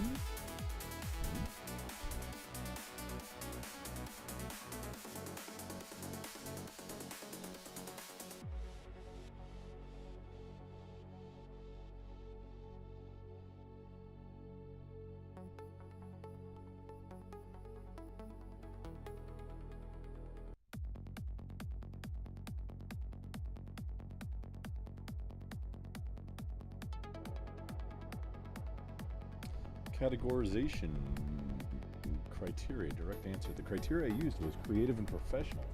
Wait a minute, is this?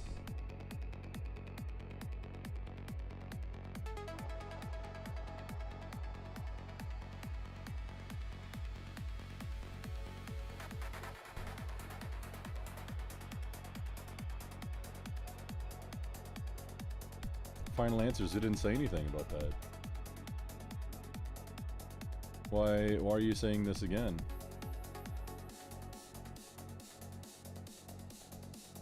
Domain 2's primary focus is operating and maintaining your own.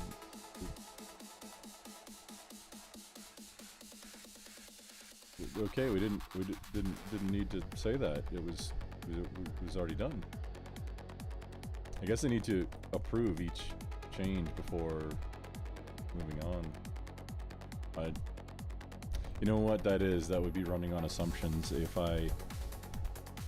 might be an oversight on my part to not say anything. So it's right. The clanker's right on this one. Gotta give it to him. Whatever.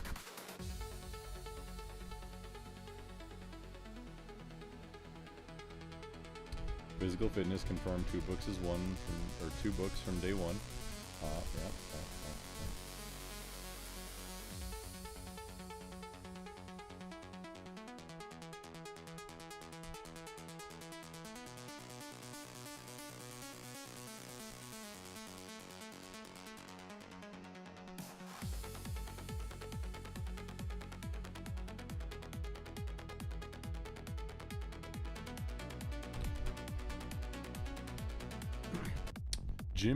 Numbering system. Feedback and recommended solutions. Your letters plus number ideas. Excellent. And solves the future proofing problem. Outstanding. Okay. Recommended coding. Clean. CP. That's a problem for letters.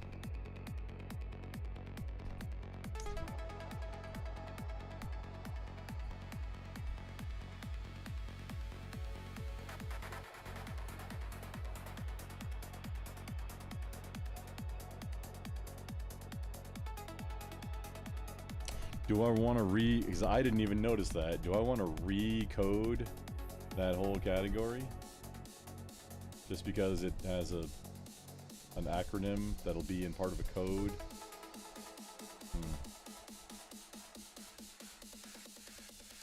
Home and daily operations. Self-reliance and preparedness. Self-reliance 11 through 17. No, we're not, no. Each category can grow, easily cross-reference.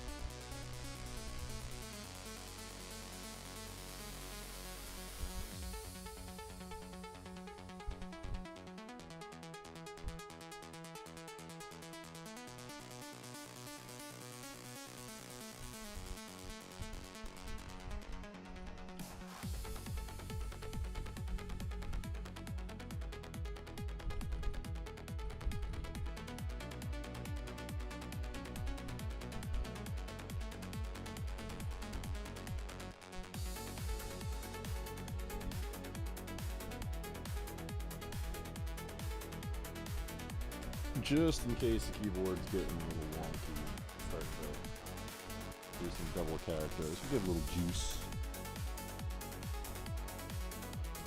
Categorization criteria: business being creative and professional. Changes approved. Physical fitness to confirm 2 books is 1 from day 1.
It doesn't become scalable if you use the same number.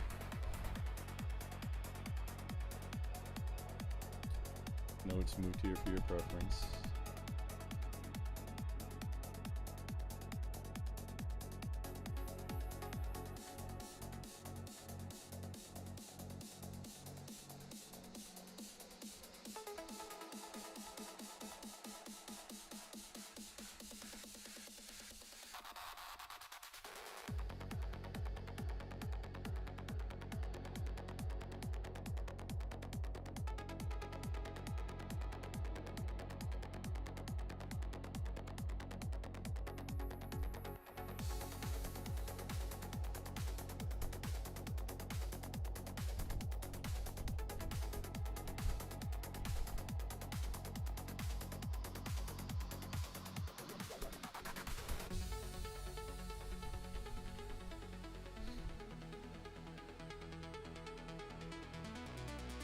Oh, I missed a part of it.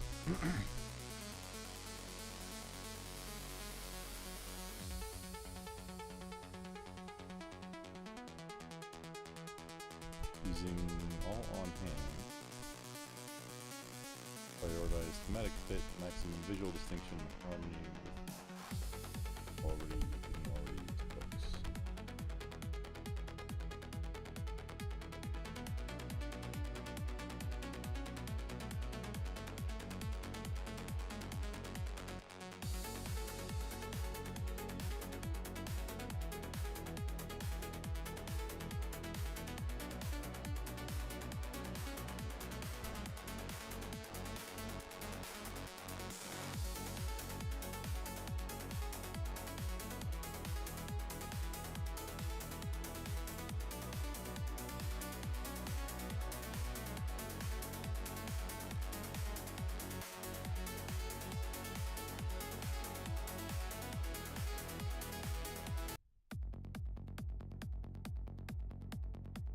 Using on hand. How does it make spares?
I didn't say treat it like physical fitness.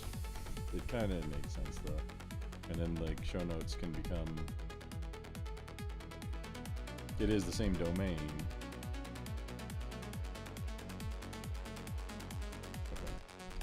Okay. content creation will be split into 2 clearly numbered books from day 1. Example of physical fitness.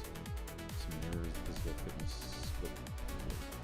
Numbering system final version. Approved changes. Numbers restart at 0, 1 for each category. This is the clean, scalable way. Changes the first. Oh, change the first category code from Charlie Papa to Charlie Whiskey. Creative work to avoid the negative association you mentioned. What was it before? Hang on. I almost forgot. Creative and professional. Creative work. Yeah, okay, that works. That is the elegant solution.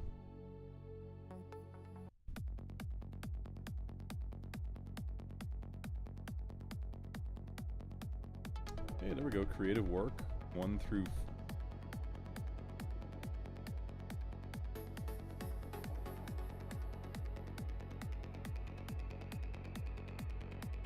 Okay. Yeah, this works.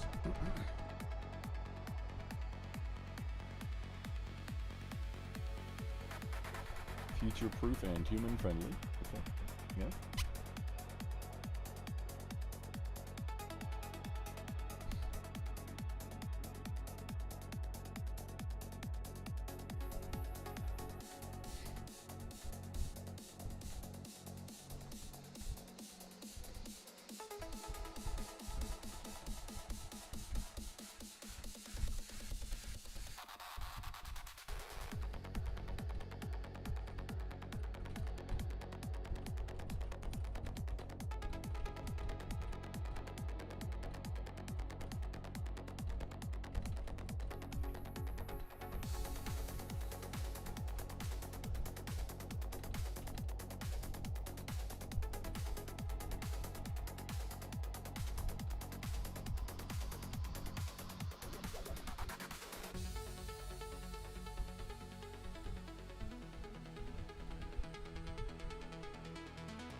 Physical fitness strategy, physical fitness activity. Okay.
change to the change.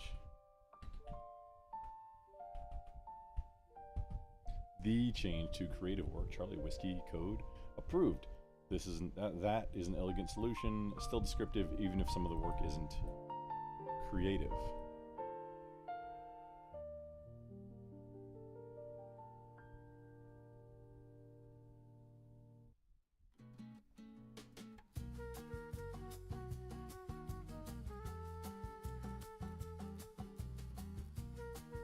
This math thing, like 2 plus 2's, what is that, 2 spares, like what does that mean?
Unassign all books that have the new status for color assignment currently, and start fresh with the available books from on hand, plus the 10 books from both multicolor pack purchases, and define one additional multicolor pack, 1 or 2, based multi-1 or multi-2, based on what colors make the most sense to use. Color assignments can be the same as previous, but run the whole pool of books that aren't inked yet against the whole pool of domains, or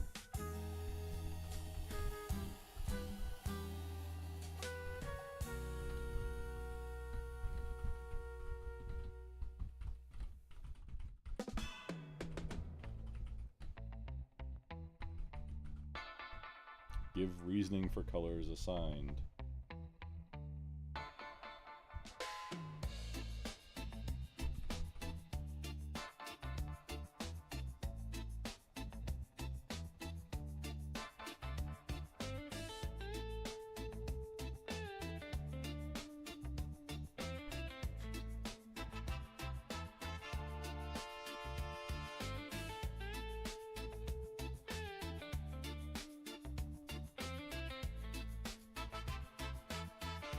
Haircut.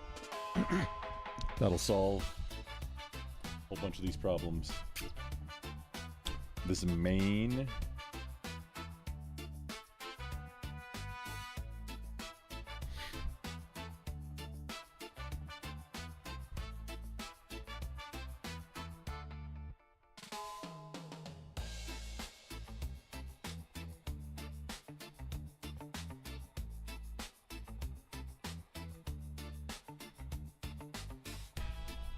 Okay, book count, you might have made an error. Correct math. Total books needed, 22. Already using 4.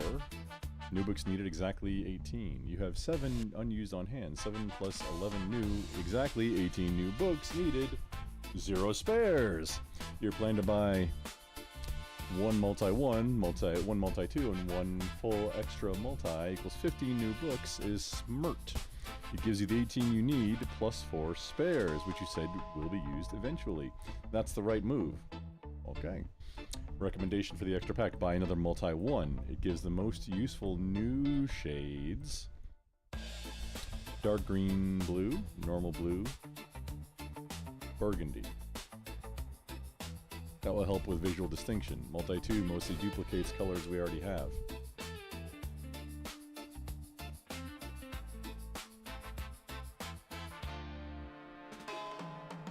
Oh, right. Yeah, I've used... out of that multi-pack 1, I was almost out of multi-1. That's why I bought my first multi-pack 2. That makes sense.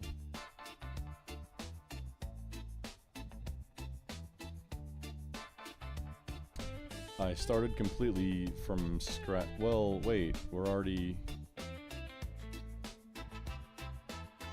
Okay, the 7 on hand is mostly from multi-2, so that'll give the bulk of 2 full multi-1 and multi-2s.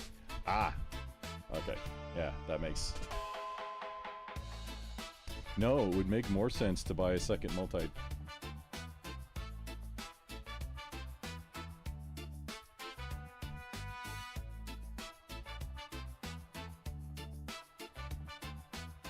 No, it wouldn't.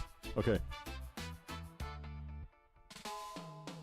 Most of the multi-1 I had got used up already, so what we've got here is the remains of a multi-2.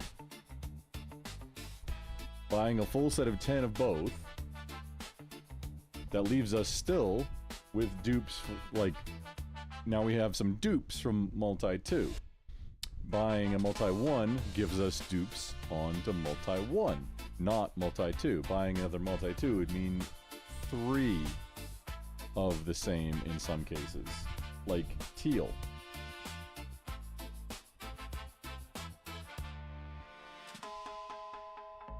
I believe. Gotta check on this.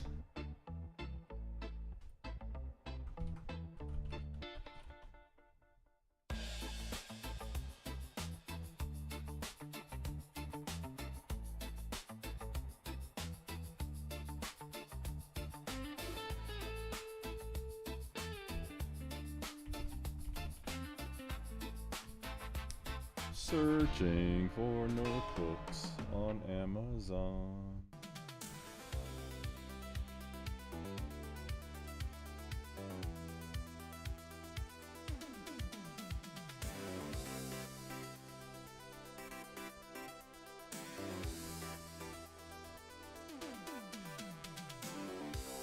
Ah, the electric drum kit. Yes. Yes, queen. Slay.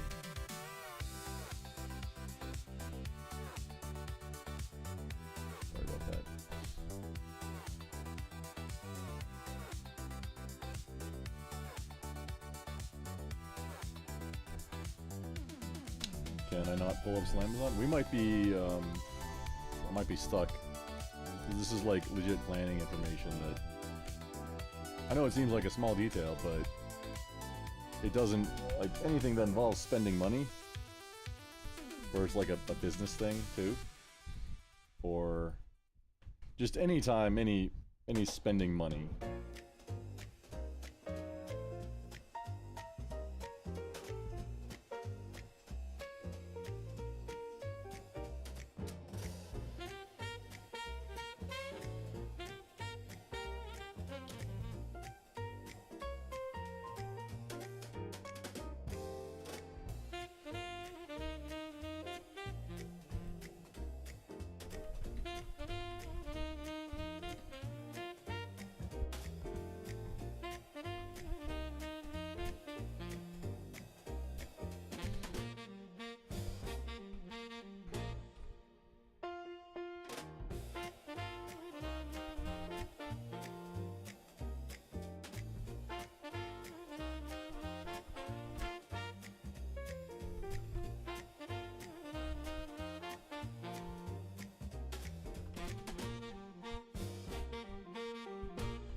Wait, this is more of a burgundy.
Yeah, this is tough.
blue, whatever. Dark green. Okay, that accounts for it.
Orange.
I may have previously made a mistake when describing multipacks and colors.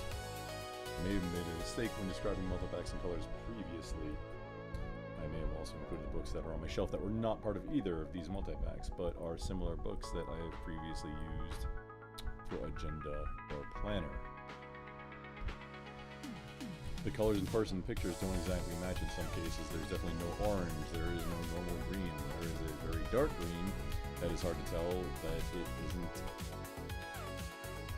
that. It isn't black at a glance. We will call that dark green or thick green. There is no purple, there is no maroon, crimson, or burgundy anymore. I may have used those interchangeably or mistakenly. There's a very clearly red color, dark red, and a very clearly brown color that may have some red in it, but it's brown now. We'll call that brown. There isn't a pure gray color. That was probably the dark green-blue color. It's difficult color to describe at a glance. There are 9 total colors available between the 2 multicolor packs. Each pack has 4 unique plus black. Multi 1 is teal yellow, darkish red, probably the burgundy color, peach black. Multi 2 is a dark gray-blue color, dark green blue.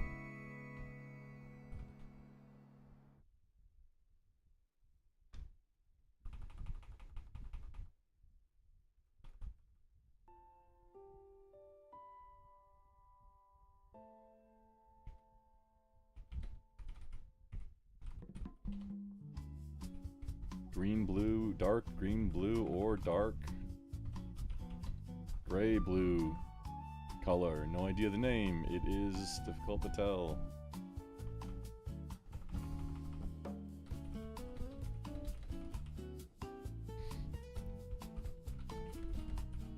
No idea to tell. Hard to tell what color it is. Blue. That's very blue. This guy right here. What color is that?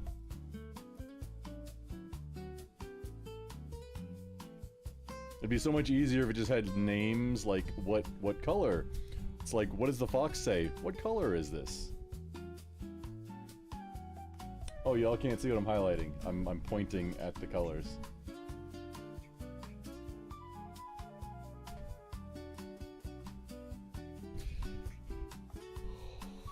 That's okay. It's you don't need to see it. It's kind of wild.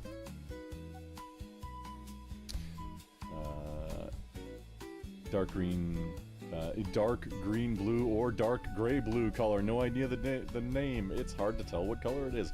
Blue, dark green, brown. This one may have also been called burgundy. Probably not crimson or maroon.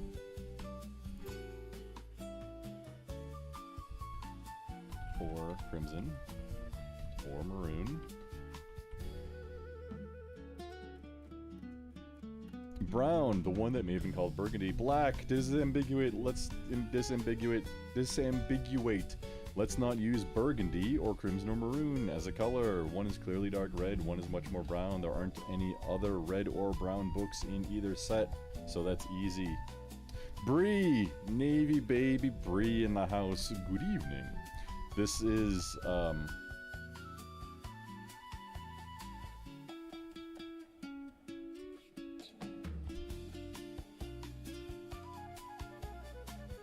yeah, I've been doing this for like 8 hours, 9 hours, 10. It's getting close. It's I may have actually been doing this specific thing for 12 hours.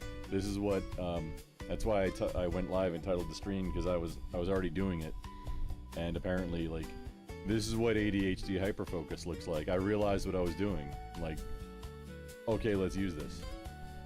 So instead of messing with clankers, which was the kind of goal for the stream tonight. This past night, I was doing this and in hyper focus mode. I could have just not gone live and kept doing this. So I took a quick break, set up the titles and everything, and go live. No intro music, no nothing.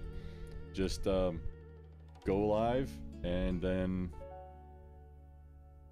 a couple of chat messages and like hardly any setup. No thumbnails, no nothing. We're just getting back into it, and that's what I've been doing.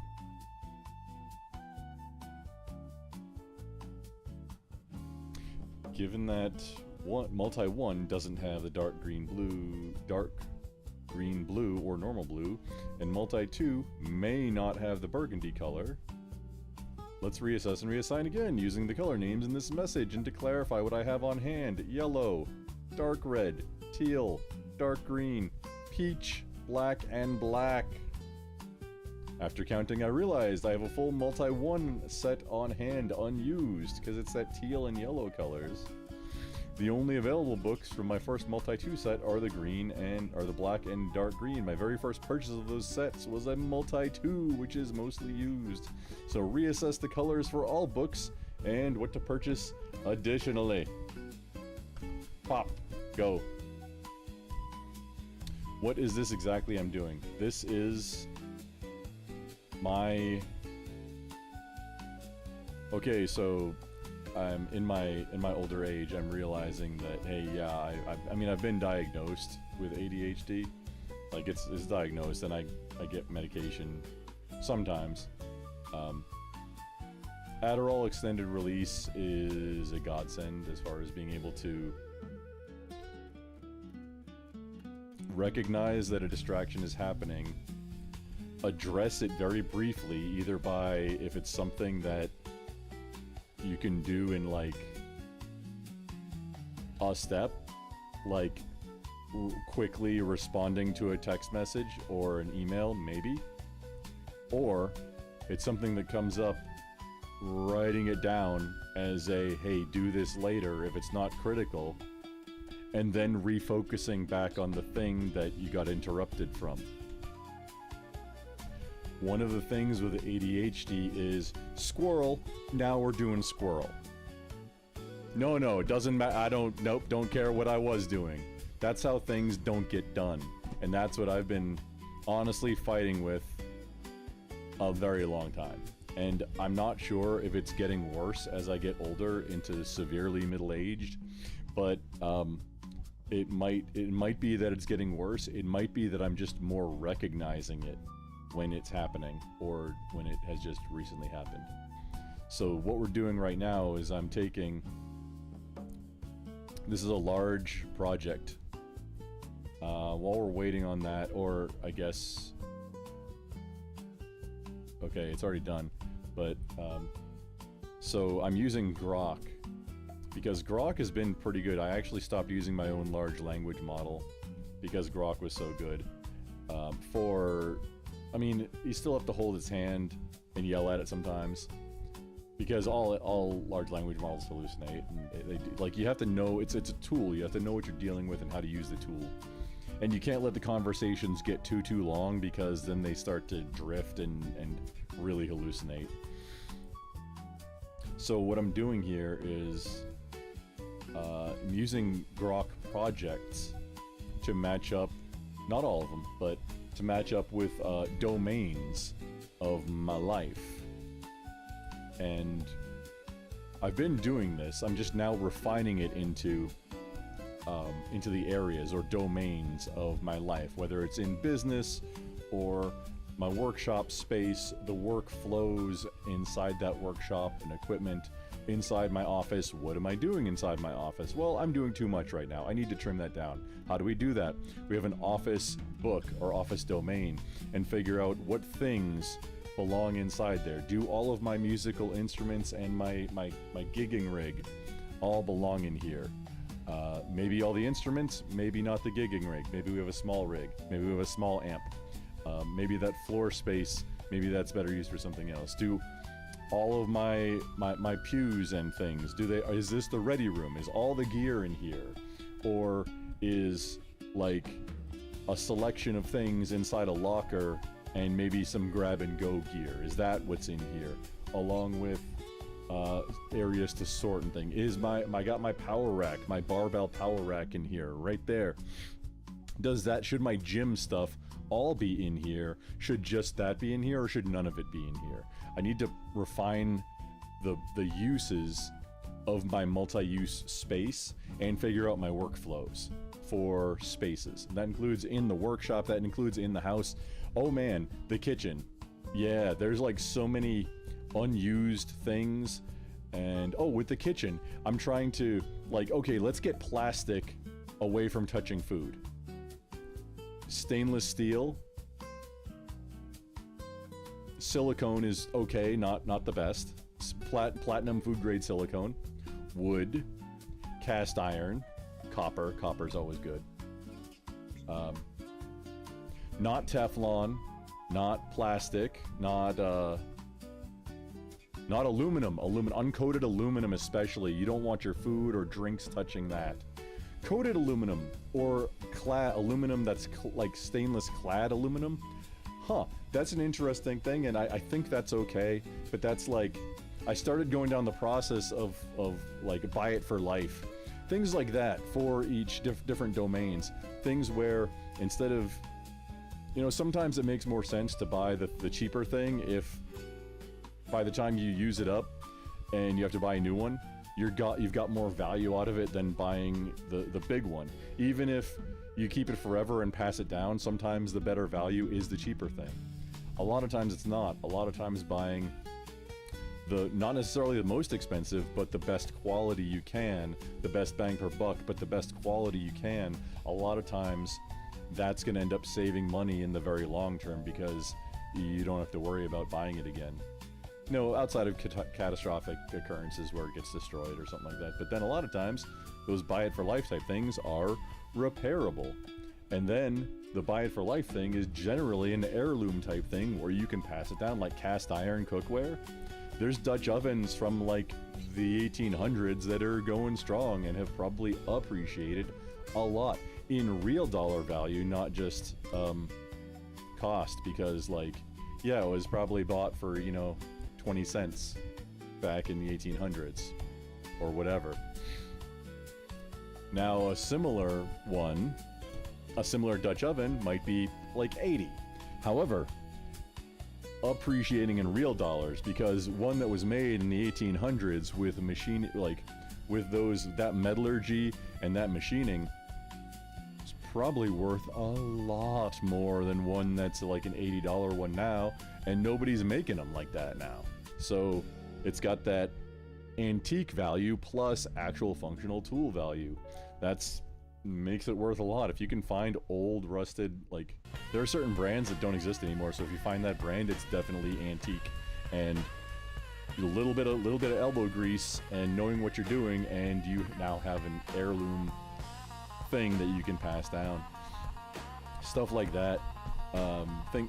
Things that touch your body and that you human interface with, those are worth, maybe not buy it for life, but buying quality, so that, like, your office chair, your keyboard, your mouse. Those are things that you touch a lot. Things inside your vehicle. Maybe a seat cover that makes your seat better ergonomic. Ergonomics is a big thing too, not just comfort, but being good so that your body is aligned. That's more important than a lot of people realize.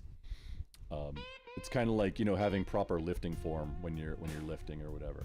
Oh, also, yeah, we just went through that, disambiguating and figuring out, okay, I need 2 different books for the domain of fitness and health. One to cover like equipment and processes and like supplements and stuff, and then a whole separate one that's for tracking and planning like workouts. Because that one's going to naturally, as time goes on, get filled up. Just the corollary was just like my content creation strategy. That was one of the first things that I went through with this exercise. And now I'm like, okay, let's take that. Now that I've done that for a little bit, let's take that methodology and spread that to other domains of my life. And that was the same thing. We got my idea queue at the back, and then I fill up, you know, taking an idea, brainstorming it out, all kinds of ideas, no bad ideas, and then taking all of that mess and then refining that into, okay, now let's take some of that mess and turn that into an actual plan for either a segment, a series, shorts, whatever it is. Something to do, like, that's how I got Tuesday, do all music on Tuesdays now. And just because it fit on Tuesday, and I was kind of looking for something like, you know what, I should probably be doing Tuesday as a content day. Go live. So now it's either performing, like playing bass or whatever, or like editing video from a previous live performance, or honestly a preview. I picked up, not sure which box it's in, I picked up an ocarina, like from Zelda. So on some Tuesday, in the not too distant future, on Tuesday, I'm gonna unbox this ocarina and then see if I can play it. Because I've been playing bass since 1991. Don't calculate that out. I did take a couple of different music theory classes in high school. I know a little bit. Like,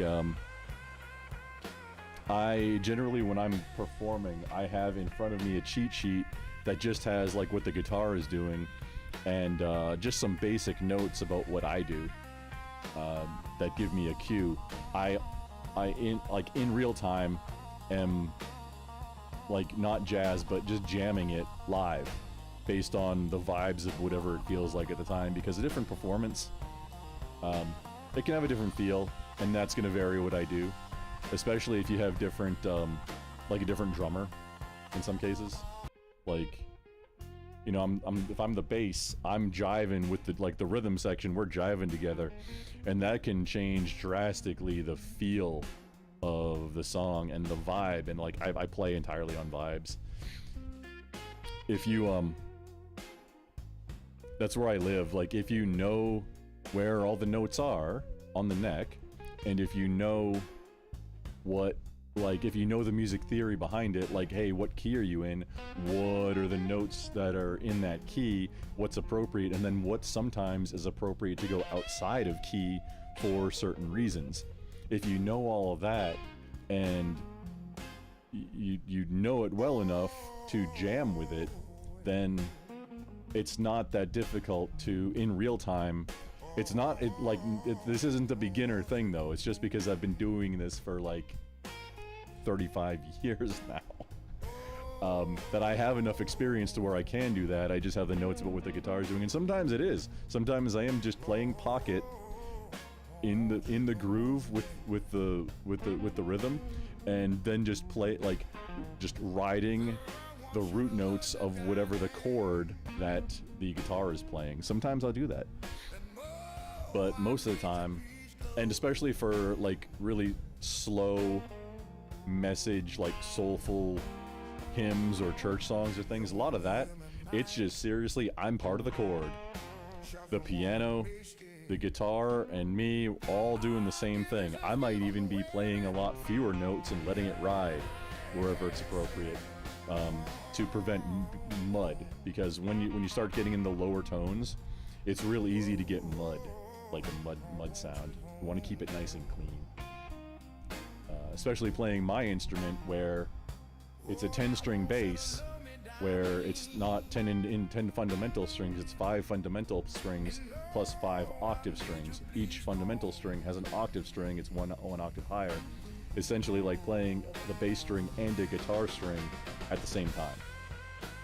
So it plays like a 5-string bass, but it's actually 10 strings. So every time I'm hitting a note, I'm actually playing an octave. You can tune it different ways too, like you can do whatever. But that's how I have it, and that's how it's mostly clean. I'd like to get into a 15-string at some point, so I still have that same 5, but then 2 octave strings, where one maybe isn't an octave string. I could do like root, then 5th octave, or root octave 5th from the octave, or root 3rd 5th, root 3rd octave. Like, there's all kinds of things you can do by adding that additional string in there. And you know what? I could even do that now without the octave. I could just make it a 5th.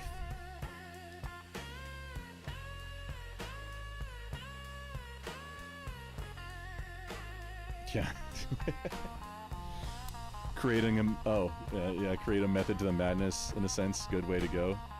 Yes, you have an ocarina too? Yes, a method to the madness. Well, I only have madness. There is no method currently. Because looking back, I have very severe ADHD. And the only thing, I think, looking back, that got me through the Marine Corps was everything was such high stakes that it was all like front of mind, but it was all remembering back. Like remembering a lot of things was very stressful. It wasn't like a lot of times it wasn't the dangerous part of it that was the stressful. It was the remembering what time to be somewhere. Yeah. That was more stressful than... Well, I don't want to get into that too much. But yeah, these... assigning these domains for different projects, or these domains, that then I can have... What I used to do is, and I still do, I still use OneNote for work. Like, and OneNote at home, but the thing is eventually, unless you're very disciplined with it, which if you don't know going into it, then you're not. OneNote, which is a note-taking tool, where, so each file that you load in is a notebook, and that's just like having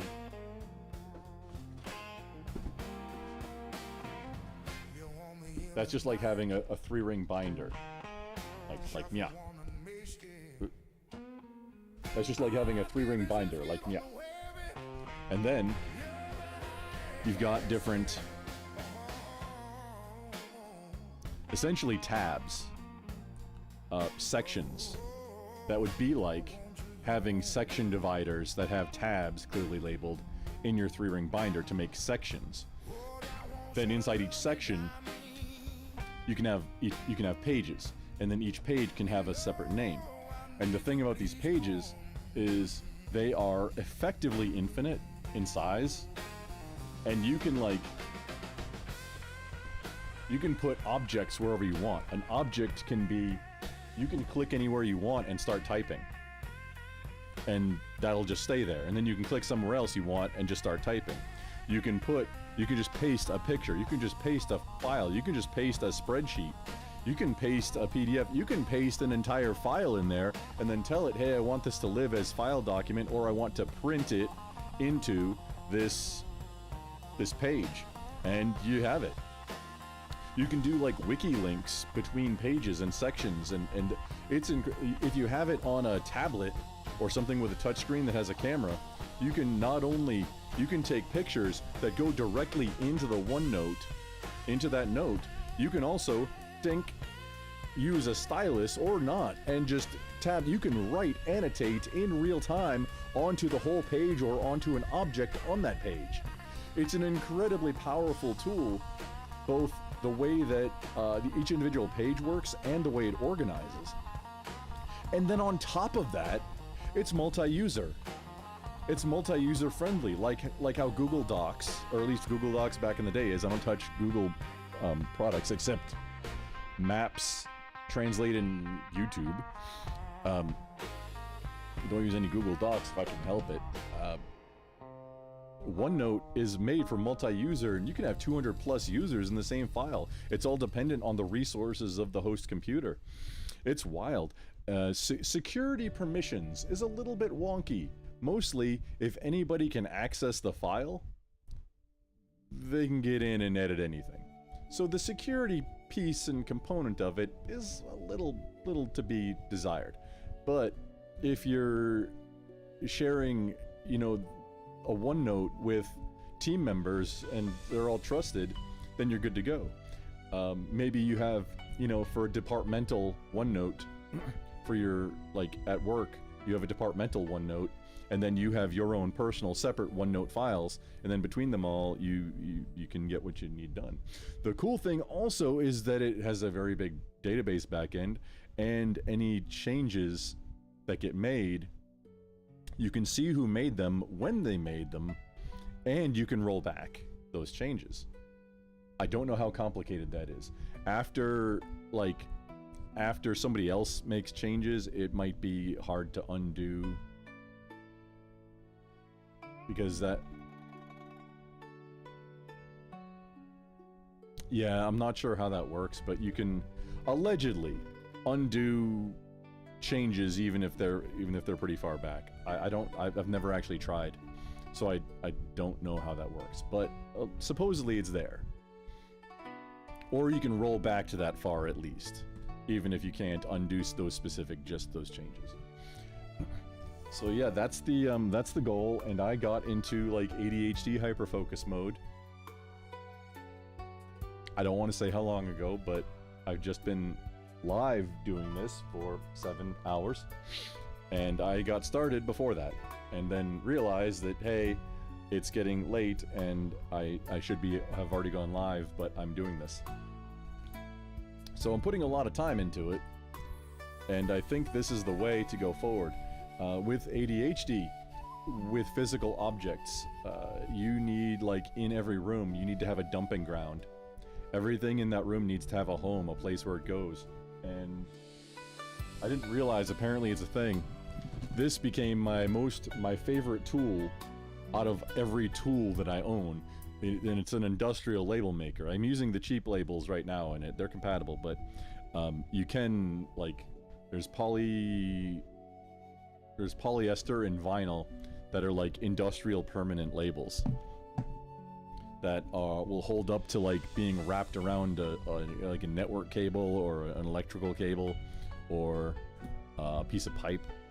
There's also, it can print onto shrink wrap, heat shrink tubing, and so there's other color, like, all kinds of stuff. But that's my favorite thing, and I didn't realize until I started, you know, researching into ADHD a little bit that, oh yeah, okay, well, that's why I like to label everything. And the home, I like to label homes for things so that there's no confusion about what goes in there and what does not. Having labels in clearly defined space, literally a home for everything, and clearly labeled that home for everything, it seriously helps. When I, like, just sorting through things, organizing, I had these tendencies, like these bags. This is like a mailer bag. It's, I think, 14 inches by 20 something. The cool thing about these bags, the coolest thing is they're big enough to, you could put like a whole change of clothes inside one and suck all the air out. But then also, this is a 17-inch screen laptop that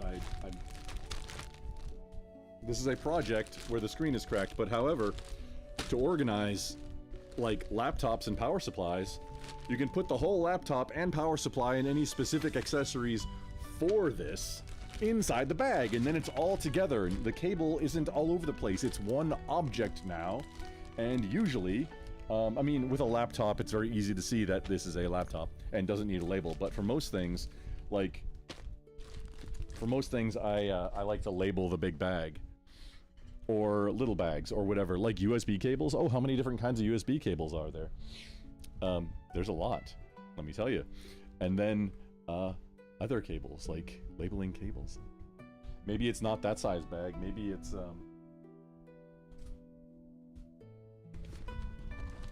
maybe it's gallon Ziploc bags, or maybe it's quart size Ziploc bags. Yeah, the zipper Ziploc storage. The storage specifically. Or the freezer type. I'm not sure which one is better. I've been using the storage for like all of this stuff.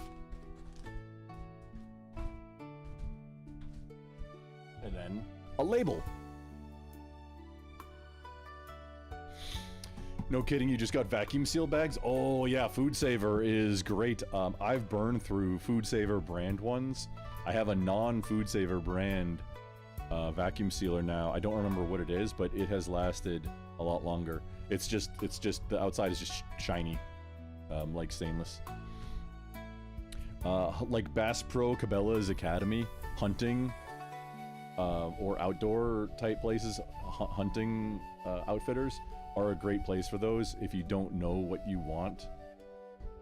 If you don't know, like, how much use you're gonna get out of it or anything, those places, they'll have a lot of in person of them that you can see and touch probably. and then either buy it there or, you know, Amazon or wherever you want to buy it. But if you want to see them like in the box or maybe on display in person, that type of store will usually have them on display if you don't see them at like a Walmart or wherever is local to you.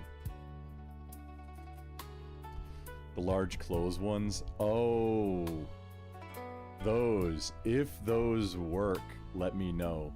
I have tried the vacuum seal clothes bags at least 3 times in my life.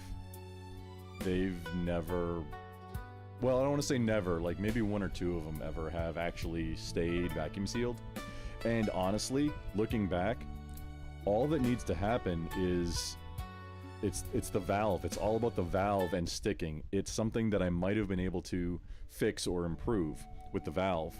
Because the ones where you seal it and then it's got a valve and you stick the vacuum cleaner on it, right? Because those are great because you can make a cushion slurp down, or like a comforter. Just, you don't want to do that to a sleeping bag. Funny story. That's really bad for most sleeping bags. You want the fill, you don't even want to actually fold them and store them flat. From what I'm understanding now, which all of mine are probably ruined,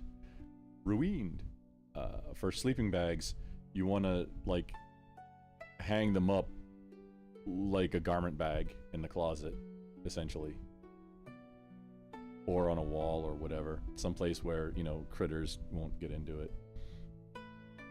So inside a sealed loose like if you need to store in the garage or something, sealing them inside a loose, not a vacuum sealed bag, but just sealed so that critters can't get in and out, but then just hanging them up so they hang up and down the tallway is, from what I understand, and I might be very mistaken on this because I'm not, when I was active duty, we smushed them.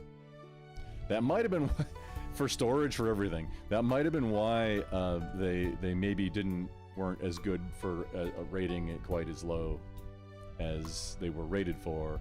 But then also the sleep system that I had, it had a green bag, a black bag, and then a bivy, a Gore-Tex cover bag that it could insulate too, but you'd probably sweat. It's supposed to breathe, but you're gonna sweat.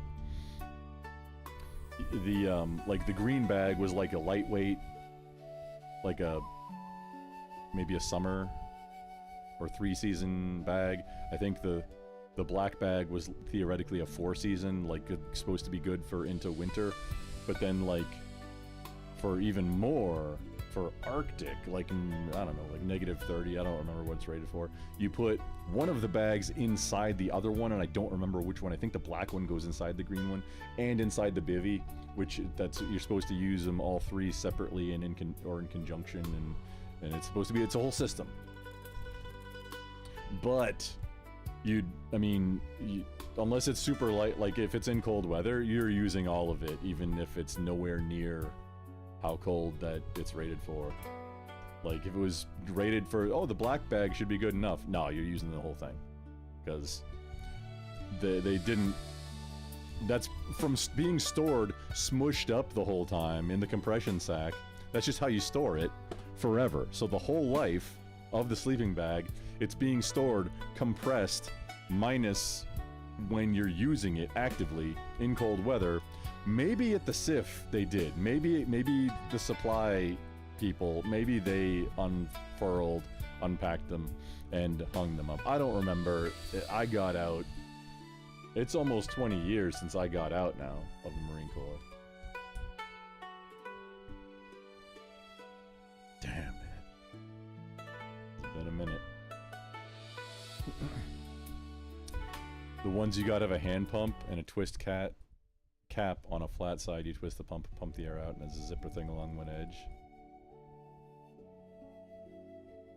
There's a clip to lock one edge you use to put stuff in. Okay. Some of them are just giant Ziploc bags where you almost close it and then like sit on it and then finish closing it, and then it should like keep it from expanding. Some of them have a valve and you use a vacuum. Those ones tend to work the best, but None of them worked great for me ever. I think it was always the as seen on TV ones, and I should have known better than trying them again. Twist cap. Pump the air out with a hand pump. Well, I mean, depending on how the interface is with the valve, you could maybe use a vacuum cleaner on it also, or something else. Project organization structure. There we go. Colored domain notebooks, colors and boundaries. That's what I'm working on with Grok right now. The other thing big thing I'm doing with Grok is I upgraded to the Super Grok subscription. So now I have one of the Grok optimizing Grok agents. So I'm using Grok iteratively to improve and build out these Grok agents, so it uses all of them. You can have up to 4. Custom, we're using Grok 4.3 beta, 4 agents configured. So I'm using those configured agents to help me do the next iteration of configuring those agents. And then this one, maybe not this conversation, because this one's getting really long, and this was a lot of process improvement for like defining the overlap and boundaries of these different domains. And it's almost done. Right now we're just assigning colors, the fun part. After that, then I'll go and take each domain, and it might make sense for groups to be the same thing. And then inside each project, here is a separate set of instructions that apply to that project. So there's a character limit on all the agents. It's 4,000 characters for the Grok agents. And I'm guessing it'll be similar for this. It's probably the same. It's probably a 4,000 character limit. But for the agents, then I can take some of the goop out of the agents and put that into the individual project instructions, and then get different. It's been pretty good, but it's really a pain, like having to redefine terms inside each conversation, or saying, hey, go and reference this other conversation for something that is just a straight definition, or what I want you to do. All that stuff is great to put in the project, or the agent instructions or the project instructions. I haven't done any project instructions yet, I don't think. Maybe 1 or 2. But that's getting this kind of refined is the trick. And I just today was looking at it. It looks like other large language models aren't doing this setup to where it's, hey, you can set up multiple agents and then have projects divided up by projects. This is perfect for this endeavor that I'm doing, this workflow endeavor. I looked briefly at ChatGPT, and then there's a few others, and it still looked like this was the best for me, but I am going to be testing out, because sometimes using one AI to write the instructions for another one is the best maneuver. Like using, say, because they're all good at different things. Using like Grok to, like, say you want to have an AI song and you like, but you don't want to write the song actually. If you're not a musician or not, want to be creative with lyrics, or even if you are, you just want to cheat or have a starting place. I do that.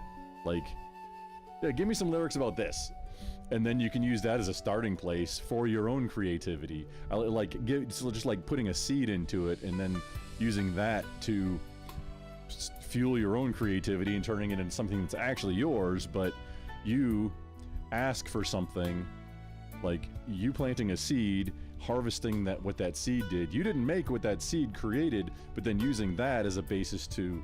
You plant the seed, then you have no bearing on what the wood that seed grows, but you harvest the tree and then you use that wood to build your house.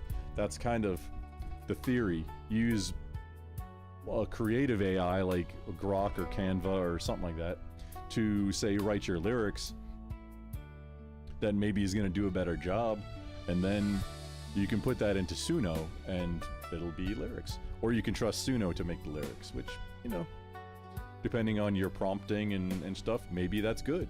Maybe it's better. It's probably worth putting the same prompt into multiples to see the lyrics that you get from both. Or all three, or whatever.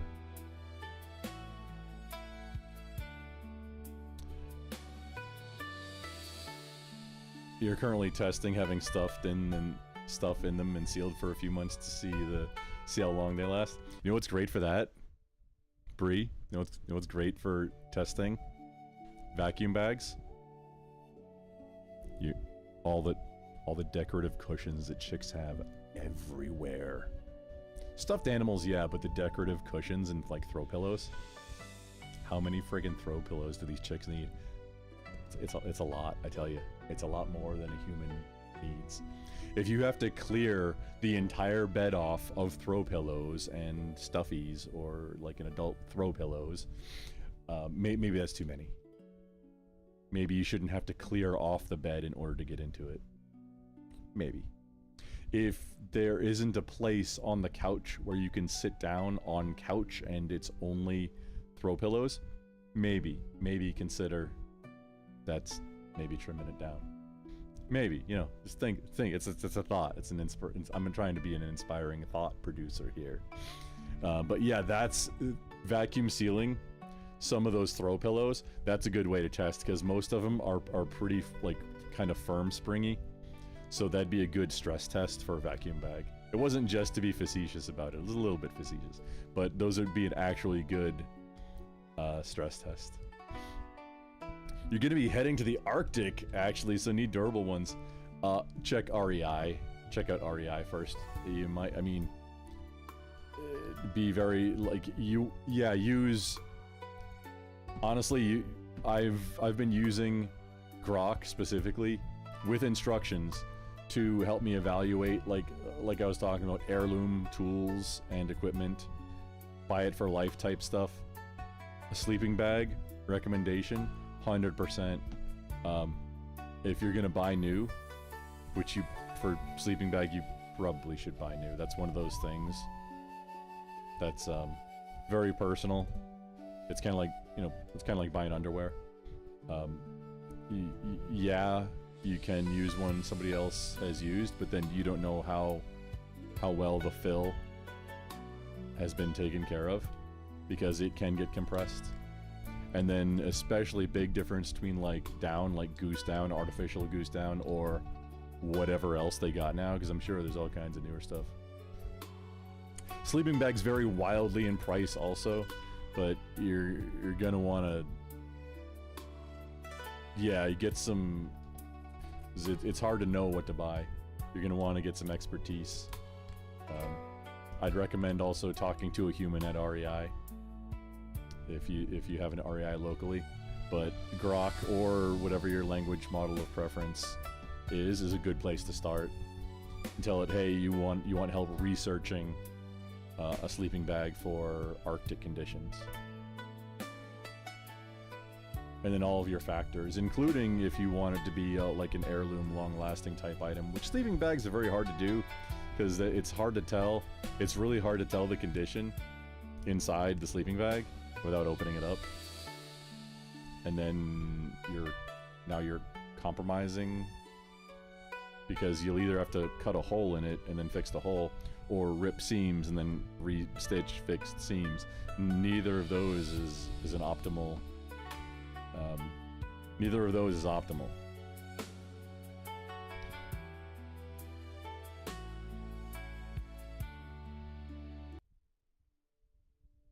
So yeah, get input, and for Arctic conditions, you're not getting out of that for like, I mean, it's not going to be under $100. If you don't need it to be ultra compact or lightweight, if you can get away with a heavier, physically a weight heavier sleeping bag, it's going to reduce the price a lot than something that's super lightweight. That all, like, I think that just goes with the nature of it. More weight and more fill. What the fill does usually, it doesn't have like insulation rating on its own. Mostly, what the fill in a sleeping bag does, it's kind of like the fill inside anything that's insulating, like a comforter or a duvet or whatever. It's not the fill that's insulating you, it's the air, and it's the fill that's holding apart the air the best. Air is a great insulator. If you have air that has a sealed surface, like a membrane on both sides, that's going to be an incredible insulator, one of the best you can get at being lightweight. Like down, anything that's very fluffy or airy that can physically keep the side walls of your structure apart, those are usually the best insulators. There are some things like foam that then that becomes, instead of the air being the actual transmission medium for the thermal transfer, then that thing, whether it's foam or whatever, becomes the transmission medium. There are some things that are way better than air, but if you're talking lightweight, like you're going to carry it, air is the best.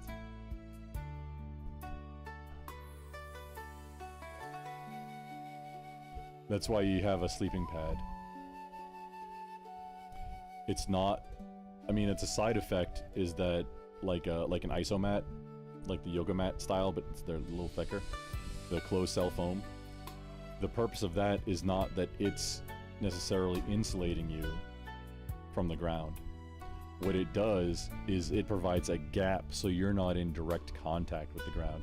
The insulation value of it is very minimal itself. What it's doing is making it so that you are not directly losing heat into the ground. That's what the purpose of it is. That's how it works. If you have like a thin inflatable ground pad, it's good to go. It's going to be more insulation. But the closed cell foam pad, like when I was issued an isomat, that gets the job. That's the primary function, so that even in your sleeping bag, if you're in direct contact with the ground, or like a tarp or something, you're still in direct contact with the ground. It's gonna suck heat. It's gonna siphon heat right out of you.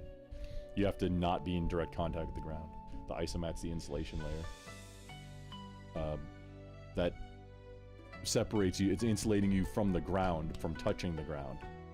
It having a thermal insulation layer is a side effect. It's a bonus. It's not the main function. Well, Grumple, I have, you know, I have 0 throw pillows. That is outstanding, Bree. I am impressed. You're not like those other girls. This seems a great resource for online debating and discussion. You mean, like me or Grok? Like large language models? I bet you would be surprised or not surprised to learn that it's not uncommon for people in the debate space to either use a large language model like this for debate prep or during an online debate. Some people are more guilty of it than others. And hey, is that against the rules? Is it maybe not? Maybe it's not against the rules. Is it a faux pas? Well, probably. If the expectation is you're arguing off the dome for your side, and like if one side is, and the other side is basically asking an AI model to, hey, make an argument for me to prove this, given this as the counter argument. That's a little cheatsy. Yeah. As is, you know, it's like having a coach whisper in your ear. It's not you doing it, it's, I mean, kind of. You're kind of still doing it. It's like doing your preparation beforehand. Like, that's fine. But then it's like doing your debate prep during. If somebody brings up something that you didn't get ready for. You can't do it if it's something that you couldn't do at an in-person event, like an in-person debate. It's kind of a faux pas to be doing that in an online debate. I think so. Like getting collaboration, like from either from, if you're online, if you're live, from your chat, or if like there's a Discord call going, or that the person that you're debating isn't privy to, or whatever, somebody whispering in your ear, whether or not you take the advice, I mean, then that's on you, whether it's from a large language model or from somebody sending you chat messages or texting you on your phone or whatever. You can then choose to use that information or not. So that's still on you, but then that becomes your argument when... Was that your argument?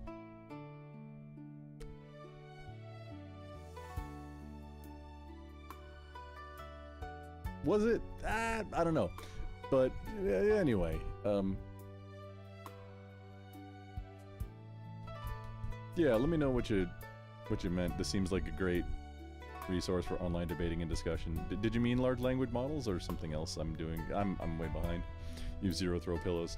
You got your sleeping bag and a spare. Been going in and out of the north since you were 16. Hey, okay, then you probably don't need advice from me on Arctic conditions sleeping bags. I only did that for a couple of years while I was active duty.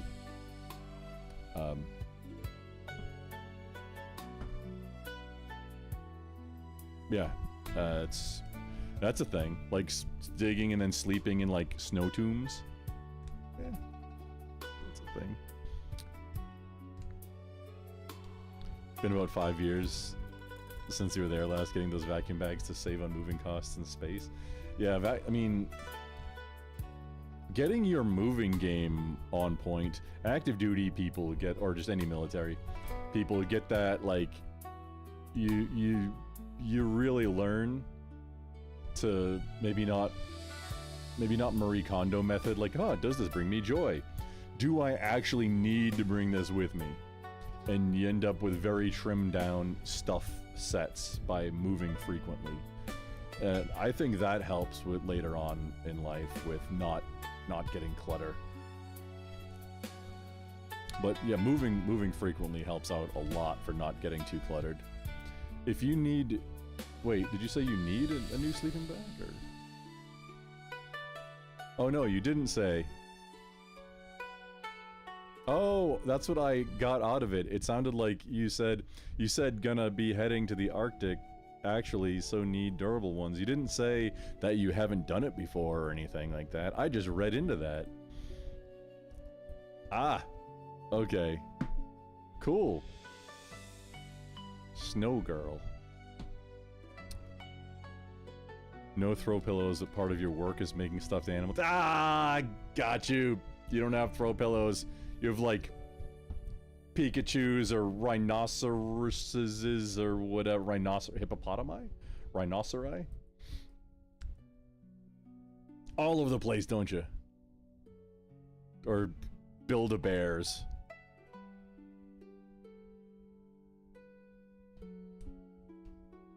Oh, you meant sharing stats, clips, or any other material that someone would want to reference in a debate or a live discussion that everyone could access prior to. Oh, you mean for OneNote? Well,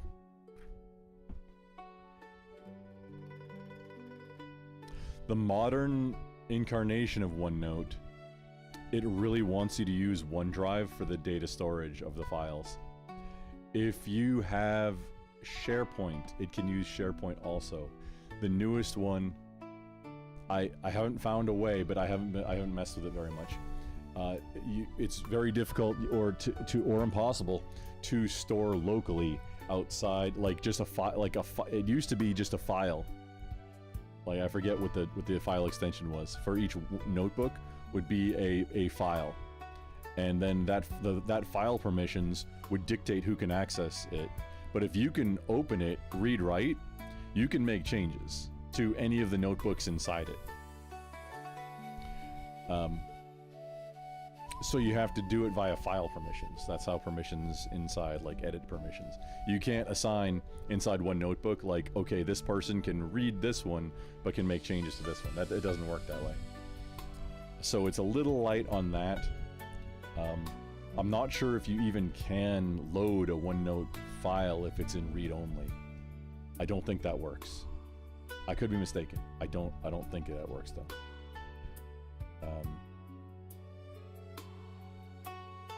I think you can publish as a wiki in that case. Yeah, you might be able to publish from OneNote. I think you can take either certain notebooks or certain tabs, certain dividers from the OneNote, from the notebook. I think you can publish them as a wiki or as like a web page. That might be a thing. Yeah, because you wouldn't want to. I mean, you could. You could put something, you know, publicly accessible, you know, just save it to a new OneDrive file, and then anybody who requests access can get on that OneDrive and open the file and then do whatever to it. That's a little... a more elegant solution really is like the Google Docs spreadsheets or whatever, to where, hey, only certain people with certain accounts can make changes, or nobody else can make changes. Just everybody, hey, it's read-only. Here, only I can make changes to it, but then it's read-only for anybody to make changes. Or, hey, publish it, now nobody can make changes. Any changes will be in a new version that's published separately. There's a lot of ways to do something like that. OneNote is more for trusted team environments, though. And then keeping, like, not putting your, like, not personal stuff, but personal work things on your, like, department OneNote, if you have a department OneNote. But, oh yeah, it's an amazingly great tool. It's the best thing ever for just rapid, like, making how-to documents. Like, you know, type, like, you write, hey, step 1, step 2, step 3, and like, you write out instructions, and hey, here's a screenshot of what you need to do, and you can make, like, if you use Flameshot or something like that, you can take, okay, this window, you can make, okay, screenshot of this, and now you can make annotations, like a box around this part, this is number 1, a box around this, number 2, and then a box around this, number 3, and like an arrow pointing to this. And you can say, okay, step 1, blah blah blah, click here and do this. Step 2, click here and do this. Step 3, move this over here and do these things. You can do all that with one snapshot if you annotate it correctly, and then put it into the OneNote text, and you can use that to rapidly, collaboratively change it, like run through it. Teammates can contribute to it, and then once you've got it refined, like, okay, now take this, follow the steps one step at a time, go through it like you were a fresh set of eyes, and then once you've done that, that's your next iteration. Then you hand it off to somebody who actually hasn't done it before. New fresh eyes, see if that person can follow your instructions. If that person can, then hey, print it, we've got version 1, put it into a policy document, and somebody sign it off, like either the team lead or manager, sign off, hey, this is the procedure for this thing, and now that we have it signed, this becomes policy, and you can get audited against it, and it'll count for remediation for whatever things. That's just a great thing to have in a department, is just more things where there's more accountability that you can use for an audit.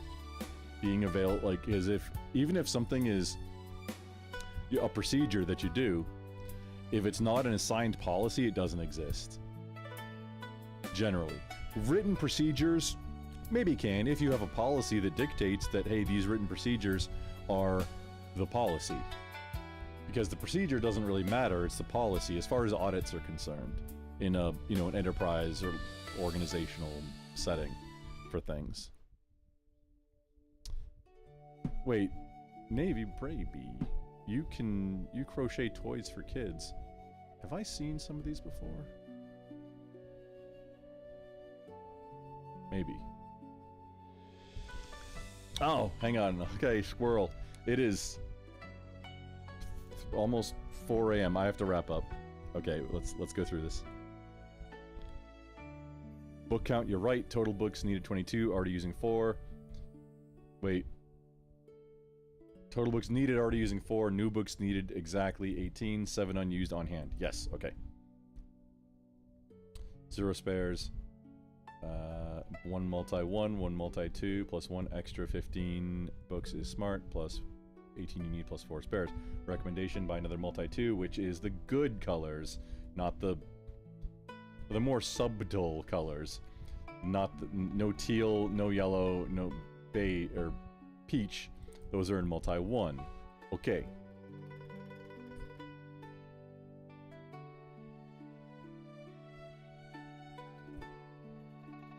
And they're both available for subscribe. Oh no, just the multi-2 is available for subscribe and save. So you know what? We're gonna do quantity 2. Subscribe.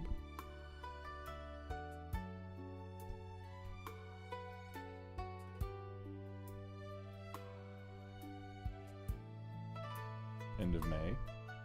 Yeah.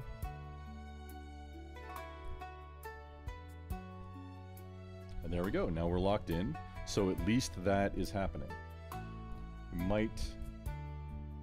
I might not. Prices may change. Let's see, the historic price on these books varies between, what, $38 and $45. It's $42.97 right now, but subscribe and save puts it at $40.82. Hey, that is not the lowest it can go. It's a few dollars variance. So each book is around $8 for both sets. So realistically, the difference isn't that much. I could and should probably just order a new one of each. And then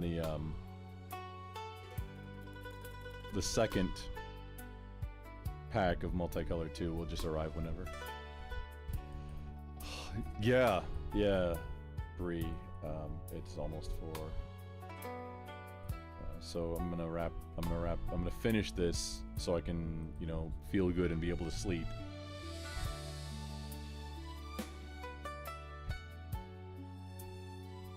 Multi-1 is mostly duplicates of what you already have on hand. Yes, and we're going to be buying duplicates of what I have on hand. So we don't want to have 3 teals and 3 peaches to deal with. That would be a little silly. Actual colors we have corrected. Teal, yellow, peach, dark red, dark green,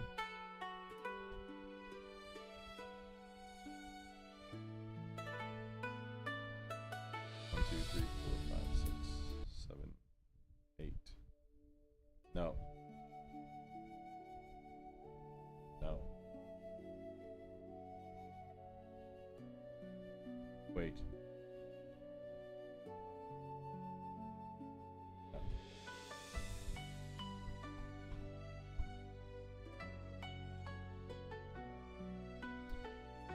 Okay, multi-1. Teal, yellow, dark red, peach, black. Okay, that's right. Multi-2. Dark green, blue. Blue. Dark green. Brown. Black. Extra multi-2, another set of above. Okay, I don't know the palette. What I have on hand unused.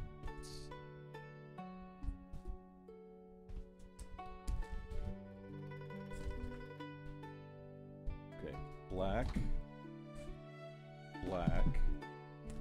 teal, yellow, peach, dark red, dark green. Okay. And here.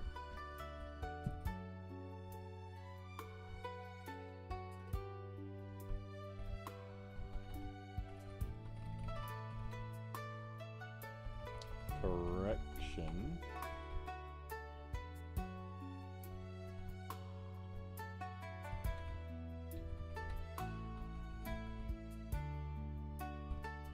One, two, three, 4, 5, 6, 7, 8.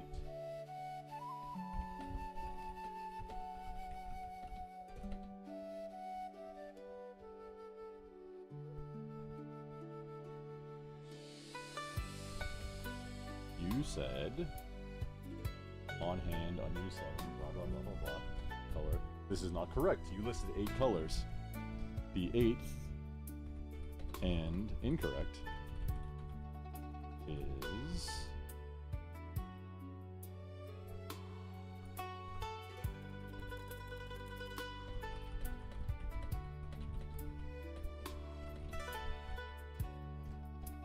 that's actually being used for my agenda right now.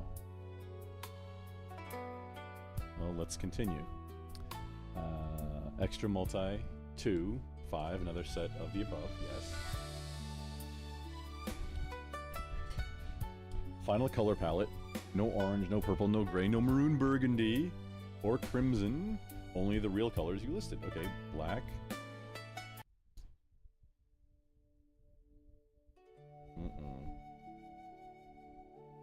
Dark green. 1, 2, 3, 6, 7, 9. Okay. Black, many, yes. Dark green. Yes. Teal, yes. Yellow, yes. Peach, yes. Dark green, or dark red, yes. Dark green blue, many. Blue, many. Brown, many. I'm not sure what it means by many. Okay, yes, that tracks. Fresh color and icon assignment. Okay, let's just see if it has 2 of the... Okay. Dark. Okay, dark green blue, we've got 1. Dark green blue, 2.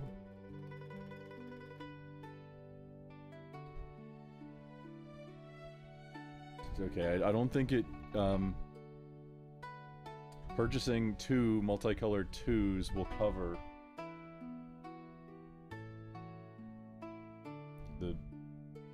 Yeah, the dark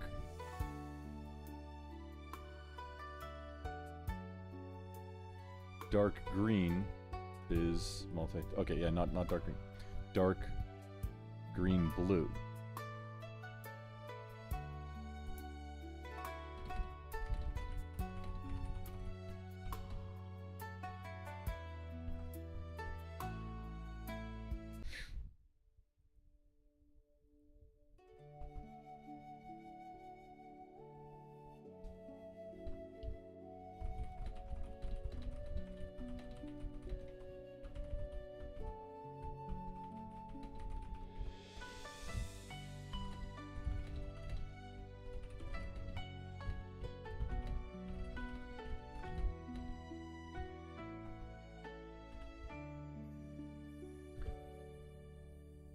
Oh, good morning to you and all. Good morning, Bree. It is getting close to morning. I have a... What do I have to do? This is Friday. This is May 1st. May the 1st be with you. That's not how that works. Yeah, okay, I have a lunch scheduled.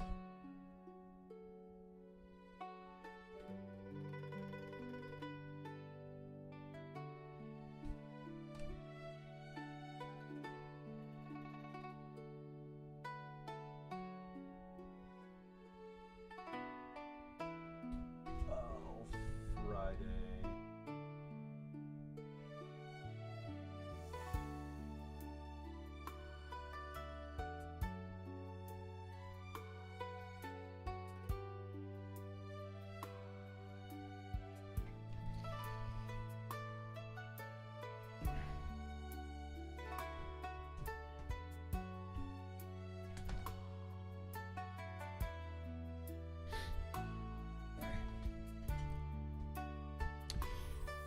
Okay.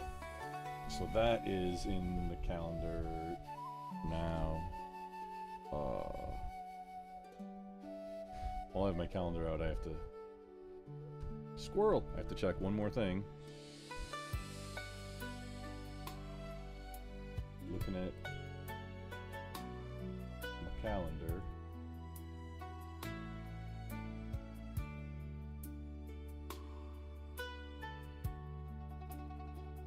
Oh, okay. So May 10th, May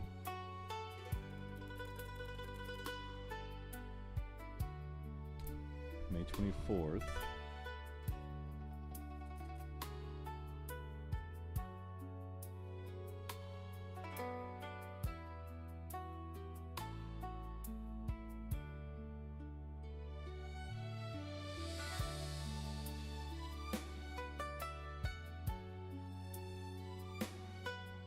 Yeah, it's every other week that I'm performing now. That's fun. I like it. That's I should really enjoy it.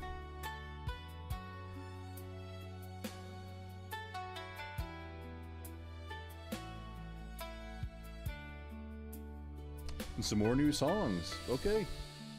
Fun.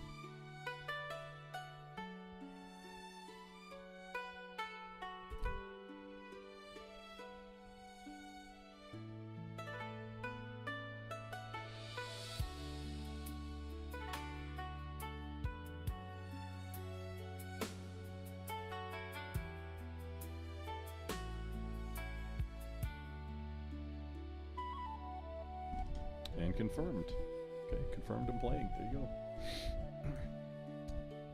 Let's see. We gotta dig through. Okay, this is. I'm starting to. I think I'm losing. I think I lost the hyper focus a little bit ago. Like I'm not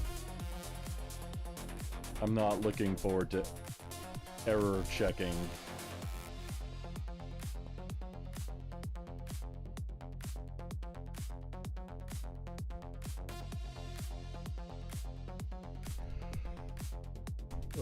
Okay, I reassigned everything from scratch, only using real colors above. I prioritized maximum distinction, thematic fit, and using unique shades!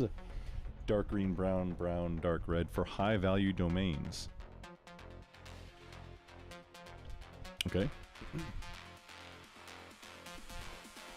Content brain.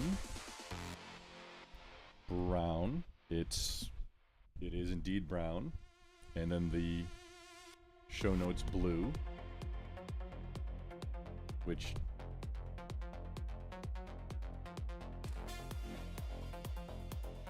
oh, okay, it says already using matches your existing content brain, but are we making a new one? What?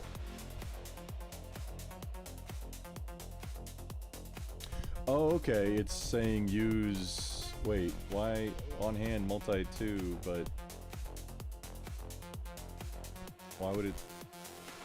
Okay, as long as it gets the job done, we get across the line. That's all that matters. It's starting to drift. The chain of conversation is quite long because it's got these. When you're dealing with stuff where you've got a long list of something that you're iterating on, it's real quick to get out of, like, especially when you have small changes each time. Oh yeah, it's real easy to scale out of control. Okay, brown, blue. Music teal on hand. Okay, yeah. Artistic, fresh, distinct. Working contracts. Icon suitcase. Okay. Black on hand, already using. Professional, serious. Business for my personal, like, my businesses that I run. Briefcase. Suitcase, briefcase. Brown. Okay, that's a new brown. Earthy, serious, enterprise feel. Why earthy?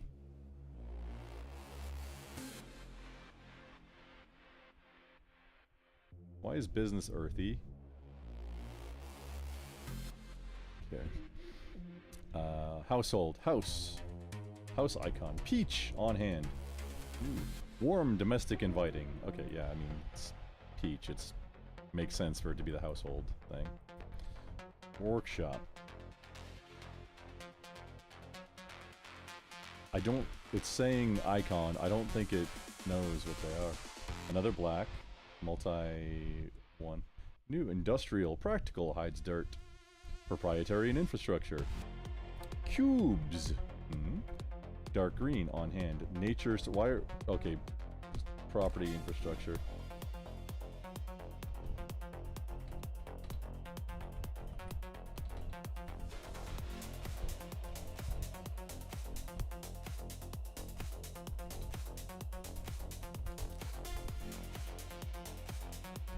Let's ask it, why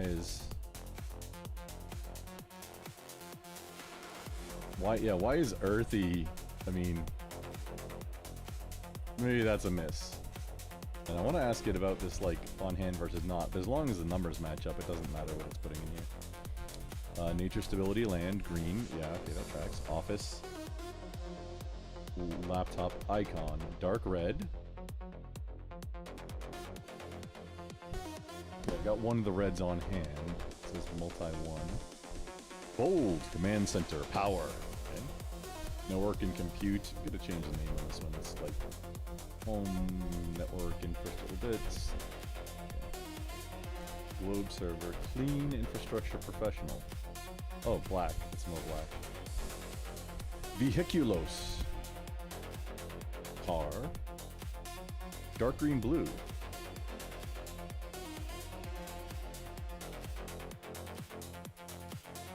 Okay.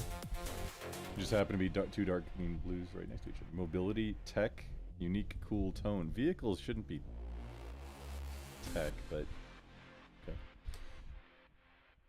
SR01. Practical homestead skills. Food. Apple chef hat. Teal multi-one. Well, no, that's blue.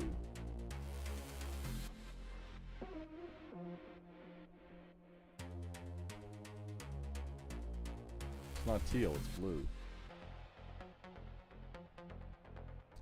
Outdoor and survival skills. Compass.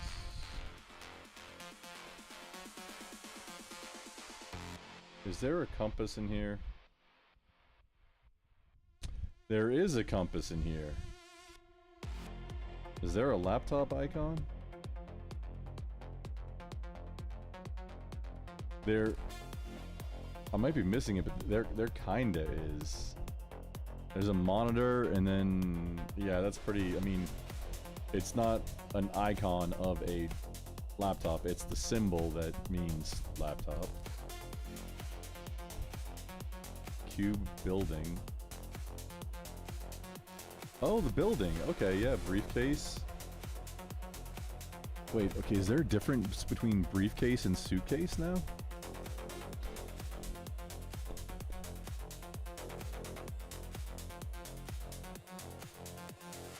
And y'all can see what I'm... Yeah, y'all can see this. They are a little small.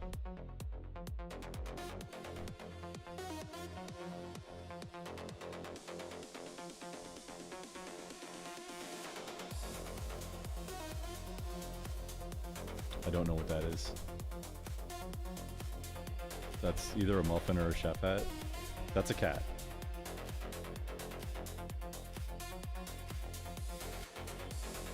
Maybe a dog?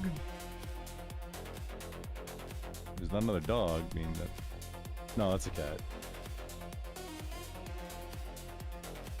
That's a compass. That... Eh. That's a fish. That's film. Money. That's a database. Symbol. That's a drink. That's a processor. That's fire. That is a broom or a beaker? No. Graduated cylinder. Controller diamond. Spectacles. Theoretically a planet. Graduation. Headphones. Or audio. Heart, but we got music notes here. Moon. That's clearly a monitor. Microscoped. Envelope. A leaf. This, I'm pretty sure, is laptop. Time, barn, or house. highlighter or marker, music, palette, that's a palette, phone, pushpin, airplane, play button, not triangle, a rocket ship, that's the Planet Express, sailboat, sun, paper, doctor or stethoscope, star, smiley, shirt, that means clothes, okay, that's a shield, that is a upload. They don't have a download, that's upload. Or file transfer. Scales, weights, or justice. A label. That's a train. Cargo truck. Umbrella or parasol. If you remember the NES game Pictionary, it mattered.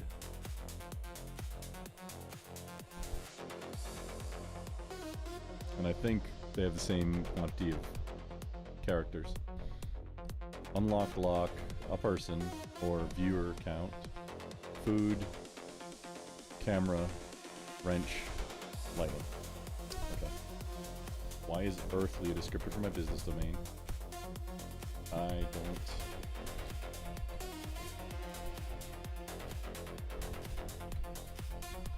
don't see a briefcase or suitcase icon.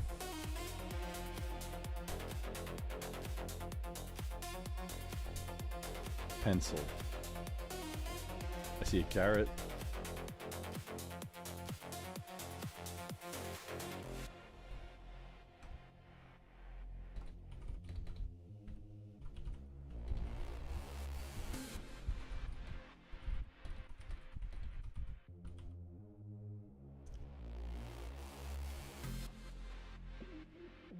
Pencil.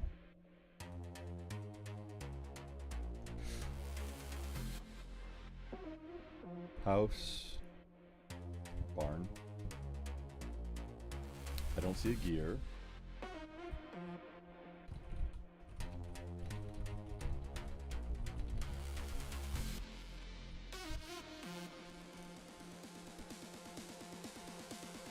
Okay, no gear.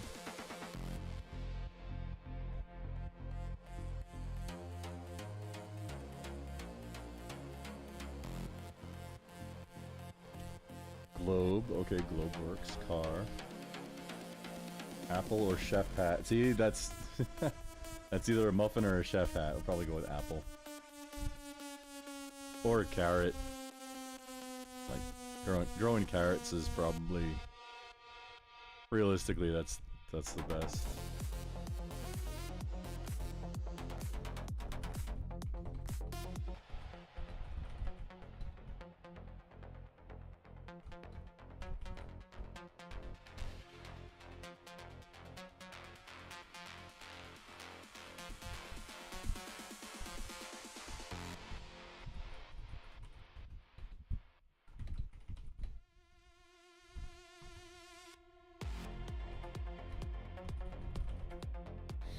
The carrot icon more aptly describes garden vegetables, which we do grow. My apple trees died recently. Yeah, they like started from like the weirdest thing. It happened to my pear tree 2 years ago, where like it's almost like Roundup or something got on one side of it, and then it slowly overtook, like just dying across. It's so weird, like the tree, the last apple tree, same thing happened, but it started on one side, and then very slowly, you couldn't see my hand, very slowly moving across to the other side. Like there's one branch now that grows apples. The rest of it's like dead. Like how is this one branch still alive? I have no idea what caused it.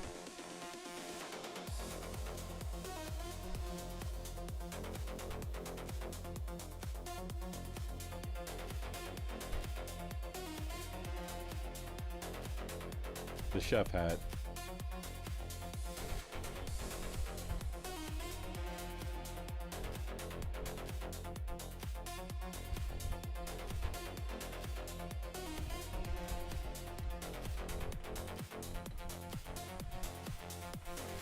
The chef hat would be the best if it weren't a muffin icon.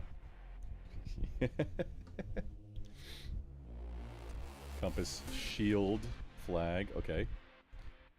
Medical and health. Cross, plus sign. There's no cross.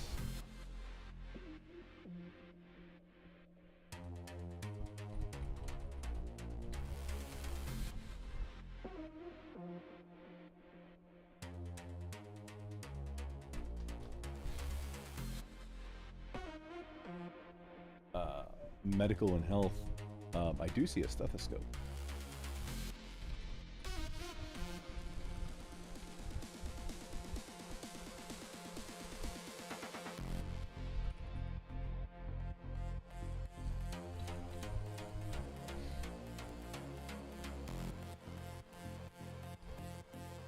Mental health. People like, you know what?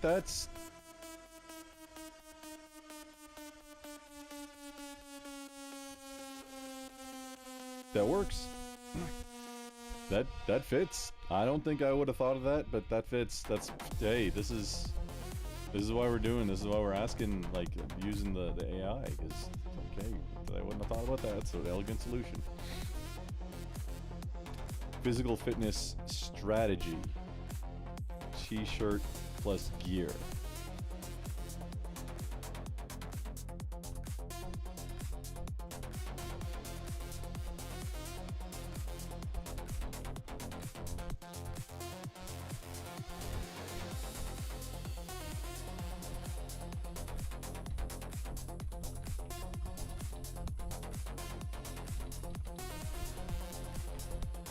And you have to, wait, I think you have to, yeah, you can't not have an icon.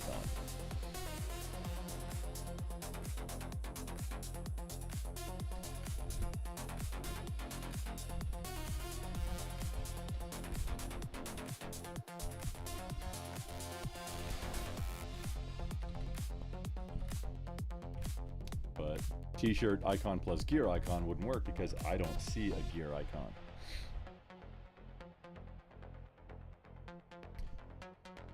Physical activity, fitness. I don't see a person running.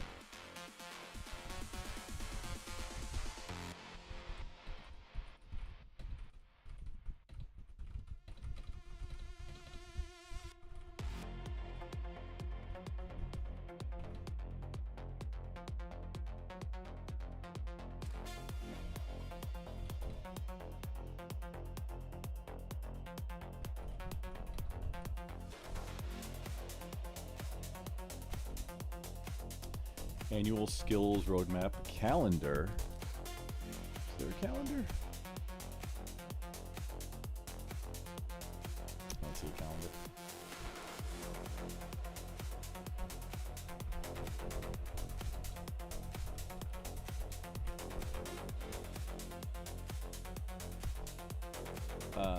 Blue, teal, blue, dark green.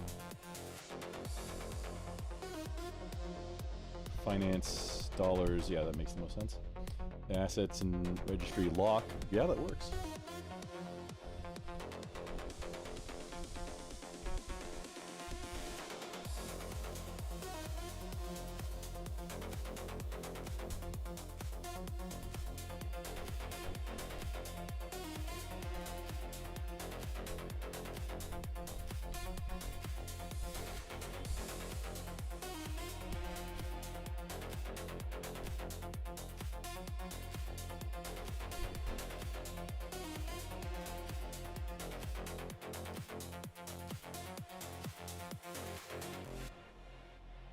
Or so the icon shapes work.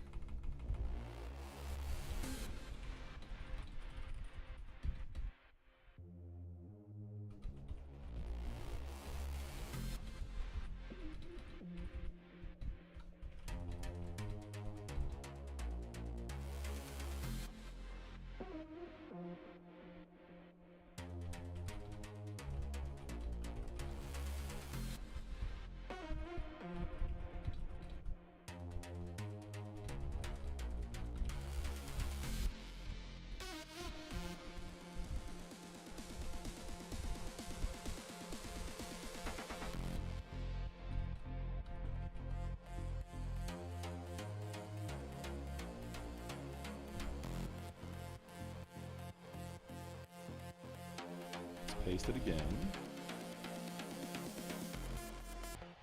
Oh, wait, can I do... Let's see, a way to do this.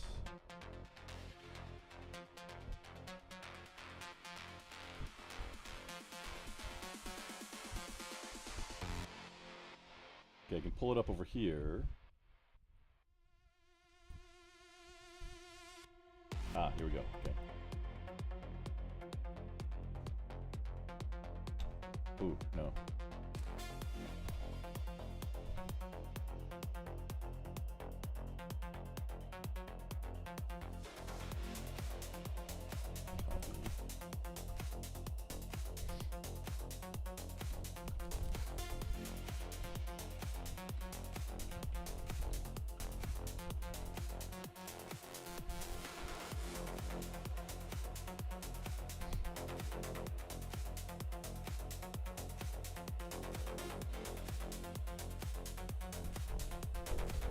Available icon colors.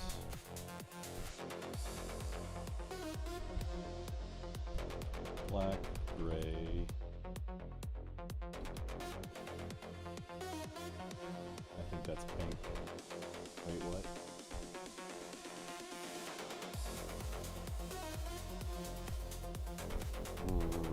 Red?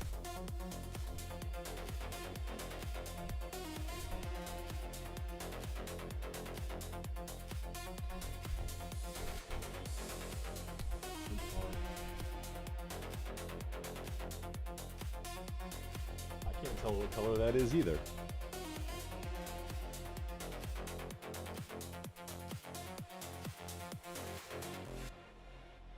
Olive drab?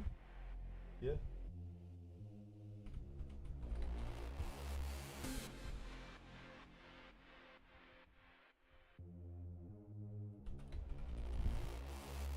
Wait, something with more solid. Okay, we've got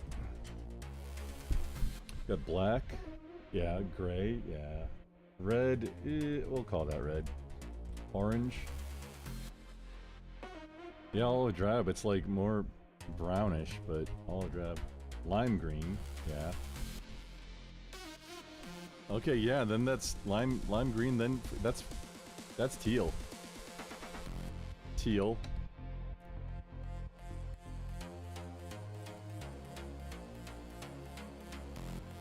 Green.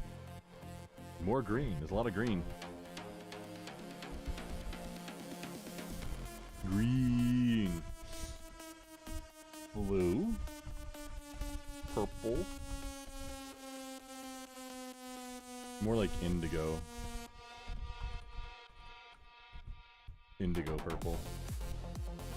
And then pink. We call that pink.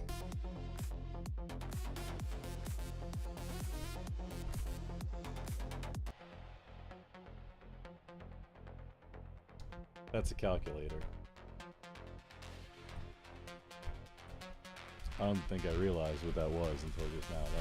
That's a pocket calculator. These kids today don't know what that is. Why Elon? Why you use that icon?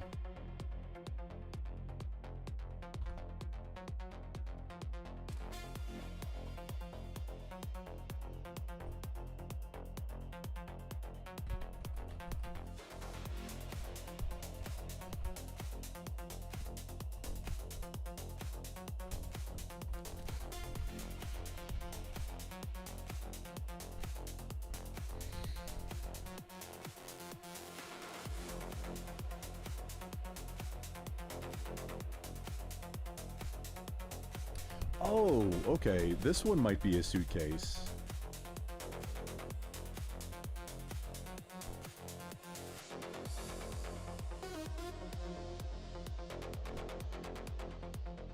Oh, okay, and that's a cube. Okay, I don't see a gear wrench.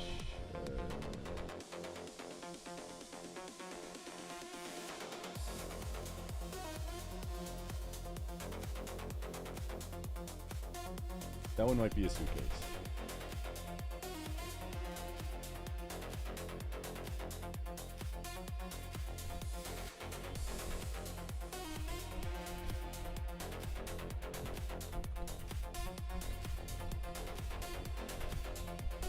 The second from top, second from left might be a suitcase.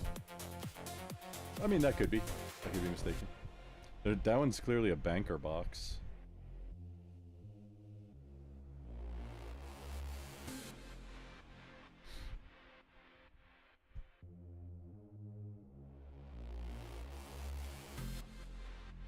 I didn't count. Okay, well it's only 8. Okay, brown.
Oh, Mr. Bill in the house. You farted, your head hurts.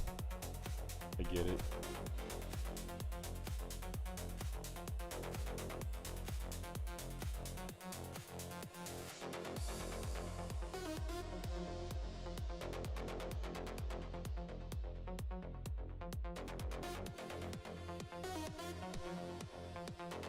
Mr. Bill, you're witnessing the very end of an ADHD Hyperfocus session that was, it's almost been 12 hours of working on this thing. The last 8 of which has had some distractions, but for that it was all very focused.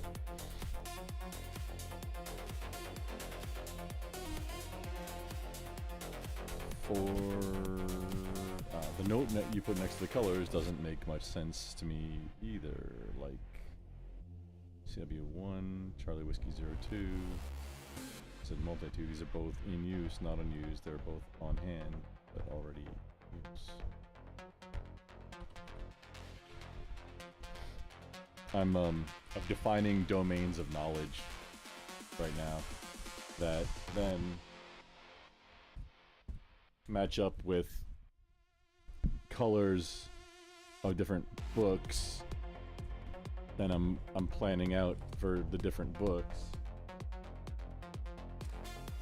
and then each domain will correspond to a Grok project that I have, or that I don't have but will set up, that I'm doing these Grok projects. That's a way to divide all the conversations. And then I throw ideas, like, to help me refine ideas. I like take the idea and then some of my brainstorming about it, and then get back crowdsourced or AI or logic information, and that helps me refine my positions on things. Or for strictly, like, doing it for process improvement and for equipment. I'm trying to really big into, like, heirloom quality, like buy it for life type stuff, and or applying that to my processes. I'm kind of curious if, like applying it to power tools in the workshop. Like, if the cordless brushless power tool, are the electronics in that really a weak spot, or is it because it's more power efficient and just stronger than the brushed cordless tool?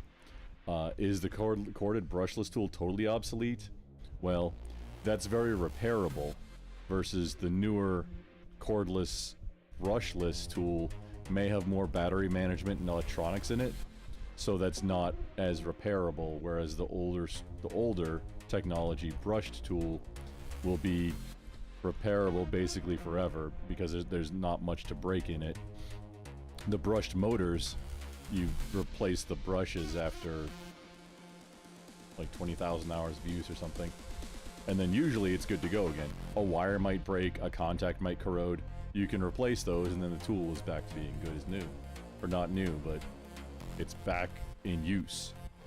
For long-term sustainability, that's important. Repairability is a giant deal because things break. Or unless they're that solid that they just don't, like a cast iron skillet or Dutch oven or whatever. They just don't break. You don't have to fix it. It's not a thing. And then if you do have to fix it, you weld new iron onto it. And then season it. And then you're good to go again. Cast iron. It's the best stuff ever. The only downside is it's heavy, but that's part of how it works.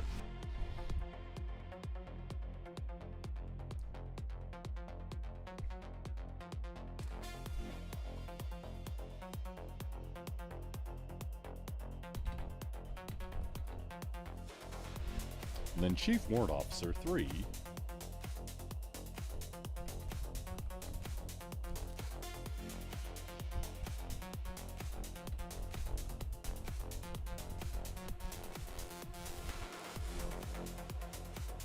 Oh no, wait, you said teal on hand. No, you didn't. For food. That's music, teal on hand, new, yes. Practicals for SR01.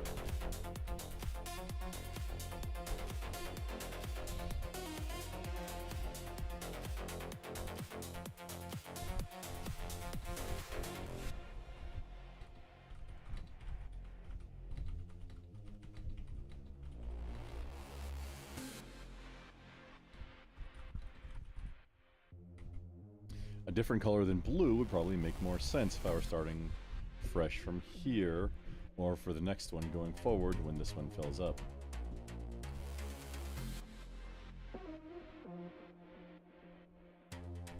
A green color.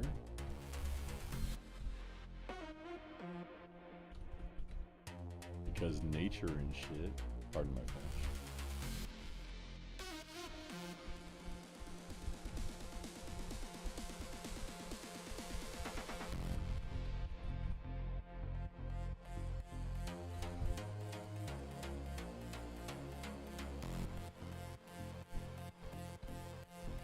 Greenish type color because nature would probably make sense, but we don't have to worry about that right now.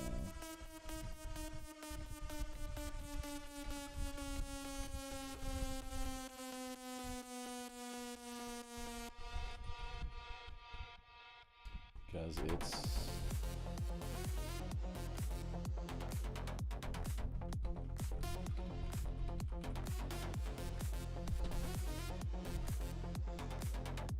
same size, yeah, there's not much. It's not the same quality. It's thinner.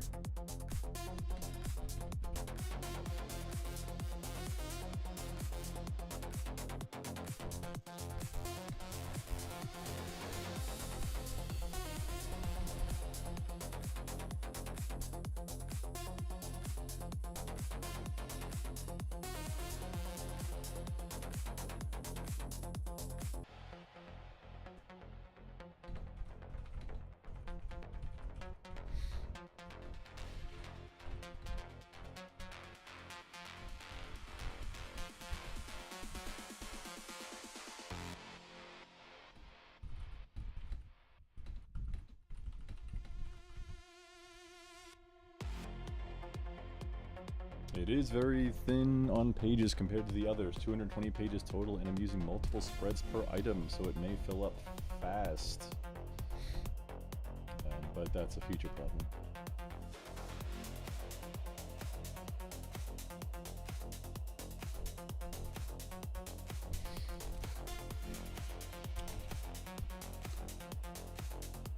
Outdoor and survival skills, dark green blue on hand, wilderness and calm navigation. Best unique shade, dark green blue.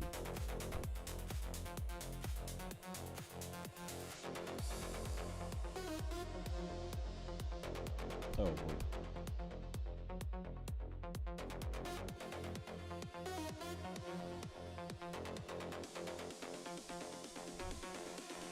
Urgency defense bold stands out strongly. Okay. Medical and health, yellow. Visibility, energetic but distinct. Mental health, blue. I guess blue is calming, human, psychological. Okay. Physical fitness, yellow on hand. Energy, decisions, training, focus. Teal, flow, activity, recovery, pairs with a Sierra Romeo 06. Blue on hand. I don't have any blue on hand. Blue's in use.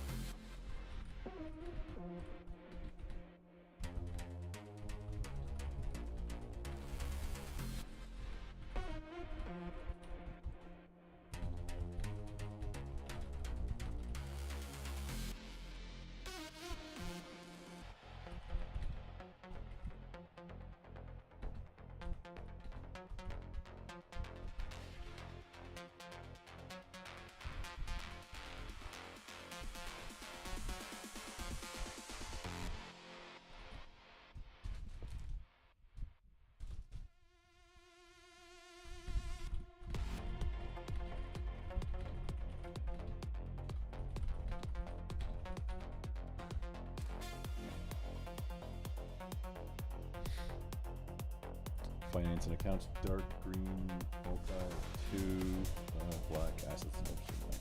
Okay. Dark green, blue, used for key improvements with this assignment. Okay. Dark green, blue. Dark red, used for tactical.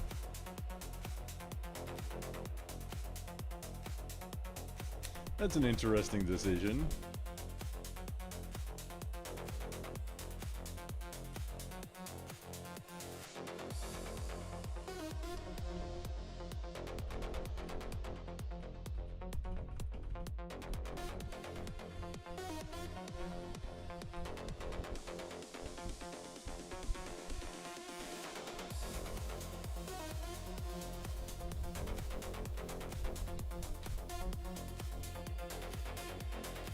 We might reassess the red color for tactical.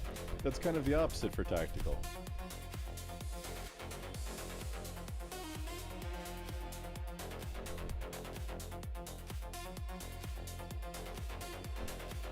Boldest, most urgent color.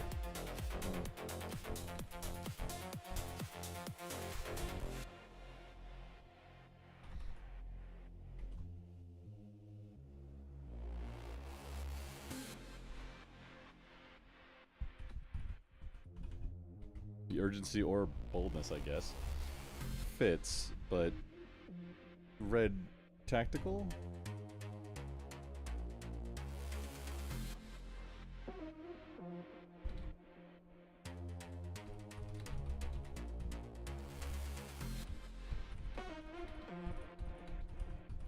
But why would you say red is tactical? That doesn't make sense.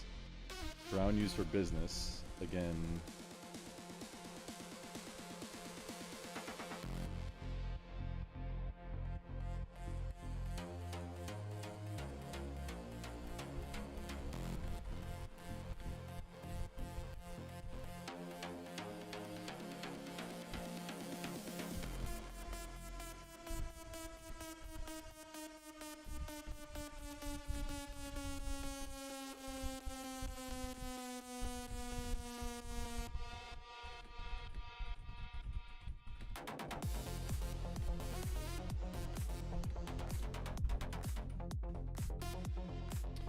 Why are we calling my businesses earthy? The two fitness books give the yellow and teal. Yeah, that makes sense. Black's reserved for serious infrastructure. Warm colors. Peach, yellow, teal used for domestic creative domains. Wait, yellow and teal is... Fitness is domestic and creative. Well, I guess it's domestic. It's not really creative. Cool tones used for nature, planning, and tech.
Let's add a second color column. The icon shape and color can be separate from the book color because they won't all match exactly.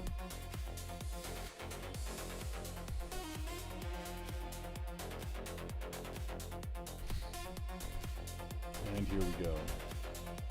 Ah, it's 4:30.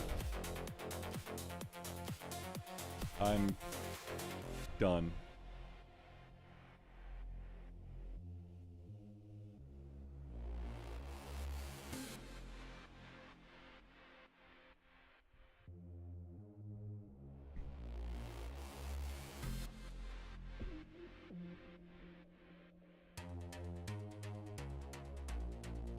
We'll pick this up tomorrow. I'm not going through this. I wanted to. I really wanted to. It's 4:30. I need to crash. Like, I'm not. Am I tired? No. I need to.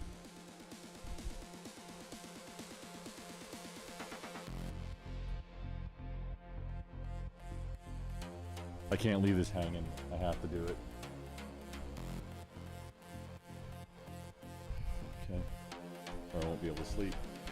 Thank you for detailed corrections. I fixed everything. On hand, exactly. On hand, unused, exactly 7. No extra dark green, blue on hand. Only from the new multi-tube packs. Icon shape and separate icon color. The actual Grok icon color palette. Black, gray, red, orange, olive drab, lime green, teal, green, blue. Pink. Is that correct? Let's see. Black, gray, red, orange, OD, lime green, teal, green, blue, purple, pink. Yeah, okay. Book color is now a separate column. Mono is match icon color. Specific icon fixes applied. Stethoscope for medical, heart for fitness activity, carrot for food, wrench for workshop, marker, highlighter for content creation, etc. Okay. Removed earthy description. No, no, not the. I don't just want you to do it. I want you to tell me why. Red for tactical, now justified only as bold, urgent, not tactical color. Or change the color. Dark green, blue count verified. Only 2 in the final list, both from the new multi-2 packs you will buy. Okay. On hand, you got 2 black, teal, yellow, peach, red, green. Yes. Purchase recommendation confirmed. 1 multi-1, 1 multi-2, 1 extra multi-2. Why not just say 2 multi-2? Okay. Best unique colors, more dark green, blue, and brown. Visual distinction. Okay. Icon color. Okay. Brown on hand. Blue. Multi-2. Why are we saying multi-2?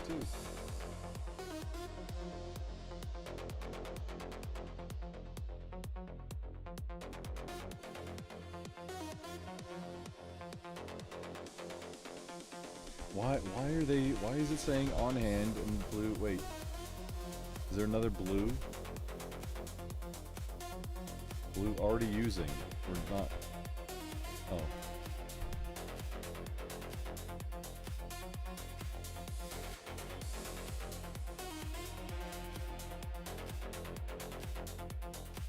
Blue multi 2. There's another one say blue one, like food is already using the different. Blue multi 1. What?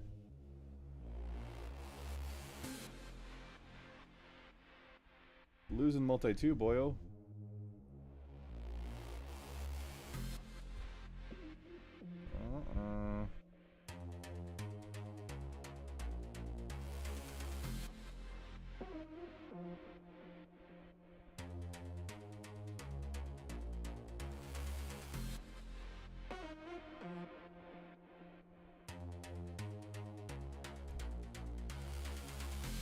Okay, what do we do with this? We take this all, put it into a spreadsheet.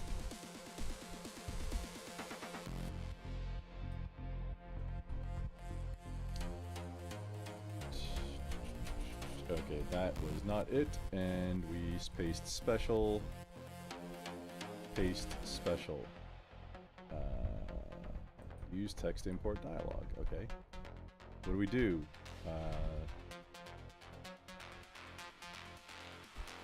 Do we have a delimiter? Separator options tab? Yes.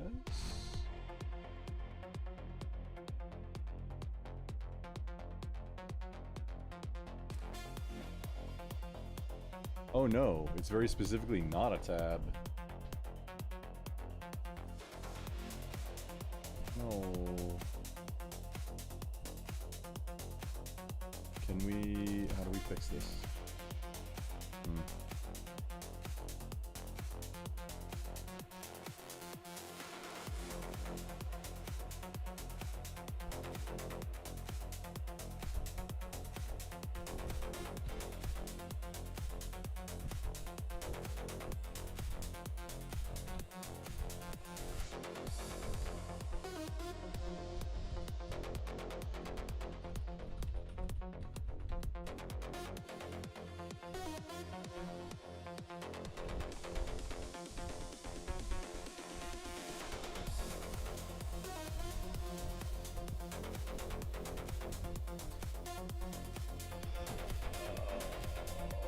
Okay. Books needed. Already using 4. Oh, okay, wait. CW01.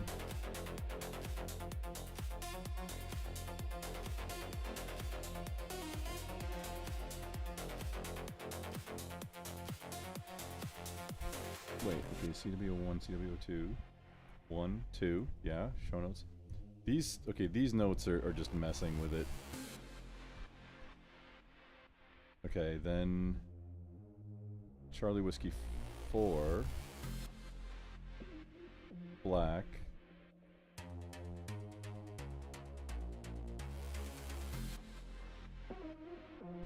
Oh, no, that's a different one also.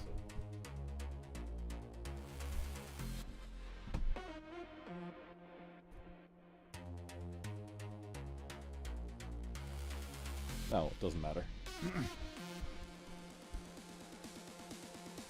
Knowing what I have already, that doesn't impact anything. Just how many do we need, how many we have. The unused ones on hand, because that's all we can assign. By 15. 7 plus 15 is 22, exactly what you need, plus 4 spares. Dark green, blue count. Welcome to 2 new multi-packs.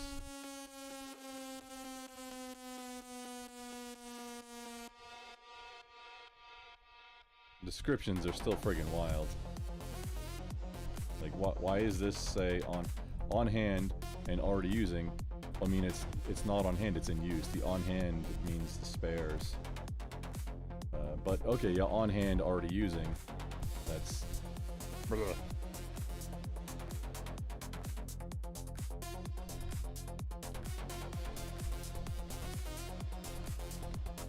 Oh, we gotta plug the laptop back in here. Oh, it might have just died. Yep, sure did. It's okay.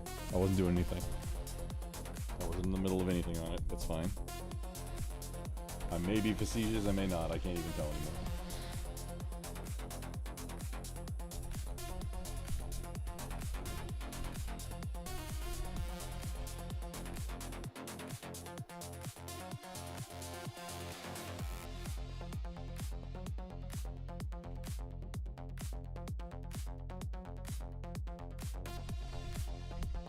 Give me a total of the book colors used in this list.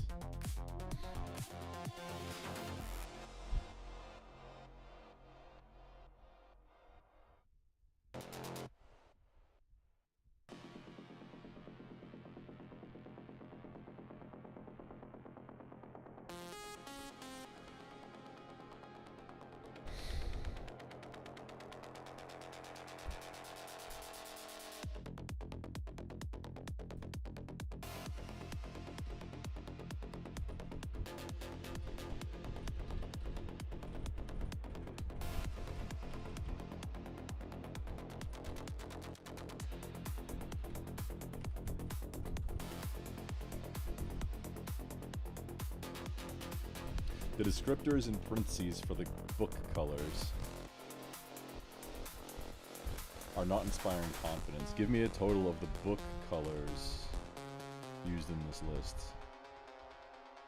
Give me total counts.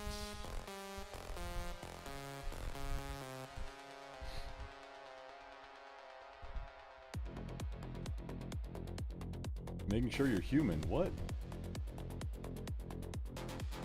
I mean, if I check a box, is that good? Oh, okay, I'm human. Clanker asking me if I'm human. That's something.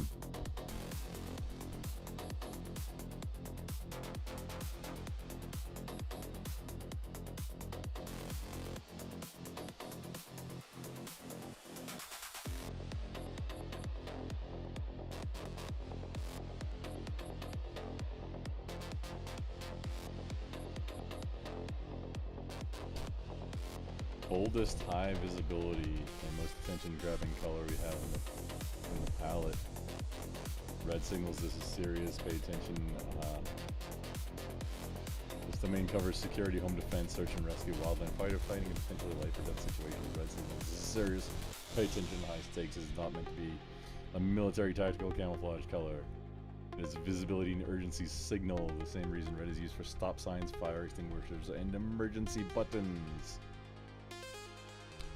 If you prefer a different color, e.g. dark red is the color.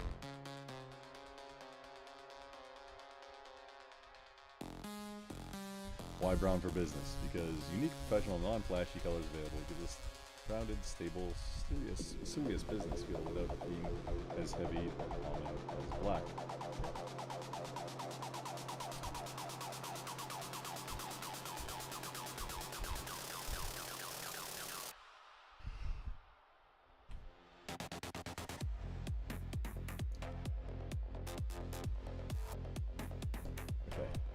So everything is two minus peach is only the one. Okay, blue. We need to Charlie Whiskey 02. I forget what that is. Creative work. Charlie Whiskey 02. Okay, yeah, that's already in use. Right here. It's already inked. Show notes. Okay, that's one. Sierra Romeo 01. It's not search and rescue, that's self-reliance. Practical homestead skills. Food. Okay, yeah, that's boom. That's already in use. Okay, so that's good to go. The blue. Self-reliance 05 is mental health, focus in communita, blue, okay. And then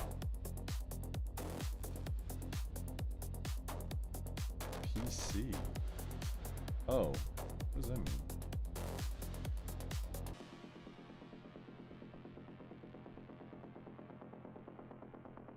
Oh.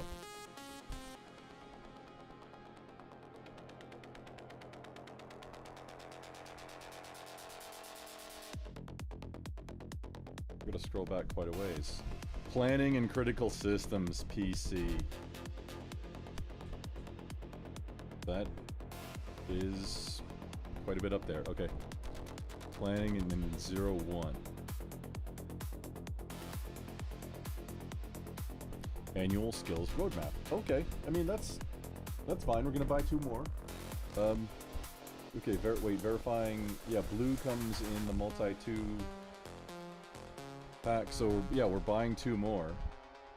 That one's in use, but we're buying 2 more, that's fine.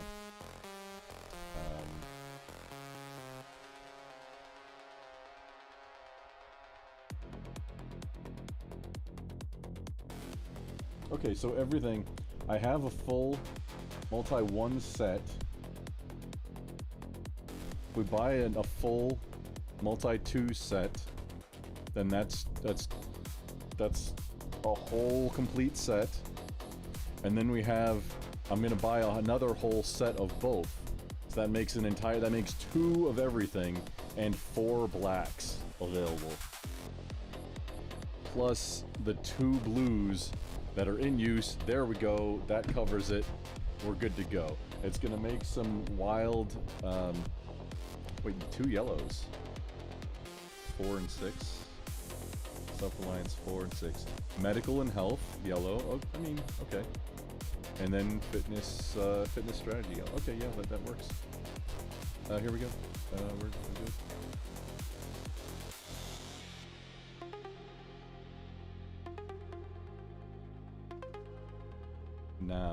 Now we've got the book colors done. Okay, content creation.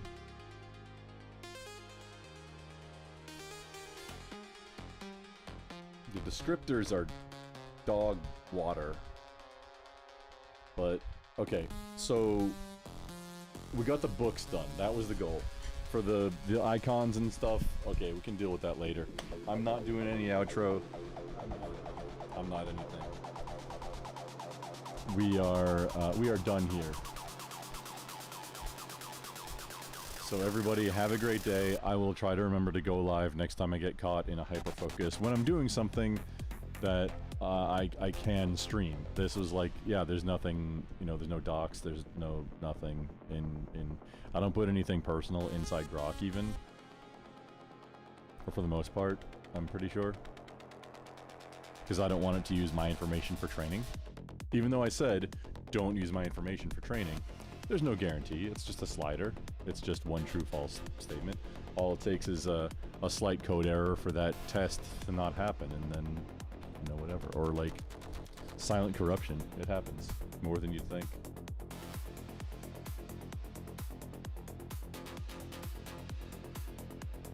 So, that's it.